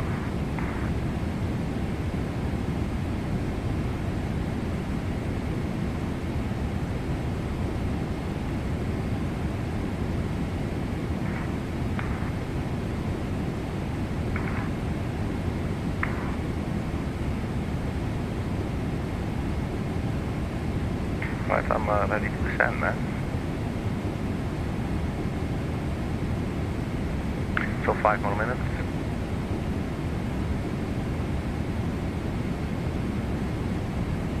Or 40 nautical miles.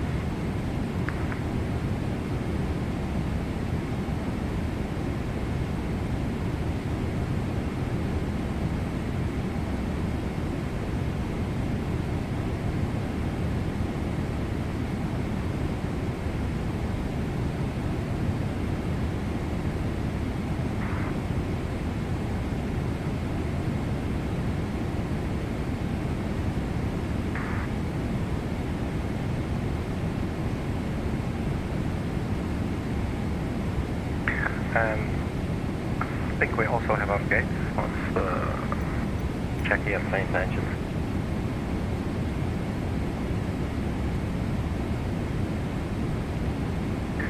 Arrival gate Terminal 4, gate Alpha 7 Alpha.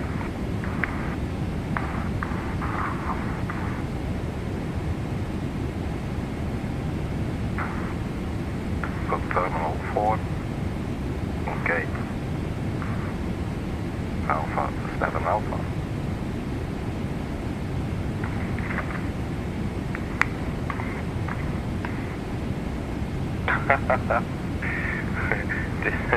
Did I get Damien his PMG 757? No, didn't get around to it, man. I wasn't sure. Yeah, it looked like he said, can you offer me? And I was thinking, well, it could also be, please, for me, flight 737 PNG, it's my dream. So, I don't know. You could go both ways, but no, calling back, I did not feel in a position to give away a 757 by BMWG. I'm sorry. And we're getting really close to the top of descent. Let's have a look. Let's go on this chart, not this one. This one right here, go to JFK and see where they want us to park our 777 today. Terminal 4 is over here, so we'll be landing runway 13 left. Then I don't know, we'll vacate Delta Bravo or something, Zulu Alpha, we'll see. And then we'll get around via Alpha Bravo. And I'm already lost. Let's see. Terminal 4. This is Terminal 4, and we had gate Alpha 7 Alpha.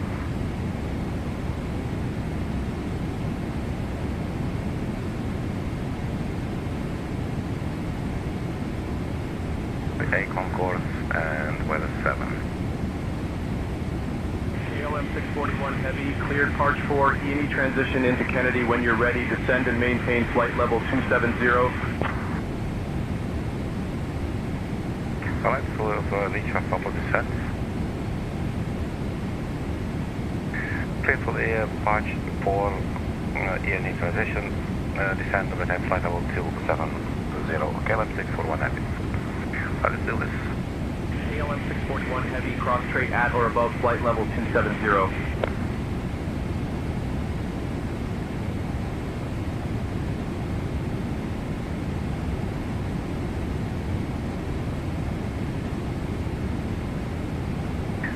I was expecting a button that says descend now. Very well. Let's start with descend early.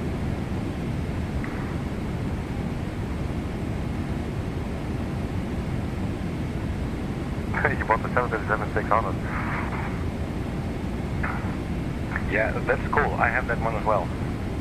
I think the first one that I got was the 737-700. That was cheaper.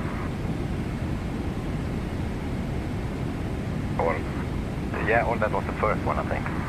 Yeah. Well, because you get ice cream.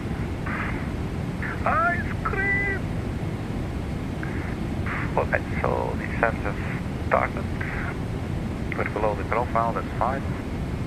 And let's acknowledge what the controller said. Cross straight at or above flight level 270.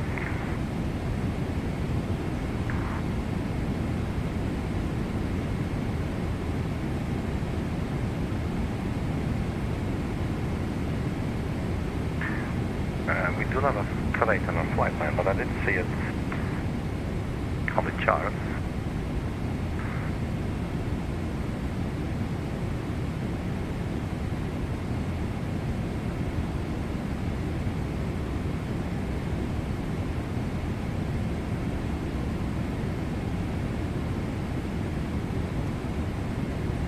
But we should be fine if we're descending to flight of 270 anyway, so if we don't go below that, we should be fine. Actually, we are holding here, and that's not what I want. Let's go flight level change.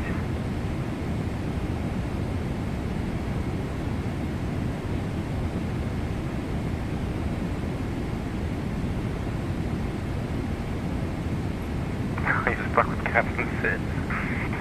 I heard that they really suck. Isn't it like, yeah, I heard it's atrocious. But yeah, exactly, 747 just removed. Yeah, it has 2 engines, but I believe here on the engine page you'll actually see 4 engines, correct?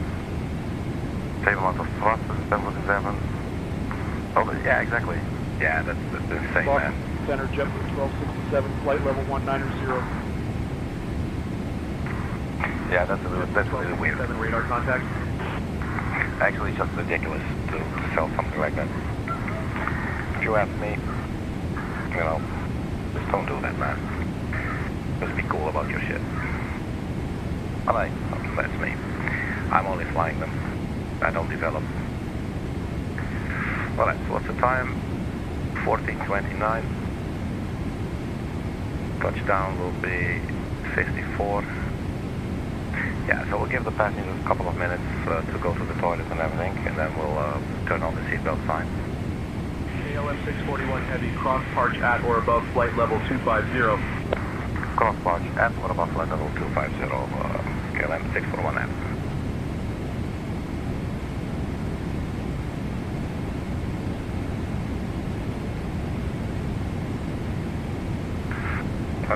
Let's get some speed brakes out here.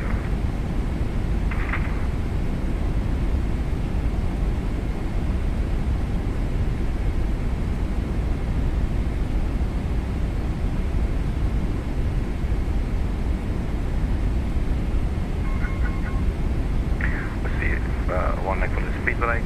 That's fine. We can acknowledge.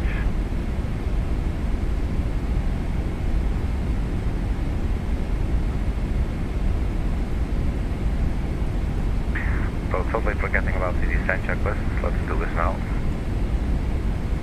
So recall, have a look. Nobody's on fire. There's no notes. Auto brake, so we'll use auto brake 4, 2, 3. There is 4. Landing date of EHAM minimum, so we have 3037. We have 111.5 at 134. Now let's set our VRAP speed.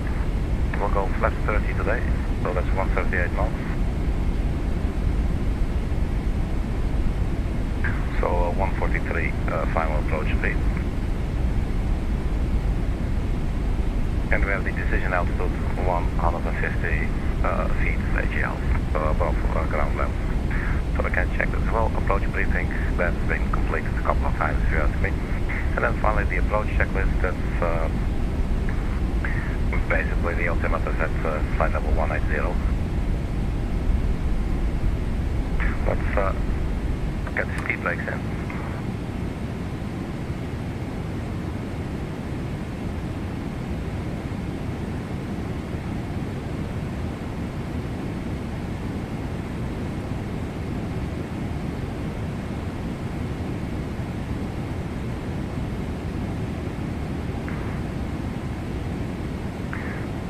I would like to keep on descending. Let's do anything wrong. 58, flight level 3. Must be called VNAV. Don't forget the sound. Gently, 58, radar contact. There you go. Look at Boston that. Center, Blue Streak 5127, flight level 240. Yeah. Radar contact. Boston Center, Blue Streak 5127, flight level 260. 5127, radar contact.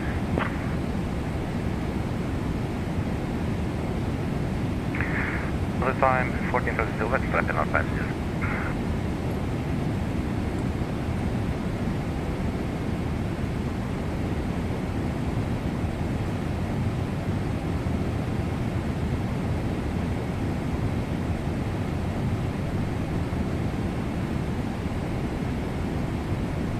Ladies and gentlemen, from the flight deck, this is your captain speaking. Please attend to your seats. Make sure that your seatbelts are securely fastened. We have stuck with our descent at JFK International Airport. We expect to arrive in approximately 22 minutes. The weather conditions this morning in New York are rain and mist. We'll have some gusty winds, but we are expecting a smooth touchdown. On behalf of KLM and the entire crew, thank you for your attention. Alright, so we managed to make a fool of ourselves there. That's always cool. Patcher signs are on. Auto brake is at 4. And you know what? Let's also start up the APU now that we're doing something. KLM 641 Heavy, expect the ILS runway 13 left approach into Kennedy and confirm you have information, Charlie. We have information, Charlie, and once we left into Kennedy, confirm KLM 641 Heavy. Thank you. Alright, cool.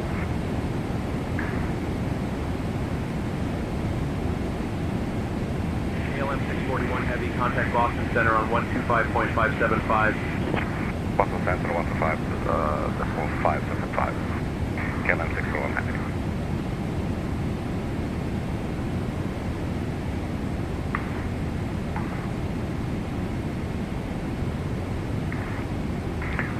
Center, KLM 641 heavy, descending through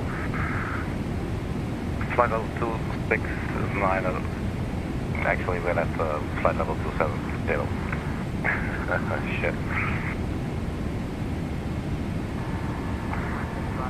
Good morning.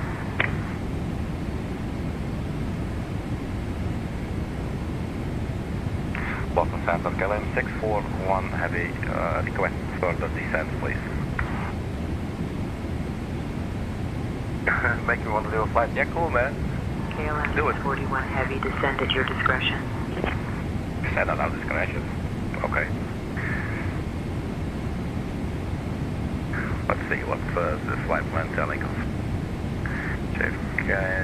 So let's go 10,000 feet backwards. So we at least have something, and then at some point they'll probably give us some clearance anyway.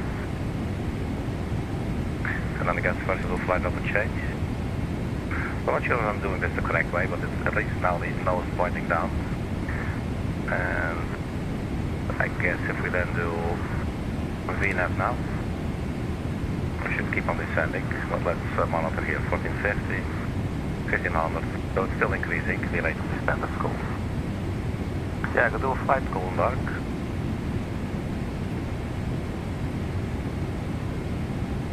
Or you could do so in like 20 minutes after we've landed. Let's have a look outside.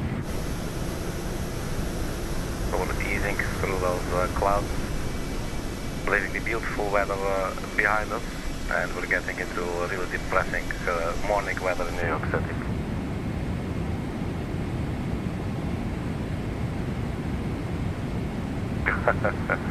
Couldn't see one of these. Yeah, if you look at you know, a navigraph, you could see it's the KJFK is in IFR only. So if you look here, you see the red dot, IFR. So it's yeah, it's shitty weather conditions for sure.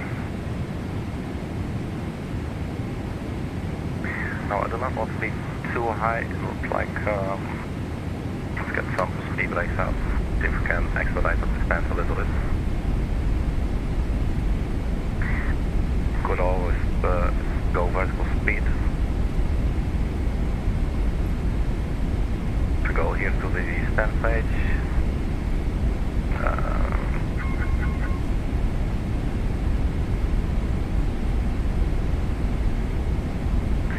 I'm not getting the information that I was looking for. Yeah, right here we're 2,500 feet high, but it's decreasing. So for now this should be fine.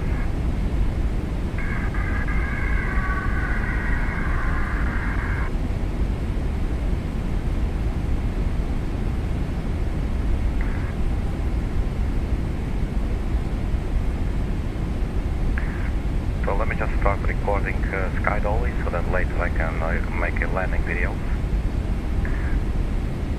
It's a little bit early to start now, but I'd rather start a little bit early than later, you know. So that's recording, that's cool. I always love to do these landing videos, it's amazing.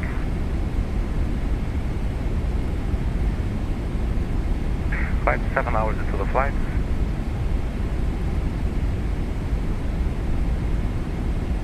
And we'll also stand by to switch over to local pressure. I'll contact you, have information, Charlie. Okay, so there's still information, Charlie.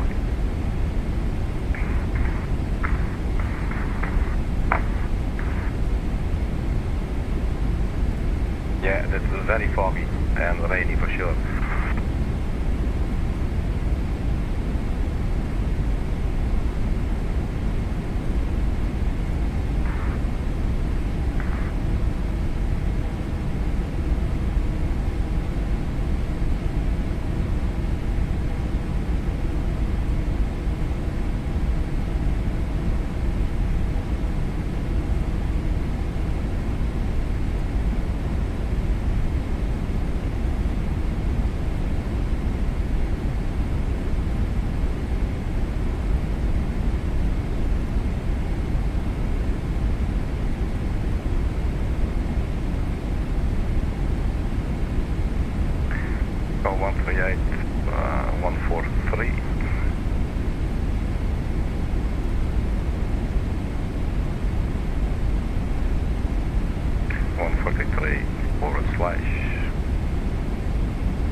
Also at KJFK on 143/.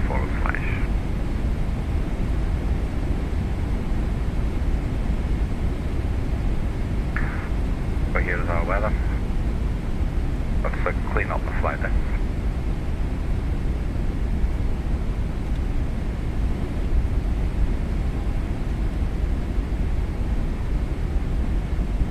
KLM 641 Heavy, contact New York approach on 125.7. New York approach 125.7, KLM 641 Heavy.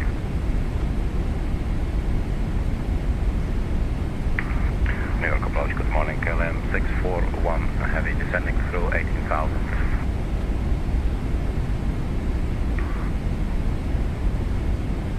KLM 641 Heavy, New York approach, good morning. Let's set pressure.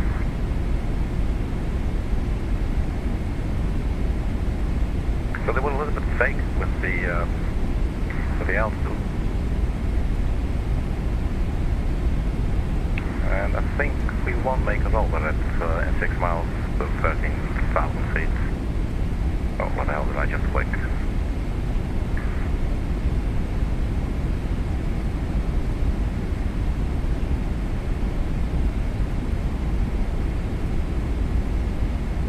Hey Ethan, there's your high, man.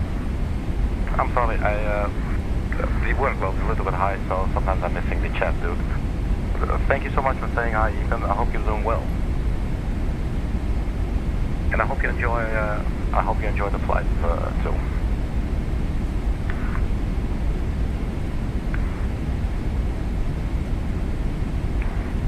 Yeah, sometimes it's hard. I'm watching on my phone, so so I won't miss the chat, but I do still miss some chat sometimes.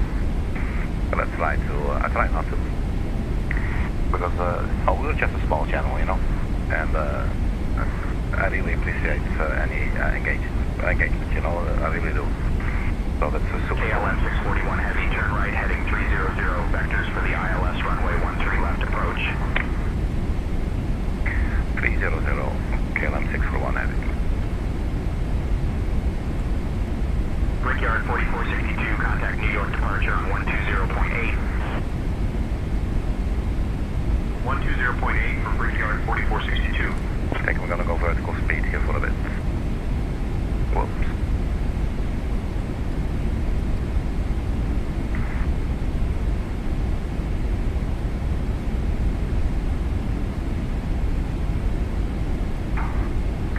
Thanks, Amsterdam. Thanks so much. I'm enjoying as well. And it's nice that you guys are joining in and engaging, you know. So we're getting vectors already. So basically they're probably vectoring us. Yeah, okay, so this is looking fine. Let's just stay on it.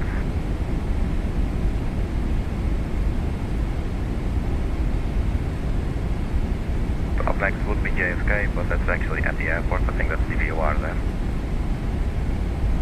So for now, I guess we'll just get down then. They did not give us any specific altitudes.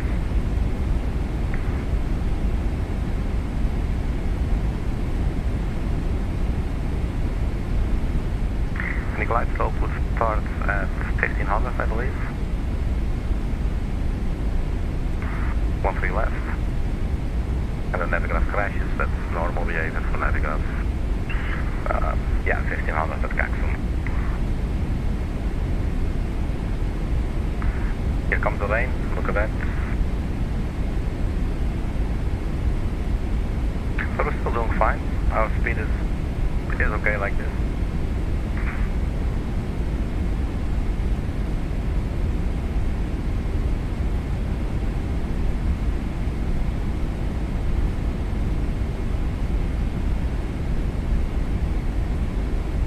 And we could maybe even go a little bit further.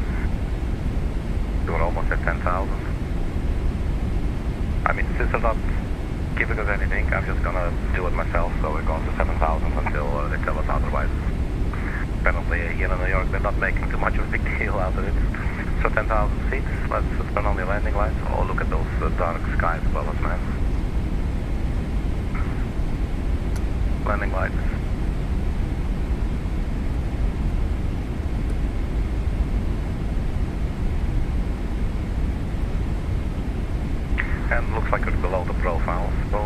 see if we can go back to vertical navigation. And to hopefully bleed off some of our excess speed here.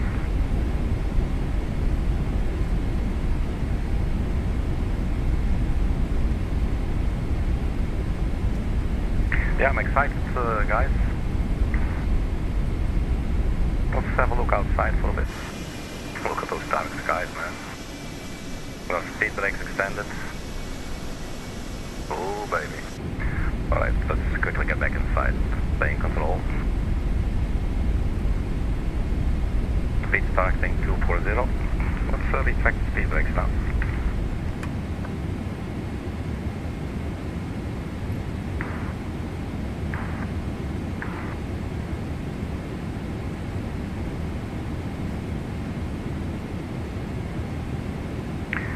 This would mean approach checklist completed, it's just one item. And then speed brake arms, landing gear down, flaps 30.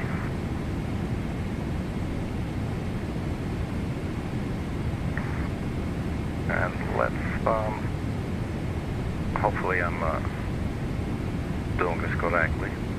Let's wait until we pass JFK, at least from this side. Cabin ready. Hey, that's a good point, Amsterdam. Not yet. We should get the message soon. There it is. Cabin ready. Thanks for staying sharp, Amsterdam. KLM 641 Heavy, descend and maintain 5,000. Descend and maintain 5,000, KLM 641 Heavy.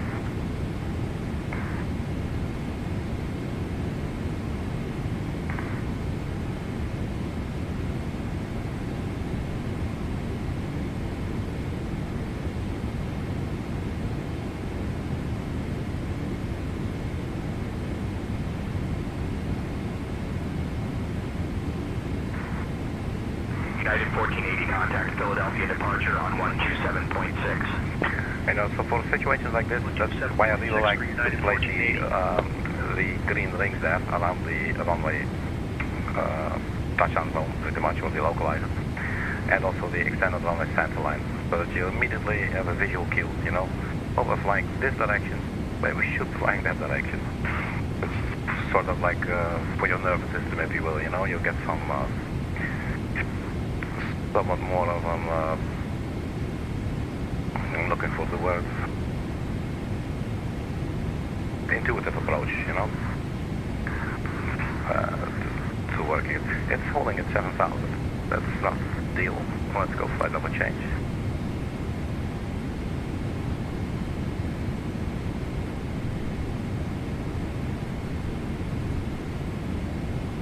That's better.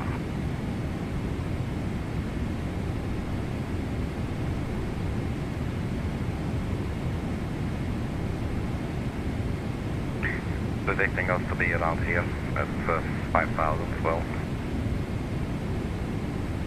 It's fluctuating quite a bit.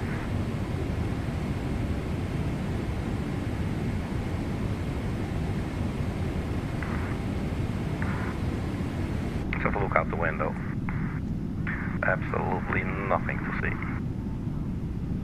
Except just dark, grey cloud. So cute.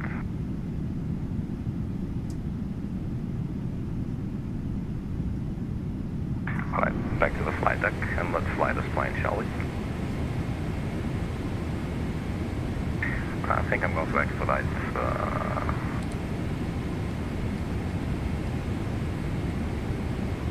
Been flying for so long, now I want to set the sucker down, you know? So vertical speed, heading select. Speed selecting 240.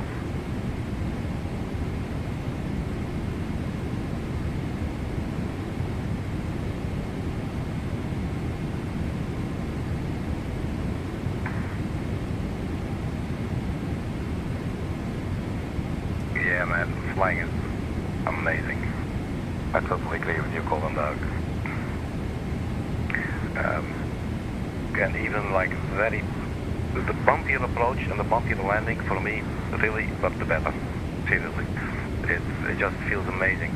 Just to know that these pilots, they want to go home after their job, you know. And yeah, when the plane is all shaking and stuff because of crosswinds, oh man, there is nothing better than that, really. It is just really funking amazing, absolutely. Alright, so we're at 5,000.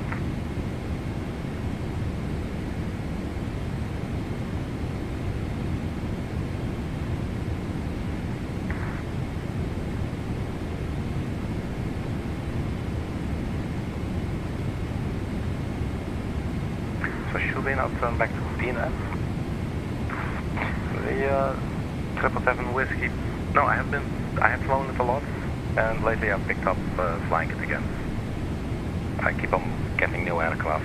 I'm a total snob, and yeah, and so now I've been flying the 777 2 times in a row, just to feel like I don't have to learn as much, you know. Every now and then, I also need to remind myself that it's, I don't know, like it works for my motivation, I guess, because it's cool when everything goes a little more easy. Because some of the other planes might have somewhat of a learning curve and stuff. So it's nice to have some variation. KLM 641 Heavy, 12 miles from Callsign. Turn left heading 200. Descend and maintain 1,500 feet until established on the localizer. Cleared for the ILS runway 13 left approach. Left heading 200, descend and maintain 1,500, cleared for the ILS 13 left approach. KLM 641 Heavy.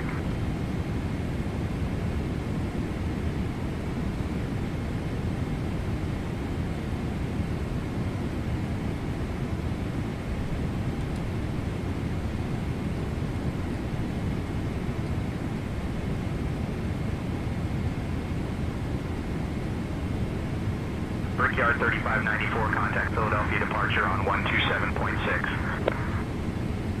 I guess we can only localize it. Brickyard 3594, clear for the approach. Yes, seatbelts are fastened. Thank you. What's the pitch upon landing? Well, we're going to have to, this is going to be a very short turn. And I would like to descend a little fast if possible, but at the same time I don't want our speed to increase too much, right?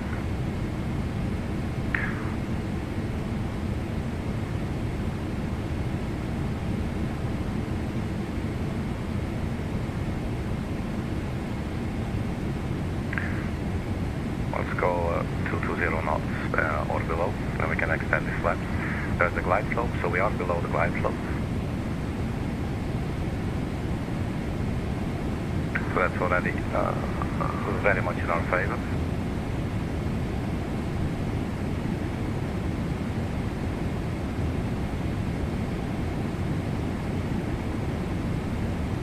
Yeah, let's get the speed brake out for the speeding.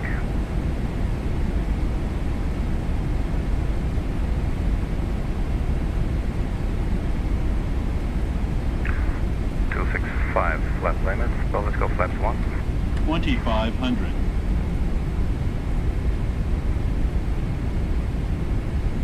A safe landing, guys.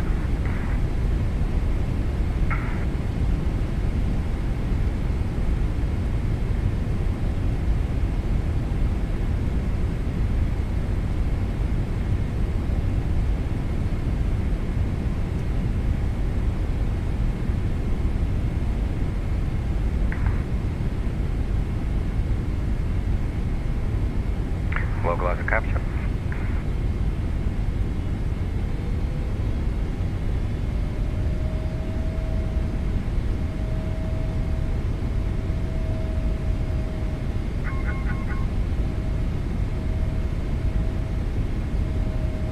Too low, terrain. What the hell is going on? Holy shit, there's a city below us here. KLM 641 Heavy, contact Kennedy Tower on 119.1. Tower on 119.1. KLM 641 Heavy. Holy shit. Oops, I said holy shit on the mic.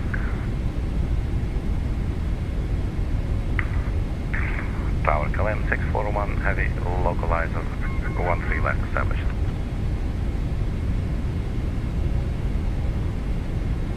KLM 641 Heavy, Kennedy Tower, roger. Continue approach runway 13 left.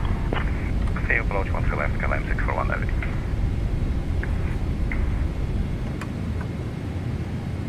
Right, that's on the speed brake. KLM 641 heavy, say again. Man, that was close. KLM 641 heavy, runway 13 left, wind 090 at 12 gusting 21. Cleared to land. So, clear to land, 13 left, KLM 641 heavy.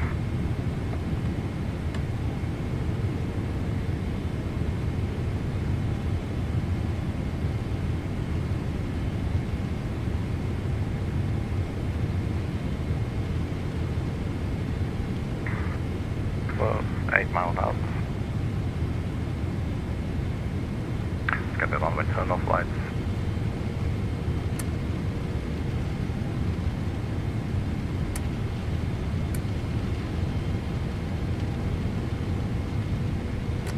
I thought they had the landing lights on, my bad.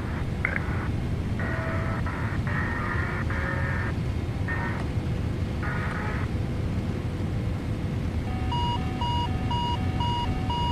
Let's drop the gear. We're going to be needing some, need to manage some speed ourselves here. Might be going a bit too fast, guys.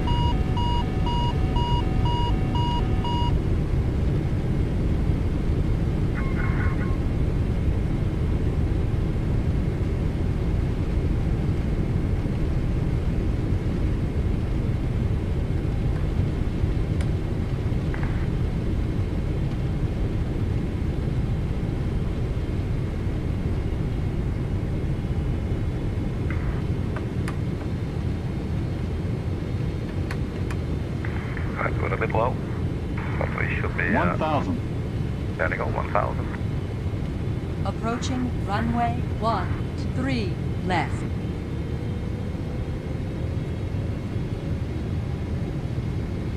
Let's get the autopilot on for a little bit longer.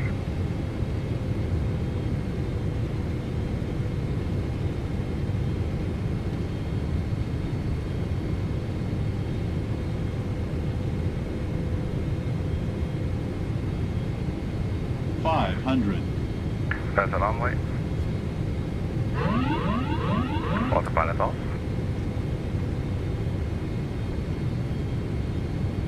400. Let's set this sucker down, New York City.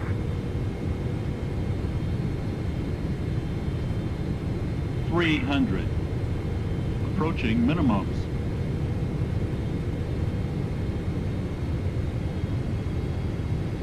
200. Minimums. Let's continue.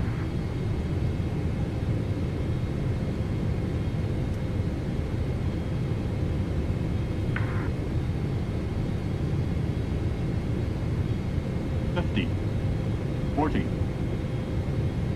$30, 12, idle, 20, 10, 5. Welcome to New York City. Let's go full reverse.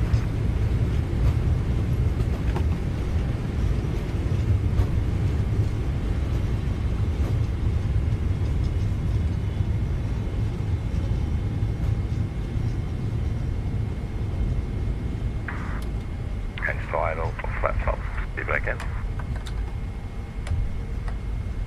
Also gate, back gate here to the right. Oh, we're going a little bit too fast for that. Whoops. But here we are. KLM 641 Heavy, welcome to Kennedy. Exit at Yankee if able. Contact ground on 121.9er. 121.9er, KLM 641 Heavy, thank you. 121.9er.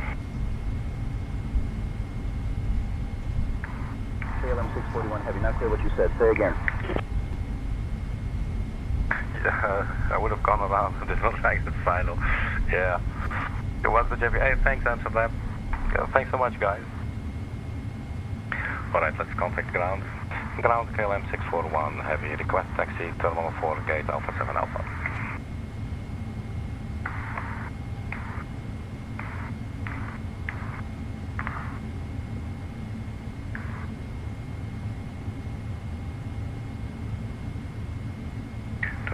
frequency, 121.9.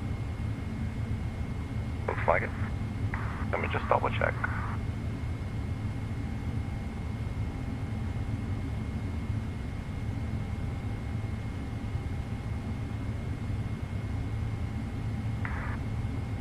Ground KLM 641 heavy, runway 13 left vacated, request taxi to the gates.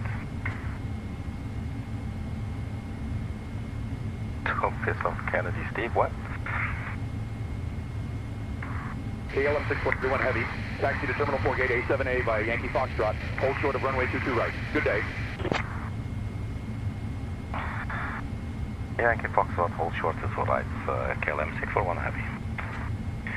Alright, so let's see if we can interpret what that guy is saying. So he was saying Yankee Foxtrot. So on Yankee, take a right on Foxtrot, and then we'll get some new. Alright, cool. So that's the first to the right.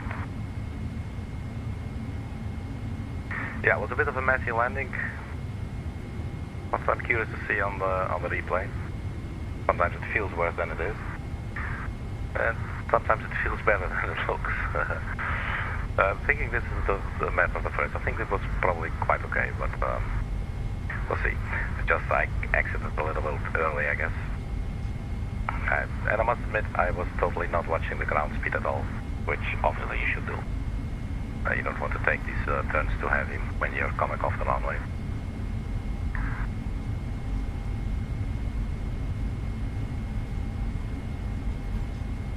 And it's a thing, you know, like you're chilling for a couple of hours, and then all of a sudden everything starts happening. Everything is happening at once, and more and more and more.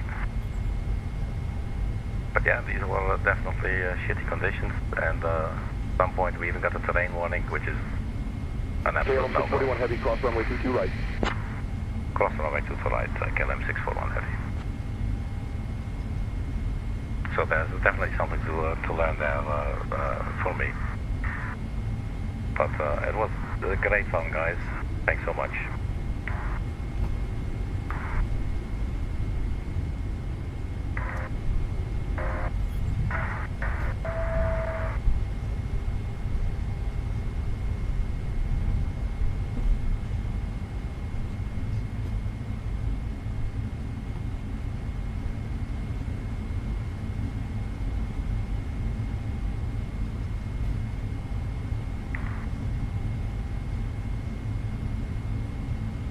Let's stop right here and see what we're supposed to be doing. We set the speed brake, parking brake here. So, Terminal 4, A7, so that'll be Golf. I guess we can take a left here on Bravo, or we go to Alpha. Let's just do Alpha, and then take a right onto Golf. I would expect them actually to give us taxi clearance like they usually do. Sometimes what you'll notice with St. Ange's of AI is that they'll say what they did earlier, Yankee Foxtrot, and then hold short 2 right. And then once you cross 2 right, they will then give you further taxi clearance. But it's the same on our departure airport.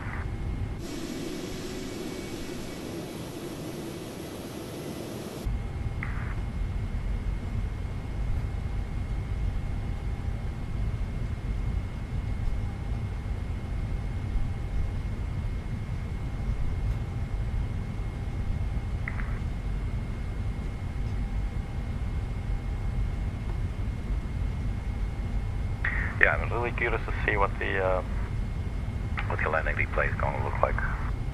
Taxi on one engine. Actually, I never do that to Amsterdam.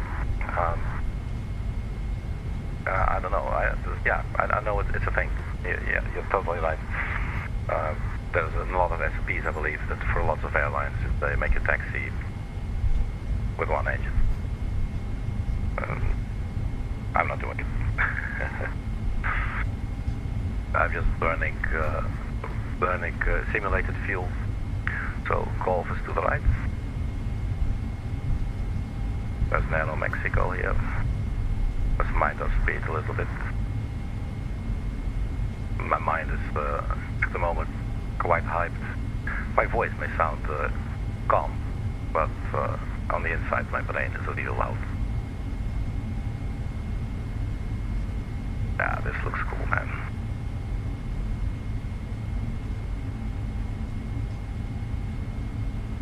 So if I don't take it easy, I might just taxi like way too fast. Alright, let's stop here for a second and see where we are. And parking brake is now set.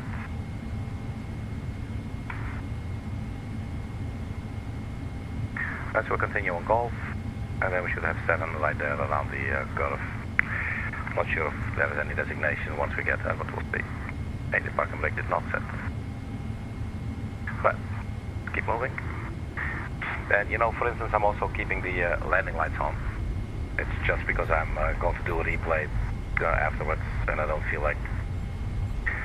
I'm not always sure which parts will stay on and which ones will not when I'm doing the replay, so basically I try to leave it as much as it is.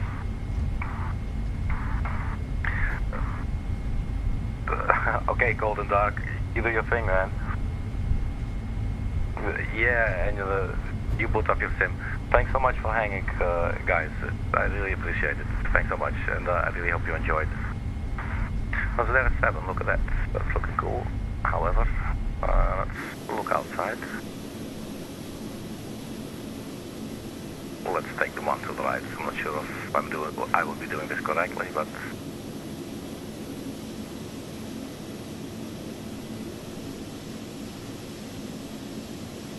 I'm gonna do it.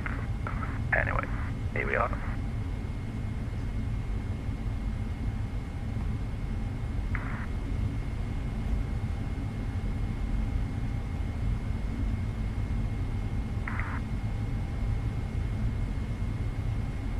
Yes, I've been flying the A350 lately and the A340-600.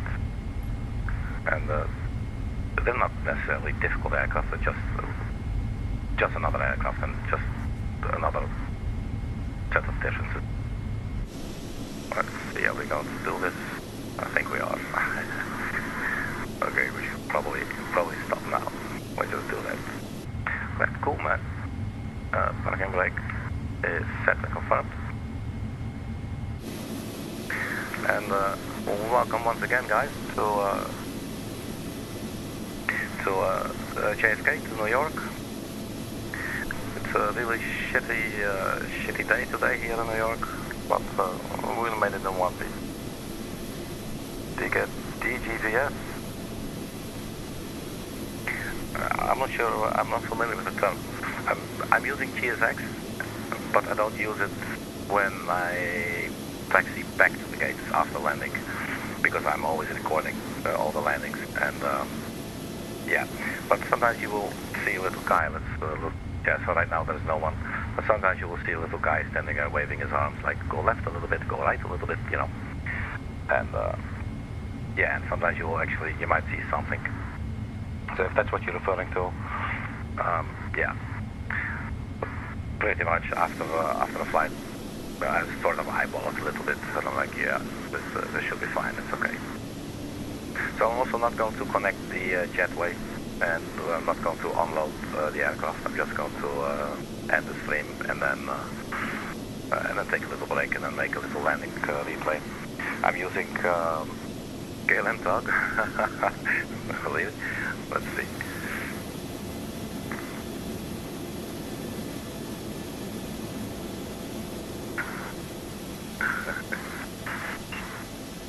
Well, it definitely fits. Yeah. Yeah, man, we bring our own tug, you know. That's how we roll, you know. Ah, look at the airplane. Awesome plane. Really cool. Alright, guys. That's it for me. I'm going to shut down the stream. Thank you very much, everybody, for checking. And Ethan, I'm sorry I missed your hi earlier. So here is your hi again, and let me make it up to you, man.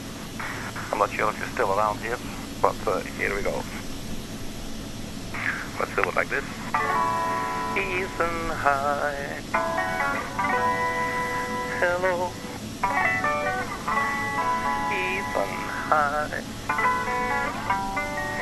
Hello. flying with us today.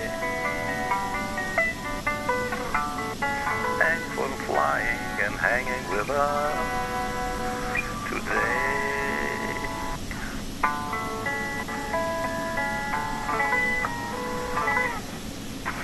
The next stream, I don't know, Amsterdam. Lately I've been streaming. Sometimes twice a day, sometimes every day. Just keep watching the channel. If you know the drill. What did they say? Don't forget to like and subscribe. What's all fun stuff? Click the bell for notifications, all that. So I think if you want to find out, you'll find out. I don't have any schedules. That's basically what I mean to say. I don't have any schedules. So whenever I feel like it, I'll do it. You know.